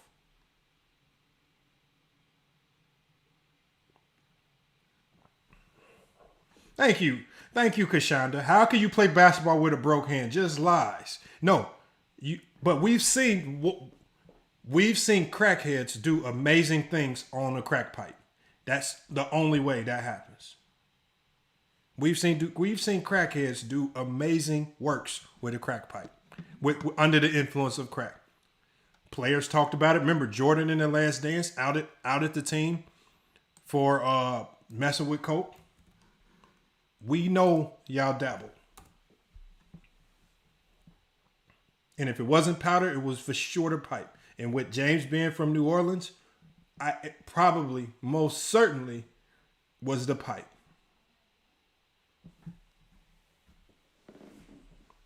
It's no joke. I promise you. Only a crackhead would say some stupid shit like that. Only a crackhead that's experienced it. Broke leg, Willie Reed. You also just come from to play in the finals because it means something. Never know when you'll get back.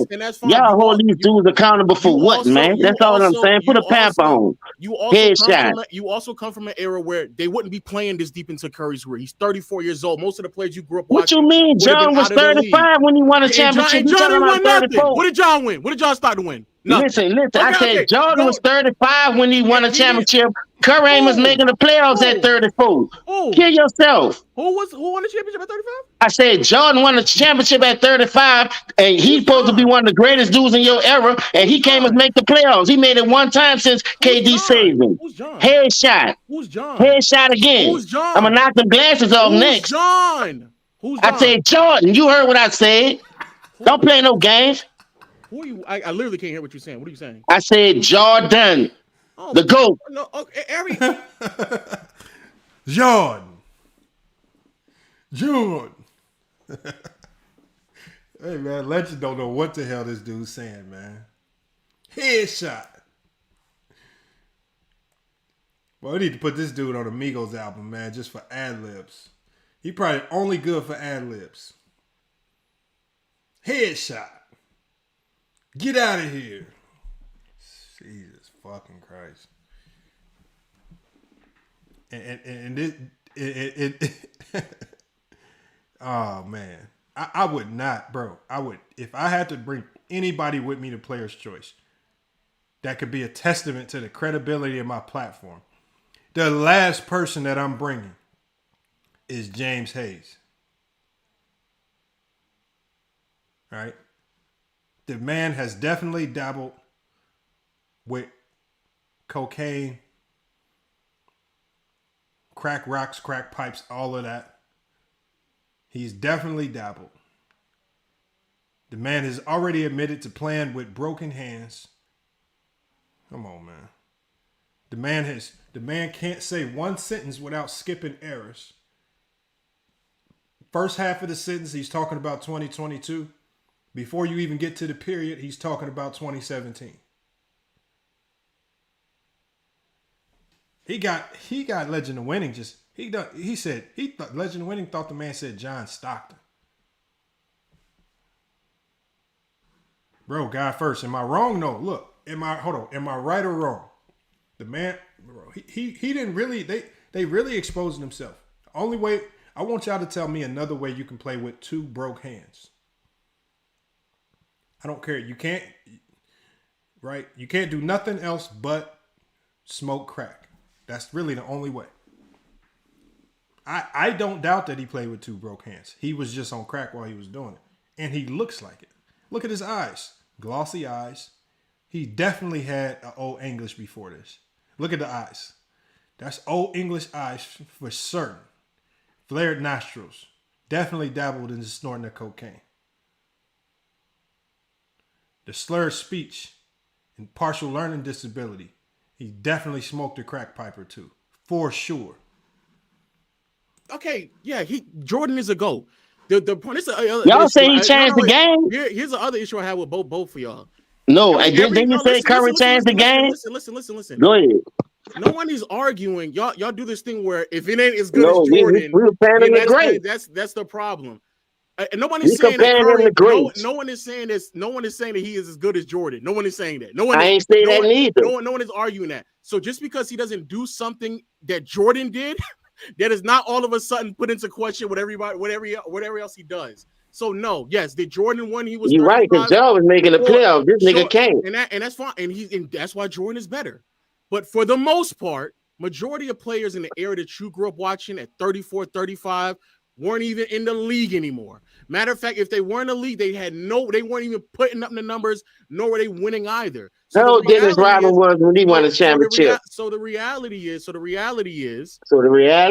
old was Dennis Rodman when he won it? Wasn't he older than Jordan, Dennis Rodman? Dennis Rodman? You say we ain't had no old people. I'm just saying, didn't he win a championship and he was old?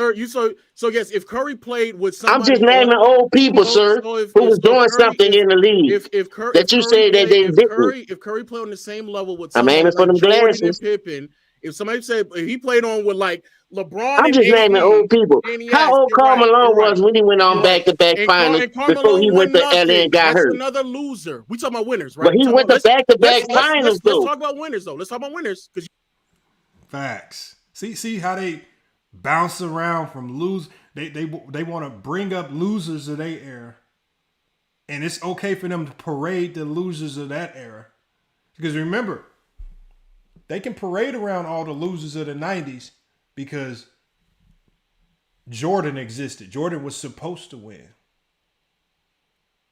So they can parade their little losers around. He just brought up Karl Malone. He went to back-to-back finals. He lost. You just blamed Legend of Winning for parading and pushing losers, and James Hayes has been the only one to push a loser this entire time. Crazy. Remember, y'all, these are the same two people that last year, at this very same time last year, were saying the same things about Steph Curry. I kid you not. And as the year progressed, people started making a mockery of all the videos and all the things they had been saying because Steph Curry won an improbable chip. They've done this before. Crazy, man. This is crazy right here.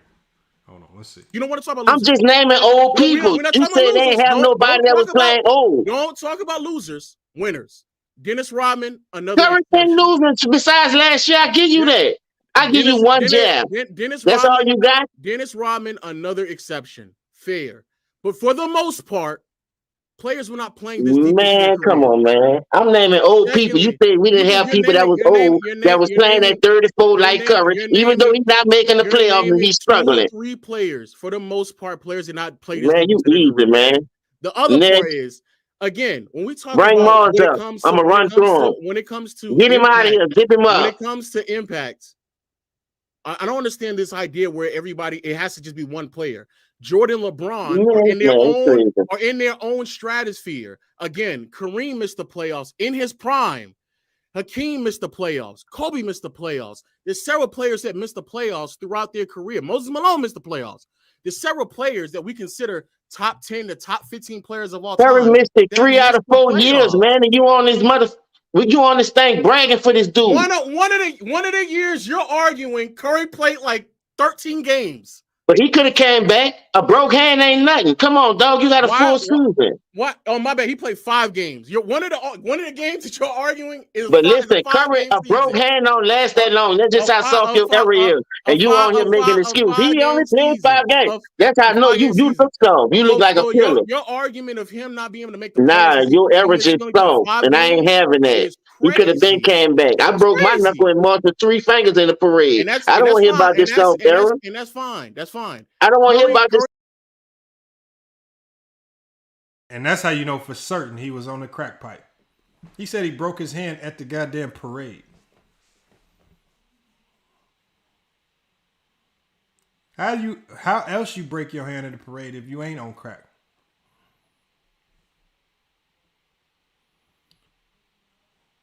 Come on, man. We got Kashonda Gaskins in there. Says, let's give Brown a break. Let's see what he do. Just West was stacked. Man, salute to the chat, man, for going strong all this time, man. Appreciate y'all pulling up, man. Appreciate y'all pulling up to this. Just going strong today.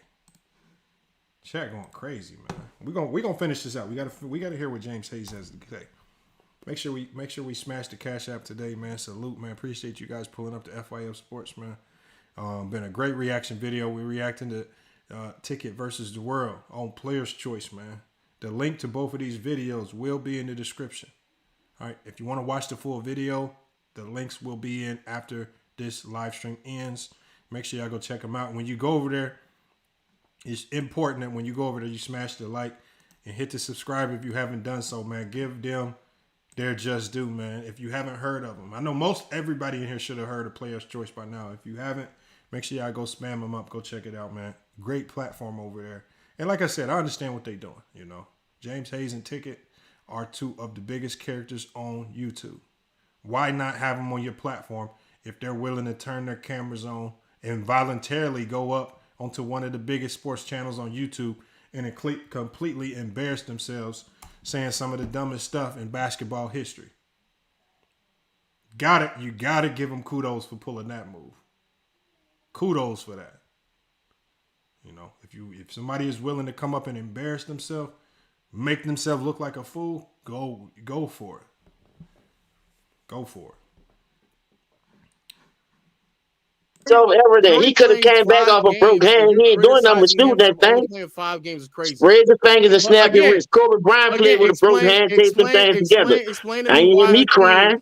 Explain to me why Hakeem missed the playoffs then. He played all them games. Why did he miss the playoffs? What you mean? In 92, he missed the playoffs. Because he missed the playoffs. Why though? How many times he missed the playoffs? I want to say 2 times actually. Steph Curry missed it 3. Already. And one of them, he played 5 games in that year. I don't care. When Steph Curry won back-to-back, Hakeem got him. See how easy that is? I told you I'm aiming for your glasses. I'm going to knock him off. I'm aiming for your glasses. I'm going to hit you with that chin shot and go screen through the glasses. Curry won back-to-back championships. What are you talking about? Well, with KD. But he's still that's who got the MVP. Okay. He won back-to-back championships, so you're wrong on that as well. That's what KD, you know that. He cried for that. In 92, he didn't do what Elijah Wan did. So you trying to tell me the 2 rings with KD? Hold up. Lo, let me get you on record. Lo, look, I'm aiming for your glass. I'm about to knock your glass. Another hypocritical take. Because remember, they give Kobe the 3-peat. They give Kobe the 3-peat, even though he didn't get no finals MVPs. And he had a top 10 player all time carrying him to 3 chips. And Shaq got 3 finals MVPs. Yet we still give Kobe 3 championships. But when it comes time to give Steph Curry his credit for going back to back, Steph Curry's not allowed to have a Kevin Durant on the team. A Kevin Durant, a guy that's not even considered by many as a top 20 player of all time. So it's okay for Kobe to have a top 10 player of all time. Steph can't even have a guy that might be in the top 25 all time, maybe to some. Depends on how you feel about him in his career as it stands right now. But we know for sure he's not in the top 10. But Steph can't have that guy. See, and see how, but he will sit there when Tickets is there sitting there bigging up Kobe. He will not make this same argument for Kobe. He will just sit there. He will just sit there and be cool with it. He's cool with that.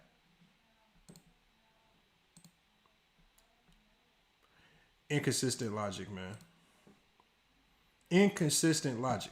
And remember what I told y'all. James is another one. They only say things to try to sound right in the moment, even though it contradicts the things that they said in the past. Even though this completely contradicts his Kobe narrative, he's willing to say it right now just to sound right in a conversation about Steph Curry. He's willing to say anything just to try to sound right. He's trying to push any false narratives just to try to sound right. And then, just like he pushed the false narrative about stars missing the playoffs, he talked about Hakeem missing the playoffs. He talked about stars who missed the playoffs in their prime. And then what did he say about Hakeem? And so what? How many did he miss? Now it's how many did he miss? glasses on right now. Lo, listen to this. You trying to tell me right now, Lo, that the two rings with KD hold. In 92, he missed the playoffs. All right, I give you that. I told you I give you that. You slipped the jab. You ain't got number the 22 rifle. Now let me knock them glasses off because I've been aiming for a minute. So you trying to tell me the two rings with KD that Steph Curry got hold more weight than Olajuwon two rings he got on his own, feeding his own team? I never said that. All right, then I knock your glasses off. Another headshot. I never said Get that. him out of here. Next, come on. You were just factually I'm going correct. for You Fluid. said you I made it want seem as Fluid if because I like think Curry never Fluid the won big back to dog back. over here. I don't trust none of you other niggas. He won I know back to Fluid back. the big dog over here. Not That's only he who I'm won aiming back to for. backs, but he Man, your also glasses won more gone. You can't see no championships. more. Get him out of He here. has Zip him up. more regular season MVPs. Get him out of here. Zip him up. He has way more Get him postseason out of success here. as well. He's made the Next. finals more as well. How high this food, man? Smoking However, like a backwood. you still didn't answer the question. Roll Why did he up. miss the playoffs Yeah, in man, you 92? done. I ain't got to answer nothing. You Why did he done. miss the playoffs? I just 3-0'd you, man. Why he missed the playoffs? I just 3-0'd you. Why did he miss the playoffs? James. You didn't 3-0 him, James. James, you turned your volume up 3 notches so you can be louder, but you didn't 3-0 him. Like I said, you got some people that are just not willing to try to out-yell you. It's not too many people that's going to hear James' voice incoming on their headphones and then want to proceed to try to out-yell him.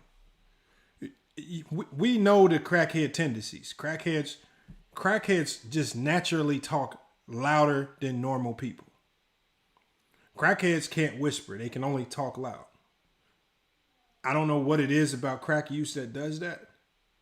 And he's just naturally loud. Or he just has his mic setting where he just picks up his voice. And nobody's going to be sitting there trying to out-yell you. Got to stop it, man. Got to stop trying to out-yell people. That's it. Only thing he did here was just try to out-yell him. He never asked you a question. And every time he was posed with a question that contested his logic, right? Whenever he was posed with a question that contested his logic, well, that don't mean nothing. First he brought up the logic about winning 2 in a row. Steph Curry won 2 in a row, but he had KD. Are those championships more impactful than Hakeem's? Now you're just moving the goalposts. The guy that says everybody is moving the goalposts consistently moves the goalposts whenever he's presented, when his logic is presented with a tough question.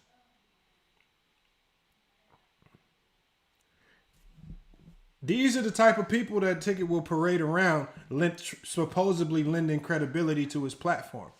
These are the people that turned his platform into the clown show that it started to become. It's not serious basketball talk anymore. And Ticket, if you're listening, please understand that no one looks at your platform as serious basketball conversation anymore. That is a fact. No one tunes in over there for serious basketball talk. Not serious basketball talk. If we want to laugh, yes. If we want to argue, yes. Not for serious basketball talk. That is a fact. I mean, you might not want to accept it. Some people might even come to my platform and say, because sometimes we might be too serious. When I do my film breakdowns, I've had some people come in the comments and say, this is boring. I accept that. Because sometimes when you talk real basketball, it can get a little dull sometimes. You got to find ways to spice it up. But Ticket and James need to understand that they've become clowns. That's no joke. No shade. He's found a way to monetize it. Like I said, he makes a ton of money. So obviously, kudos to another black man for getting bread. You know, however you got to get it. You know, he's not defrauding anybody out of it, right? He brings the entertainment every single night. He's going live 2-3 times a day. You can only salute that level of hard work. But when we're talking about strictly basketball, this is low level, low budget basketball talk. And James is at the forefront of it as the mascot. He's literally turned into the mascot for Ticket TV. James will be forever known as the guy that said LeBron James is a role player. This is a statement that absolutely nobody that knows the game of basketball will agree with. And the only reason why Ticket agreed with it temporarily is because people were sending them Cash App donations to push it. This all facts. I'm not knocking it. Look, y'all, I'm not hating on it. It's become highly profitable. So I'm not hating it, you know. I'll troll sometimes and I'll do some stuff. Like I understand the entertainment factor in it. But let's not get it misunderstood. James, you've become a mascot. You are funny. You've threatened. He's part of the comedic value part of the comedic value is that all you got to do is poke at him a little bit and you can get a few more laughs out of him because he's going to start to threaten to pull up. He going to talk about how he going to have his homeboys come see you, all this stuff. And that just adds to the comedic value of the night. If we poke at James today, he might threaten to pull up and we can start a whole new circus. Come on, y'all. Not very serious basketball talk.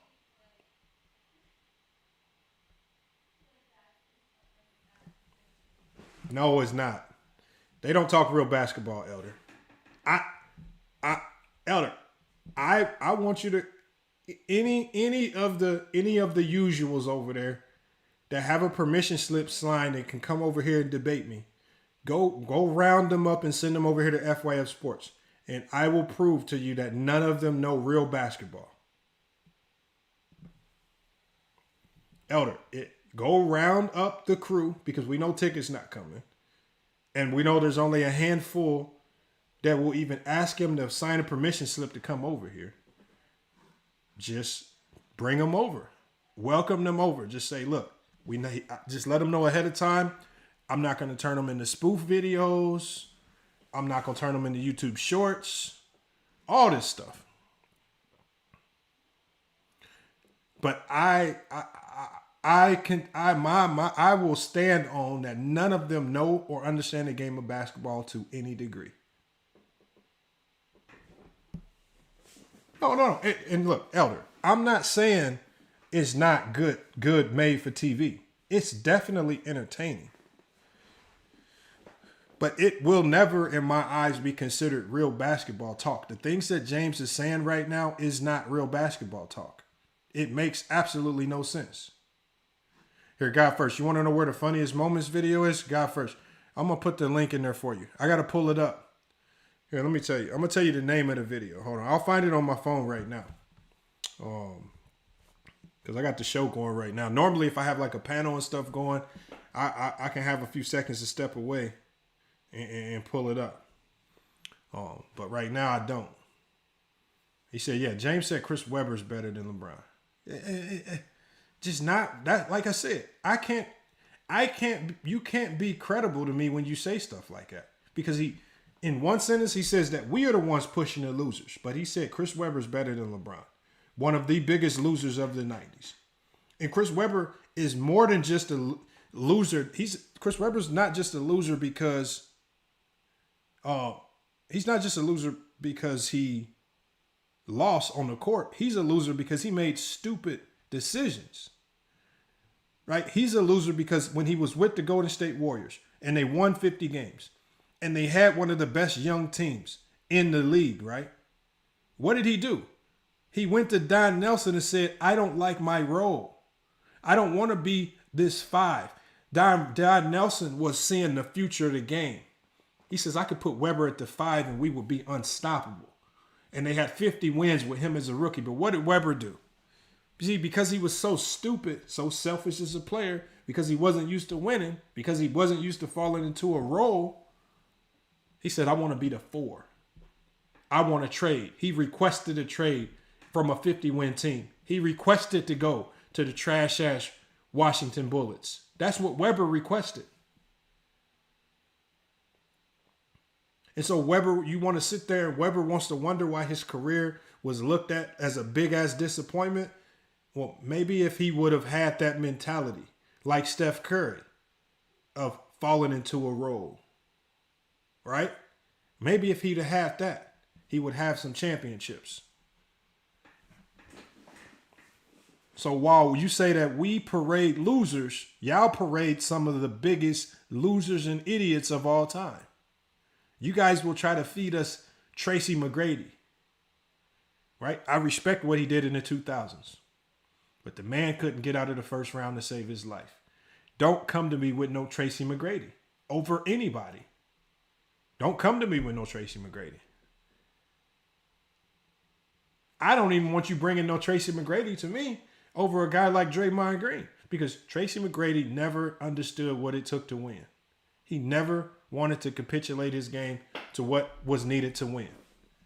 Unacceptable to never get out of the first round with that type of skill. And leadership, because it was on his job to lead. Unacceptable. TCZ says CJ will cook Lamont. No. CJ learned a lot from me. Right? And that's no shade. It's a lot of stuff. I'll be introducing new elements to the game, the debate game to CJ.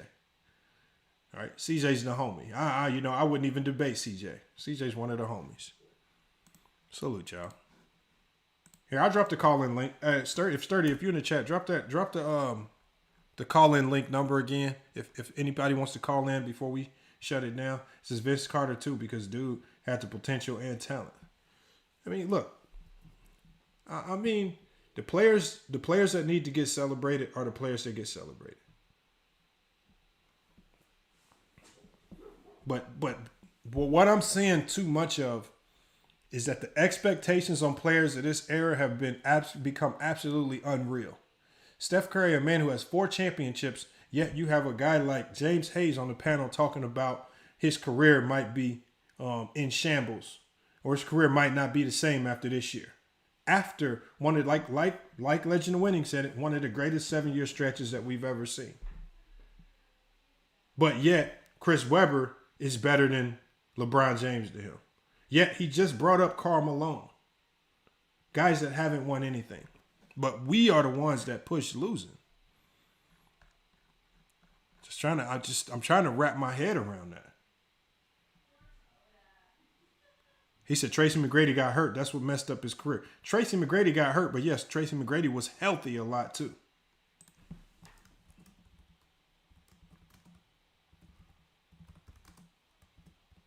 I'm putting it in the chat.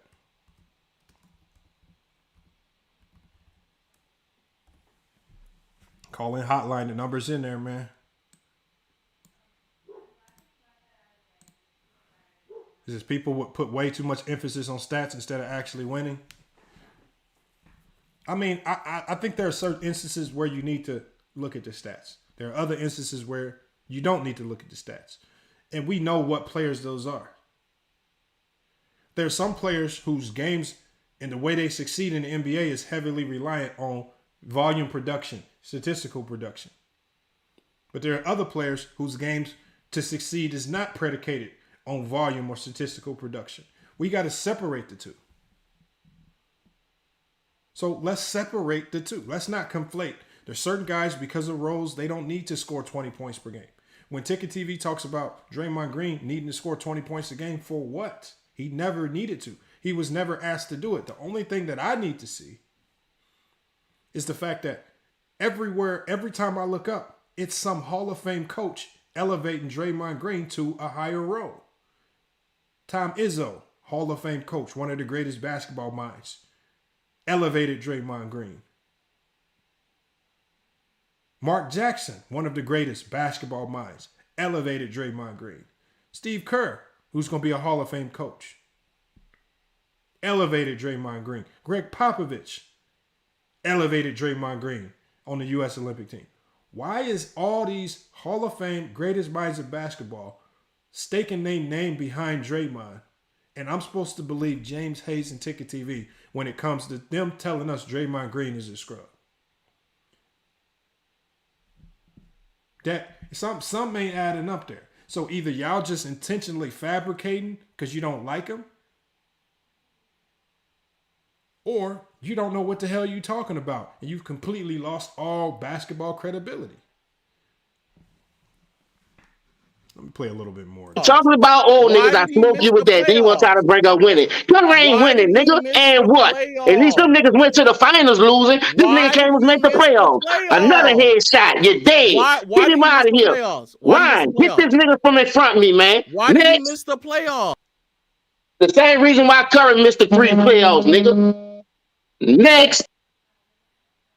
Man, y'all something else, man. I see y'all boys next week, Yo. man. Man, I try to tell y'all, man. Hey, this is why I tell y'all it's raw where we at. I try to tell my guys that we got to calm down when we come over here because of how we doing our show. You understand? We got to respect the platform, respect the format. You understand? But this is what y'all got to see. This is what we come up around all the time. So I wanted to show you guys this to let y'all know these are the type of battles that we have. And you listen, Lowe said some things, but this is the problem that we have, Ron. I want to say this to you. They don't judge stuff on winning, bro. I don't respect that. You can't give a player this all-time credit in this season when his impact ain't the same, and then look for excuses why he ain't winning. So for me, that's the biggest problem I have, man, with when Lowe and all these other guys make their arguments. They don't base them off of impact. You know what I'm saying? Me personally, like I told you, I always base it off impact. So, you keep saying bring Lowe back up here. Check it out. This concludes our time for this week. Appreciate it. There we have it right there, y'all, man. That's what I said. There's just a complete foolery. It's complete walking contradictions. Talking about these guys don't care about impact and winning. The only thing that Steph Curry's done his entire time in the NBA is give impact and win. And yet these two idiots want to remember, like I said, I want y'all to remember this. And this is how we know it's hate. If it's just about this season and Steph Curry's team is, okay, I would get it. They did this last year to Steph Curry, y'all. They did this last year to Steph Curry when Steph Curry's team was first in the West. When they were number one in the league in defense. When Draymond Green, this is without Klay Thompson, because they didn't get Klay Thompson until after the All-Star break. They did all of these things without Klay, because remember he said they needed Klay to do this and all this stuff. They were number one. See, last year they were saying the same thing about Steph Curry, that he's overrated, that Allen Iverson's better, that Ja Morant's better, that Trae Young's better. They said these things last year. That's how you know it's not about just him losing this year. That's how you know it's an emotional connection to them not liking the man. Because they were saying the same things last year, even when Steph Curry was first in the West. See, that's the finesse right there. See, but it takes somebody who's extremely attentive and who doesn't forget the bullshit to be able to call him out on it. Because when he was winning, y'all didn't give him his kudos. But now that he's struggling right now you want to jump all over it and try to stain his legacy because of 30 games into a season that could very easily turn around and go to Warriors' favor. Mac Def said, y'all mad, I understand. Mac Def said, I'll debate anybody on that topic, put up $200. What topic, Mac Def? What topic you trying to debate, Mac Def? He said it's called implicit bias.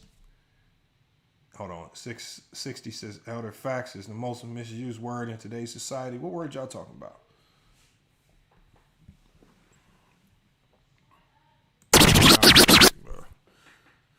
Oh, man. FYF Sports, man. Another great show, man. Look at this, y'all, man. A ton of people in the chat, man. Appreciate y'all pulling up, man. I'm going to drop the cash up in here one more time before we get out of here. I mean, anything y'all can do to support the channel. And you know, it definitely helps. I'm also going to try to start a fundraiser, you guys, so I could purchase a shooting machine for my team, Grand Canyon University Club basketball team. We are extremely underfunded, and you know, there's resources that we need to get better, and it's just not in our budget right now to buy a shoot machine. So I'm going to see if I can work to raise it. I'm probably going to start a GoFundMe or something like that. Or I might just do it in my Cash App. But we got to get my team a shooting machine. I mean, Dr. Dish is willing to give us a discount. But so we're going to be, you know, starting hopefully a fund to raise that for the GCU Men's Club basketball team. Look, and you can follow our season so far, and I'll let you guys know how we've been doing. Let me put it on the screen. because I know some of you guys follow it. Let me put this on the screen. Where are we at?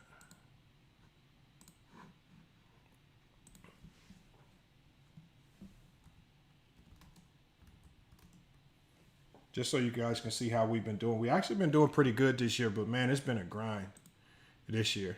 It's been a grind this year.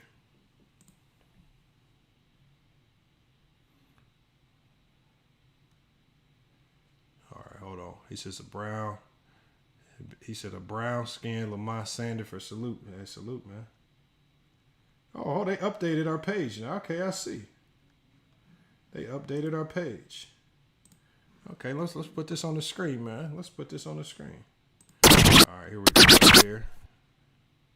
All right, so they updated our page, you guys. So they said GCU men's club basketball off to a blazing start. That's facts, man. We start the season at 11-1. We just had a victory over Justice College. Really tight game. Justice College has started to develop into being one of our rivals. Man. So, yeah, they talk in this article. It just talks about how we went to the championship game last year. And look, y'all, I choked in the clutch. I don't even put that on our players. I choked in the clutch as a coach in the national championship game. I can own that. I wouldn't even put that on my players. There were some decisions that I made that I believe cost us. And but you know what? This year we started off. We actually lost our starting point guard. So our starting point guard got called up to the D1 team. So the GCU men's D1 team actually pulled up our starting point guard. So, yeah, for us, it's next man up.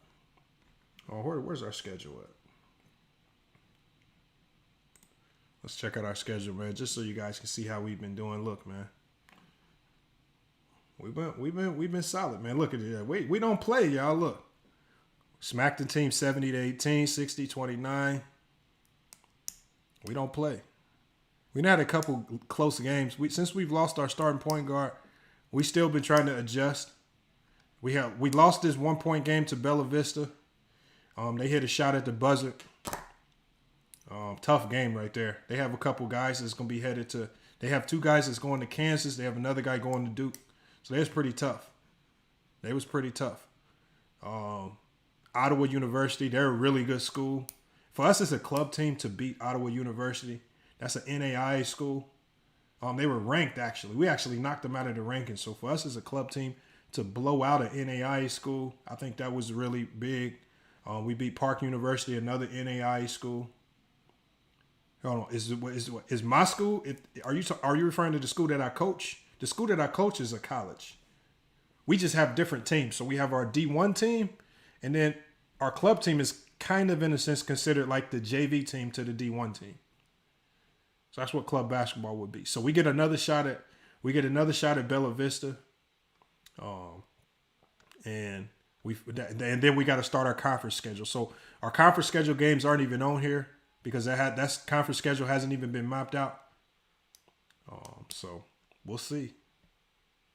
We'll see how it goes, man. But this team is solid, man. We sitting at 11-1. Next game versus Bella Vista, we get our rematch. So we don't play again until right now. Everybody's going on break. So we don't play again until after the break.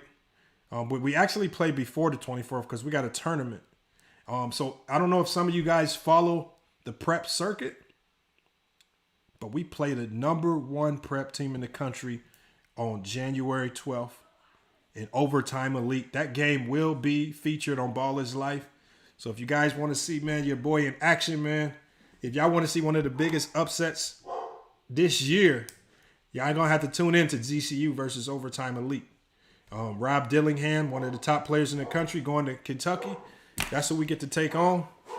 And we're going to do what we do best. When we see D1 players, we like to put the clamps on them. And we like to show people that them star rankings don't mean nothing. That's what we're extremely good at. We're extremely good at that. It says you're playing the Cold Hearts. Yes, we are playing the Cold Hearts, Michael Thomas. We are playing the Cold Hearts Overtime Elite team. Yes, sir. And look, y'all, I know we just a club team, and a lot of the guys that we have on our roster are guys that, you know, didn't get recruited. You know, all this stuff maybe got looked over. We got a ton of players that were freshmen during the COVID year and just got screwed over because of the rule changes. But we're gonna be going up there to win, and then we play.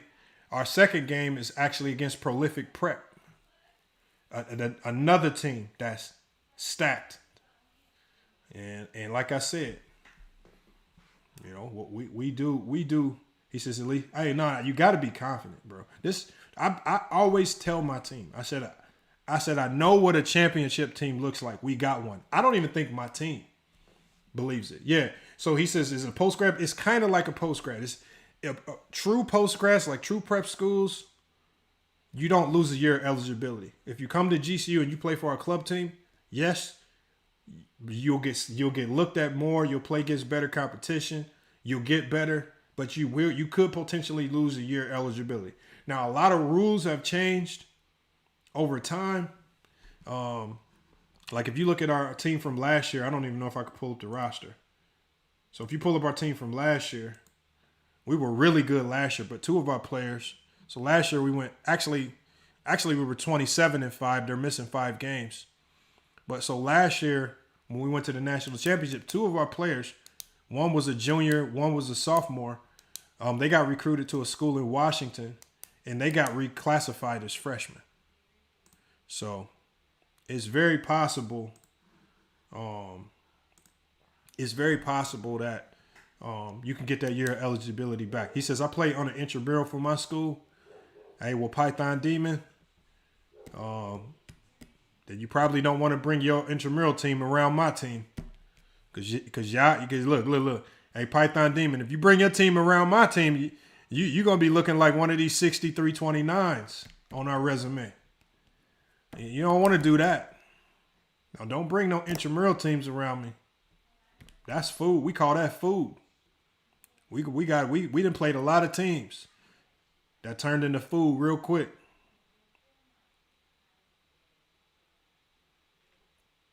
So he says, because I know, hey, y'all, look, man. So look, y'all, this is the team right here, man. GCU Men's Club Basketball. We're going to be trying to raise money for them, man, to get a shooting machine. So for us, that's about $2,000 we're trying to raise. So look, we don't need it immediately.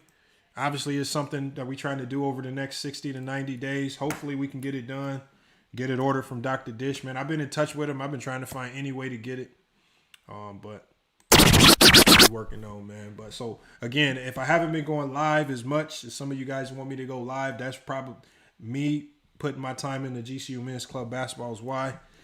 We actually got 5 teams. I coach the top team and I kind of run all of the teams, so it's just a lot of work. You know, it's a lot of work. I mean, it's unheard of to have 5 club teams at one university. But like I said, Jerry, some of you guys know the Coangelos, and you know, a lot of those people help with the program, and they want to see the program continue to grow. So again, I appreciate anything you guys can do. So hit that Cash App, support the channel, help get the squad, man. Help get the squad where we need to be. This is probably one of my worst shooting teams that I've ever had. We cannot shoot the ball. We need a shooting machine, y'all. He said, LeBron, respectfully, it might look like Carl Anthony Payne II. Oh, man, y'all hate. Look, man, I'll take the jokes. I got no problem with all the jokes, man. All right. All I ask is if y'all going to throw jokes at me, is that when you come on the panel, you turn your camera on. That's all I ask. If y'all going to hit me with the jokes, if you come on the panel, turn your camera on. That's all I ask. It says FYF building super teams. Hey, look. I'll be building, man. I'm telling you, boy. I'll be building teams that's going.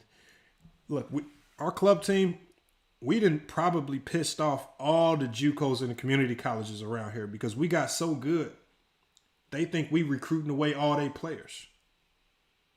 So they've been complaining. They've been calling the school complaining. Y'all need to stop recruiting. Y'all not a real NAI school. I don't pretend to be NAI.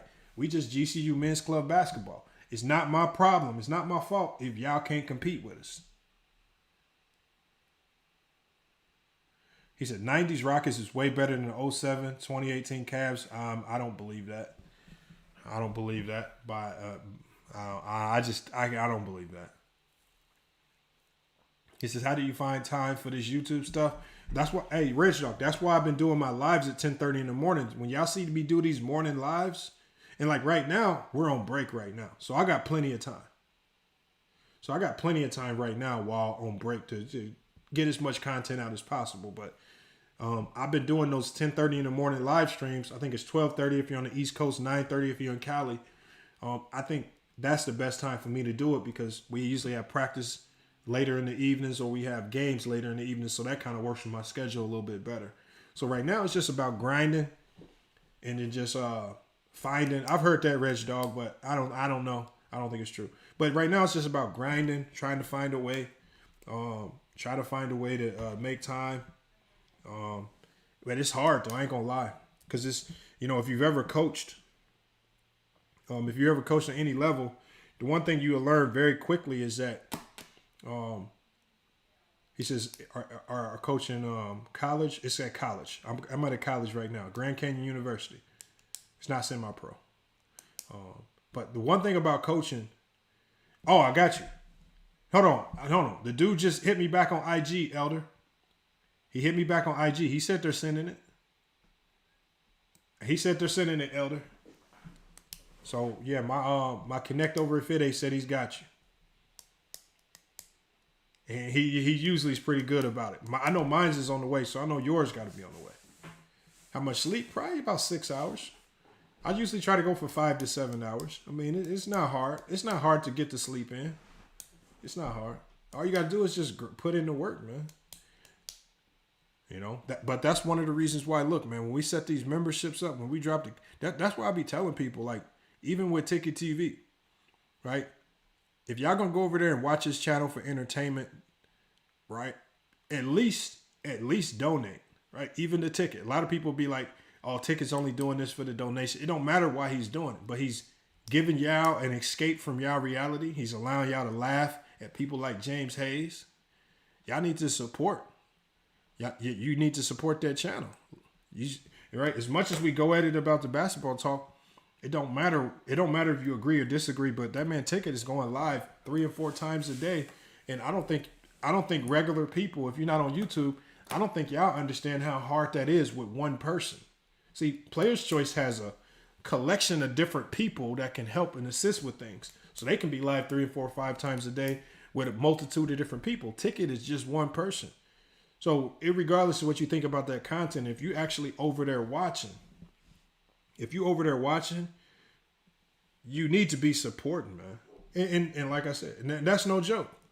That's for Players Choice. That's for Ticket. I mean, when Elder goes live, salute to Elder in the chat as well.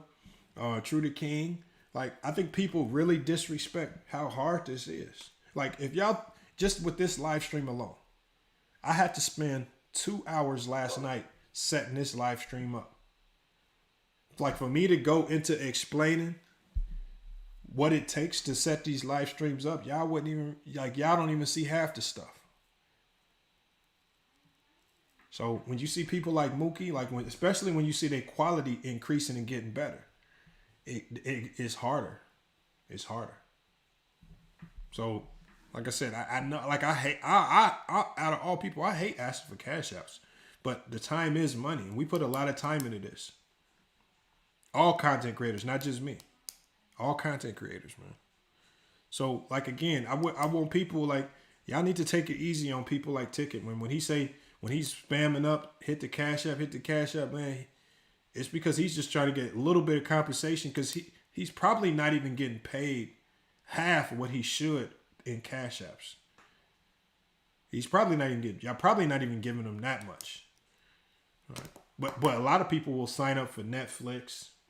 They'll sign up for Sling TV. They'll do all these things, and you don't even watch or use it half the time. So, it is what it is. But, I just think, man, I think that's something that gets lost in this right here. A lot of people just think it's so sweet being a YouTuber, and it's not. It's hard. I appreciate the questions, though, because a lot of people don't ask how much time, how much sleep you get. Because for a while, when I actually had My other business before I sold it, I was coaching and I was doing this. And there would be a lot of times where I would just have to stop for a week or two doing YouTube. I would just have to stop. So, you know, it is what it is, man. It is what it is. I love doing it, man. I love engaging with y'all. Y'all have helped the platform grow immensely. Salute to sponsors like Fit Aid. He says the East was weak. He says being a YouTuber, hard work. And look, I mean, it's hard, and it's hard depending on if you're looking at YouTube like a business, right? Which everybody should be looking at it like a business. If you look at it like a business, it's hard, right? It's fact. And look at Ball Facts. Salute to Ball Facts, and they already got his check mark. Ball Facts. I'm gonna catch up, Ball Facts. I don't like how you passed me up in subscriber count, Ball Facts. I don't like how you just shot past everybody like that and didn't say nothing. Ball Facts just cruised past us all. It's just acting casual with it. Now salute to Ball Facts as well. He's another one. You know, Ball Fact understands. Look at the quality of his content. You know, and people just don't understand, man. A lot of YouTubers spend more money on their channel than they're bringing in. He says, hey, Tick about to watch from his burner account looking for his subs to see if they switch up. He said, you might, I mean, I don't know what he got going on with the subs. I just thought his channel died in the algorithm because he just got so toxic and he had so many people reported it. So he just kind of got shadow banned probably. But you know, you never know because his growth just stopped. Am I in Cali? No, I'm in AZ. I'm in Arizona. No, I'm not in Cali. I will be out in Cali. Look, if y'all want to see those games, because we play Overtime Elite and we play Prolific Prep, we're going to be playing in Seal Beach, California, January 12th and January 13th. If anybody's truly interested in actually going and watching us play live, just let me know, and I can get you the address and the times of our games. I have no problem with that. All you gotta do is hit me up on IG. It's easy to find. It's FYF Sports Debates.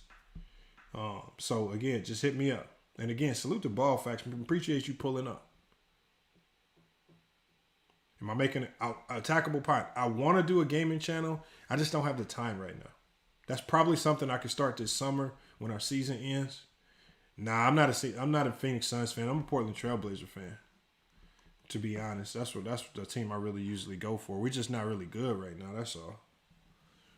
And let me give a shout out. We got salute to Double E in the Cash App, man. Double E has always been a consistent donor. Probably dang near every time I go live, Double E hit me with just, even if it's something small, Double E just bless me every time, man. Salute for the consistent support. We got J Mar, again, another guy that's consistently always supporting the channel, man. Salute to J Mar. And then as usual, man, probably easily the top donor of the channel by far. Him and One Cool P. They've been heavy supporters. We got Straightway Georgia Elder Rufus, man, just always supporting, man, coming through big time in the Cash App, man.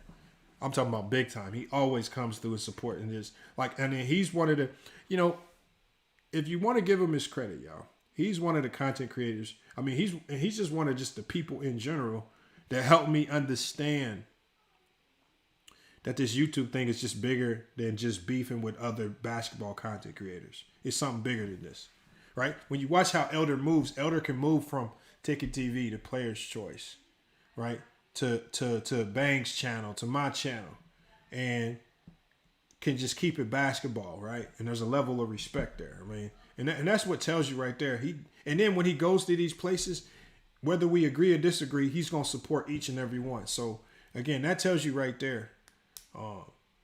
He's just leading by example that this is bigger than the sports. It's about getting away. Keith Cunningham says, salute Lamont. Any advice on editing software? I'm not a sports channel into political issues. So I like to keep it simple with the editing program I use. I use a program called Movavi.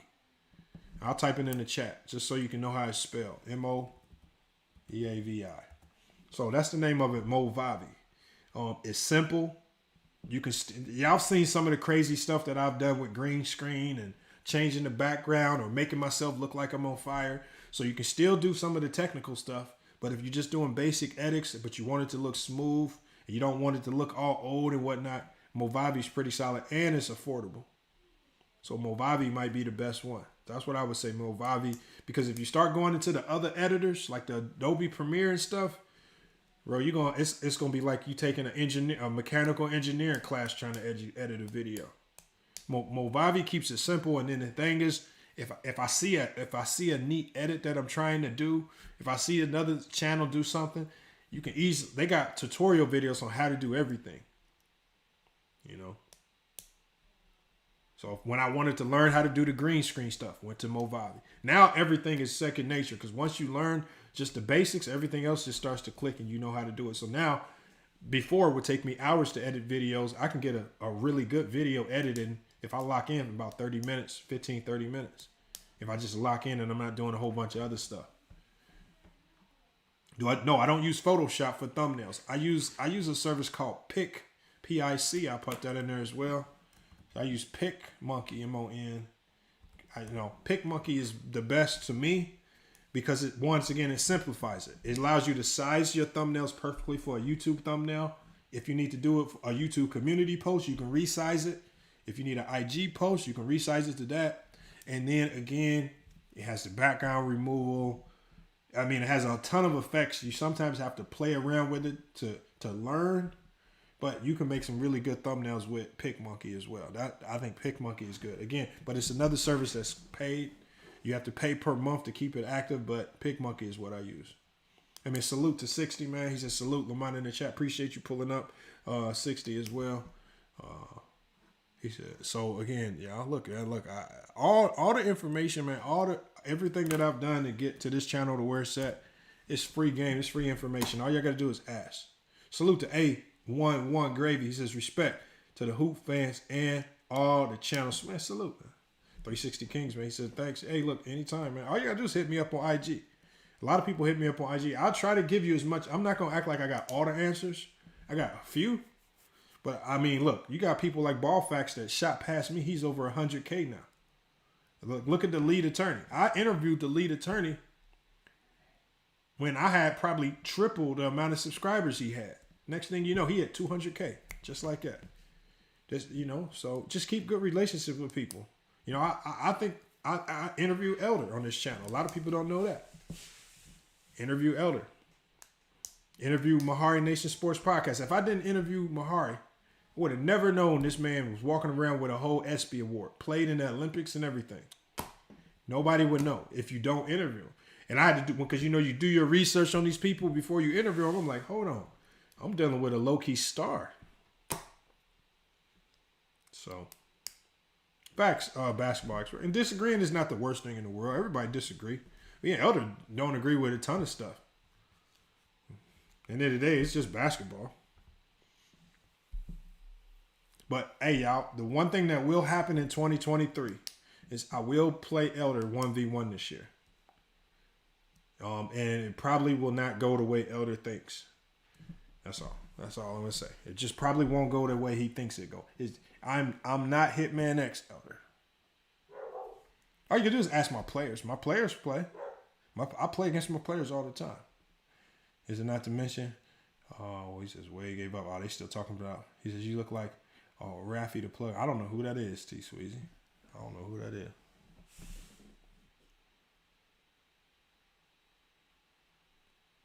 Okay, I'm trying to keep up with the trap right now, but all right, look, y'all, man. Again, we're gonna go ahead and get this wrapped up for the day, man. Again, I appreciate everybody pulling up to the stream, man. Great stream, great turnout. Been live probably longer than I wanted to go live, but hey, it is what it is, man. We touched every topic that we needed to touch. We started at 11, man. I thought this was gonna be a 2-hour stream, man. Man, you guys came in and you locked in, you engaged, man. You made the chat interesting and fun, and that's really all we can ask for. So again, salute to everybody for just joining in today. He says, let me know when you're ready. I'll help with the kicks. What kicks? Are you talking about the shoot machine? Elder? What kicks? Oh, I'm confused right there.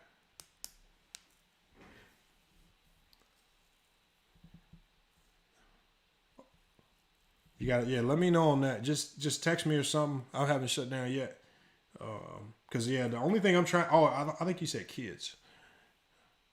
I think no. The only thing we trying to do is The only thing we trying to do is I'm desperately trying to raise money to get the program a shooting machine. Yes, that's what I'm desperately trying to do. If anybody in here owns businesses and you're looking for a tax write-off, I can give you a donation receipt from GCU. You can write it off if you need it. If you own businesses and you need a tax write-off or something, anything like that, anything you can give, just let me know. Just get with me here, and I'll put this in the chat. Elder has my number already. Well, actually, you can just text me at this number if anybody's interested in helping. Elder, you already have my personal number, but I'll put this number. This number right here is for anybody else. 659.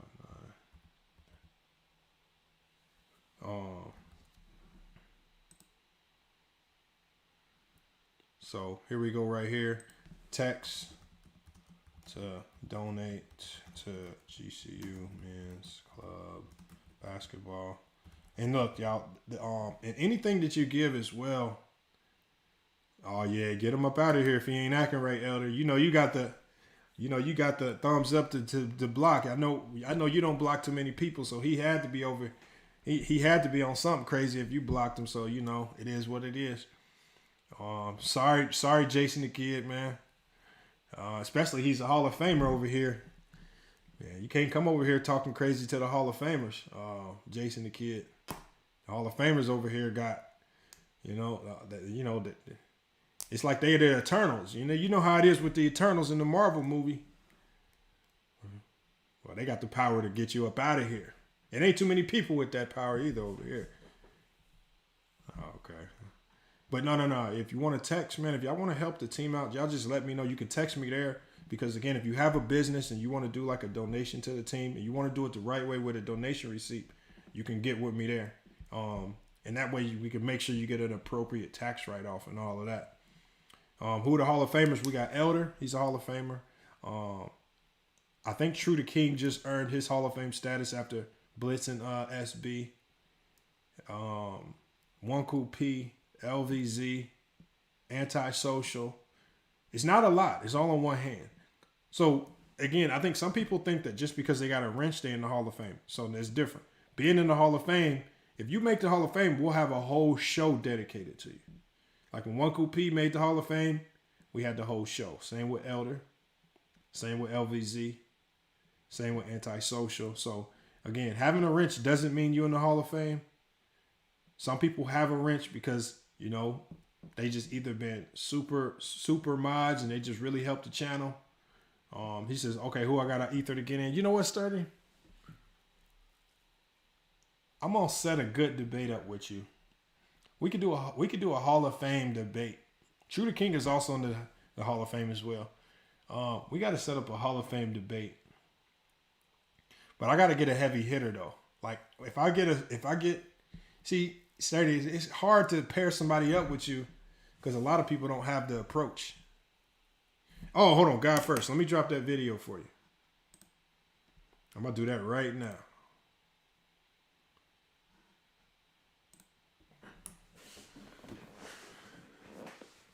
I dropped it around New Year's, man. So it shouldn't be too hard to find. You said I already beat one Hall of Famer. Hold on, who'd you beat? How did I forget this?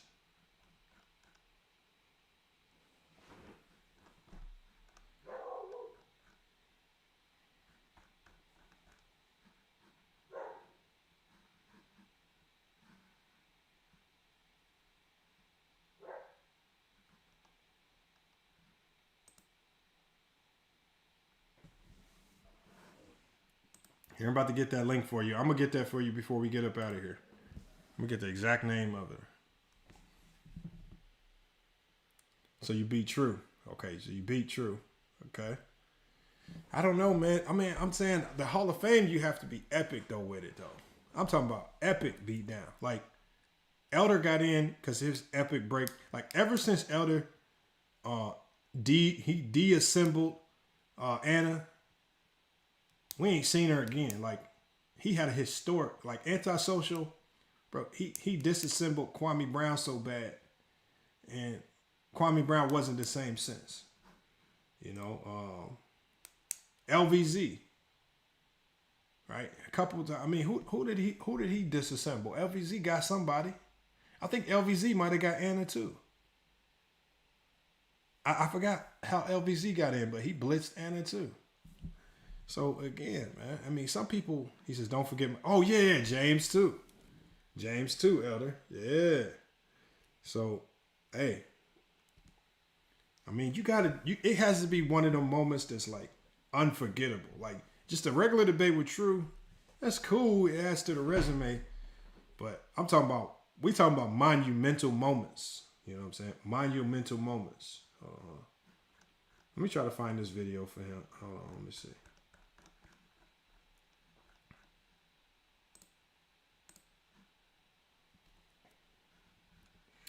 All right, I did that video back in January. Sorry to keep going back. Knowledge said Elder is cooking you, Lamont. It depends on what topic, but respect the Elder though. I respect the Elder, man. Respect the Elder. Hold on, let me fix my camera. My camera done froze up again. Respect the Elder. Look at that. Hey, he says, I got the most wins in FYF history. But True. See, True is like Gonzaga. True keep beating novices. You know what I'm saying? True ain't went up against a heavy hitter though. You know, True will beat Goat Mike, Mac Def. He'll beat some novices and he'll come to me and say, LeBron, I'm 8-0. I'm like, you're your competition, you know. You ain't really played nobody, True. You Gonzaga over there. So True the King is Gonzaga right now, man. I got to see you get a heavy hitter first. When you get a heavy hitter, man, a couple heavy hitters, man, we can have that conversation, True. Hold on, I'm finding this video for old boy. I'm about to find it right now. I'm on my YouTube studio finding it. I got so many videos, it's just hard to find. All right, so we're getting close. Oh, he came in hating, man. What's up with these people coming in hating, man? All right, hold on. Where's it at? January 7th. Oh, here. How did you not find this? It's called, here it is right here. Here, I found it right here. I'm going to put the link in the chat for you. If you want to watch the New Year's, the funniest moments video, if you want to see the moment when tickettv got cooked so bad he started shaving his lining on the live, if you want to see when Jared Thomas took off his shirt and started flexing for everybody, if you want to see Bossy came up, man, we got some moments, bro. FYF Sports.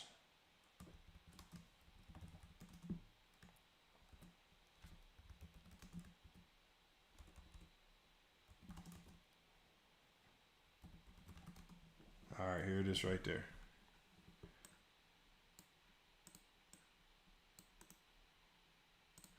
All right, there you go, God First. There you go, God First, right there. That's a 2-hour long. I'm talking about good laughter. Hey, you gonna see when One Cool P had somebody excommunicated. Like One Cool P essentially gave somebody the entire death penalty, man. That was crazy right there. It's just been some crazy moments in there. It's a lot of good moments in there. I don't even want to spoil them all. But it's crazy. I might do a reaction just like we did today. I might do a live reaction to it because I think a lot of people didn't see it. I mean, I'm talking about it's been some literally like fall out your chair laughing moments on this channel. It's been crazy. This is Elder versus MacPat was amazing. Who's MacPat? I don't know who MacPat is. That sounds like somebody from Mookie Channel. What 360 moment? What you talking about 360? Oh, yeah. Oh, the 360 moment is on there. Oh, yeah. How y'all not know this? I don't want to spoil it for him, but yeah, the 360 is on there. For sure. It's crazy, bro. I'll be laughing still to this day. Oh, Mac Pack. I think I've heard that name before. So yeah, it is what it is. But you gotta add the KD and anti moment. What KD? I don't know. What moment is that, Sturdy? On this channel?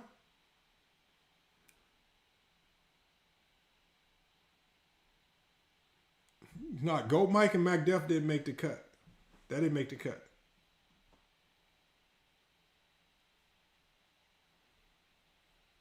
I can't remember if Gold Mike's music video made the cut. You know, Ember Listery definitely made it, I believe. Hold on, did Ember Listery happen by that time? I can't remember.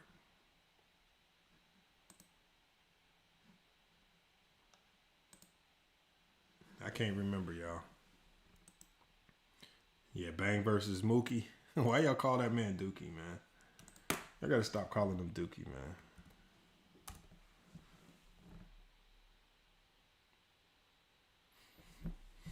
All right, man. I saw a lot of new names in the chat, man. So look, if you're new, man, make sure you smash the like.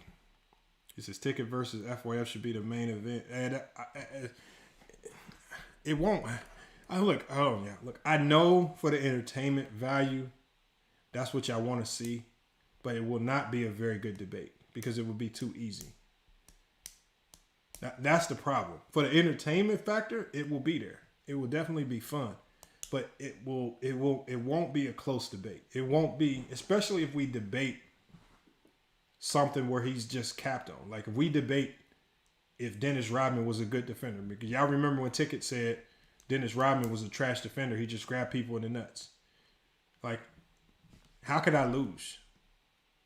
Like, how can I lose? If we debate if Draymond Green is a good player, how could I lose that? Like, there's certain things that just aren't really debatable.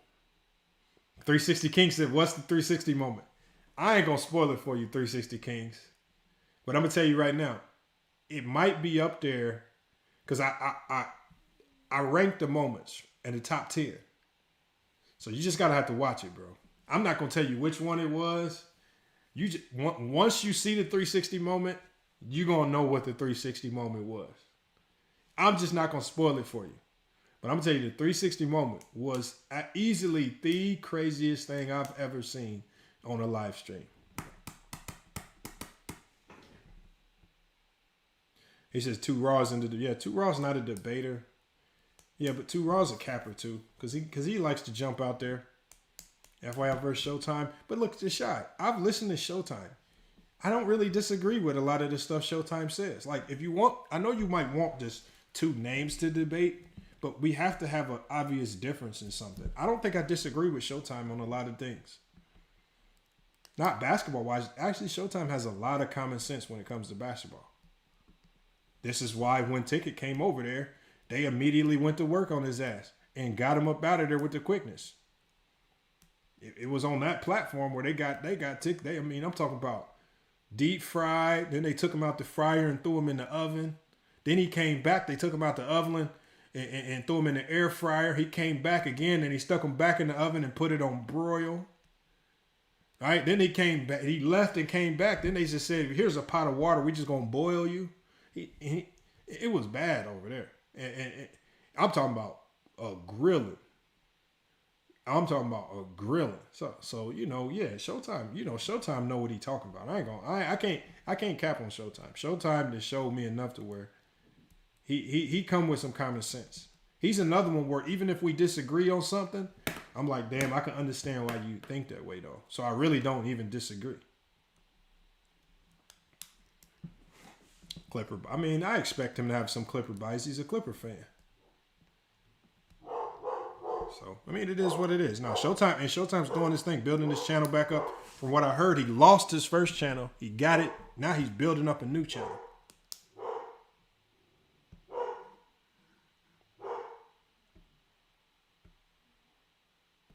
Yeah, Kareem is solid too. Kareem and Elder over there be doing their thing. Kareem came up out of the blue. Next thing I know, I seen Kareem and Elder doing their thing. Great show right there. And again, you talking about real context, real takes. It's dang near like watching the ESPN post game show.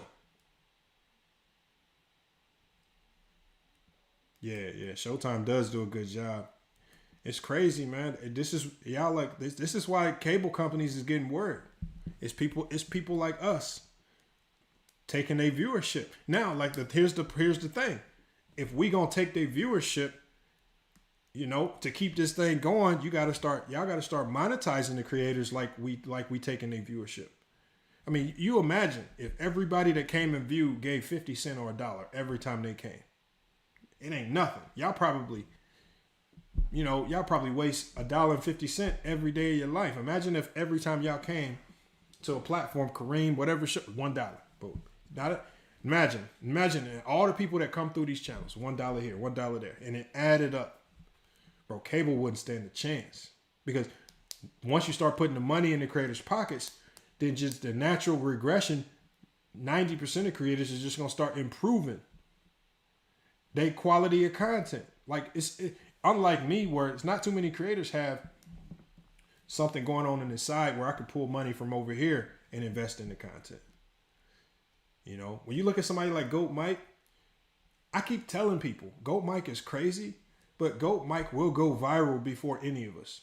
The crazy stuff that he says and does on this platform, he's going to have a viral moment. And it's just, and he's struggling with his monetization. It comes and goes every month because he's always doing something crazy. So it's just like you got to support. And Goat Mike be going live for hours. He says, Ticket honestly bases his opinions on emotionals, not actual fact all the time. He's right a few times. He is right. Clock is right. Or, dead clock is right twice a day.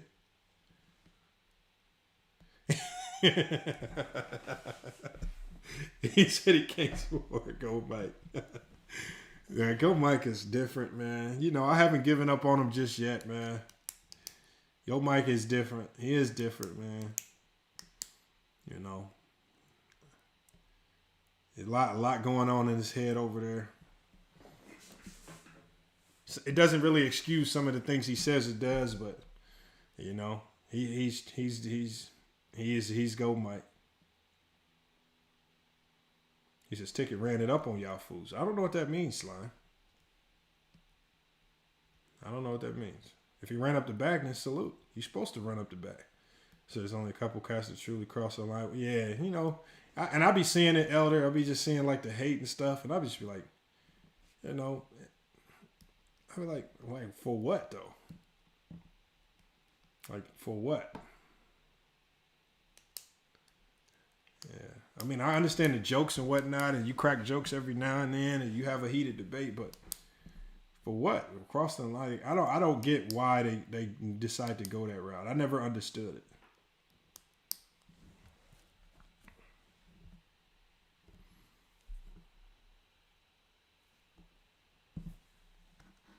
So he says, and Go Mike don't have the energy Ticket have. Just Go Mike's just different, man. Facts, Shy. Facts to Shy. That is true. All right, well, if y'all haven't done so already, I'm gonna drop this in here for y'all. You can become a member of the channel, man. If you want to become a member of FYF Sportsman, just hit this link. You could join. $1.99, $2.99, or $4.99, man. Get any one of them tiers and get you some benefits. Get you access to different things, emojis. We're gonna also start my interviews with the NBA players. My interviews on Newsbreak.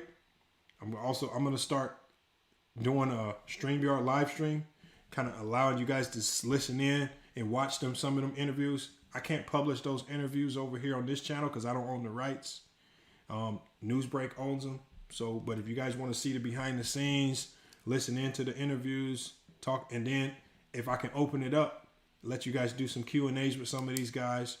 I think that's probably the best perk I could probably offer to you guys alongside the NBA ticket giveaways. So Again, appreciate you guys, man. Like I said, if you want information on the GCU Club Basketball Tournament in Cali and Orange County, at Seal Beach, California, let me know.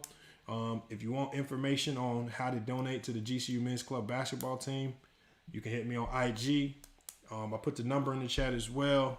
You can comment, do whatever you. It's so easy to get in touch with me. If you already got my number, if you go to the FYF Sports page on Facebook, my number's right there on the page. So it's super easy to get a hold of me if you need to get a hold of me. But again, everything is appreciated, man. It was a great stream today. Again, appreciate the Double E, J Mart, and Straightway Georgia Edward Rufus for hitting the cash up today. It's much appreciated. Like I said, we're gonna be back tomorrow. Like we're gonna stay consistent with our morning show.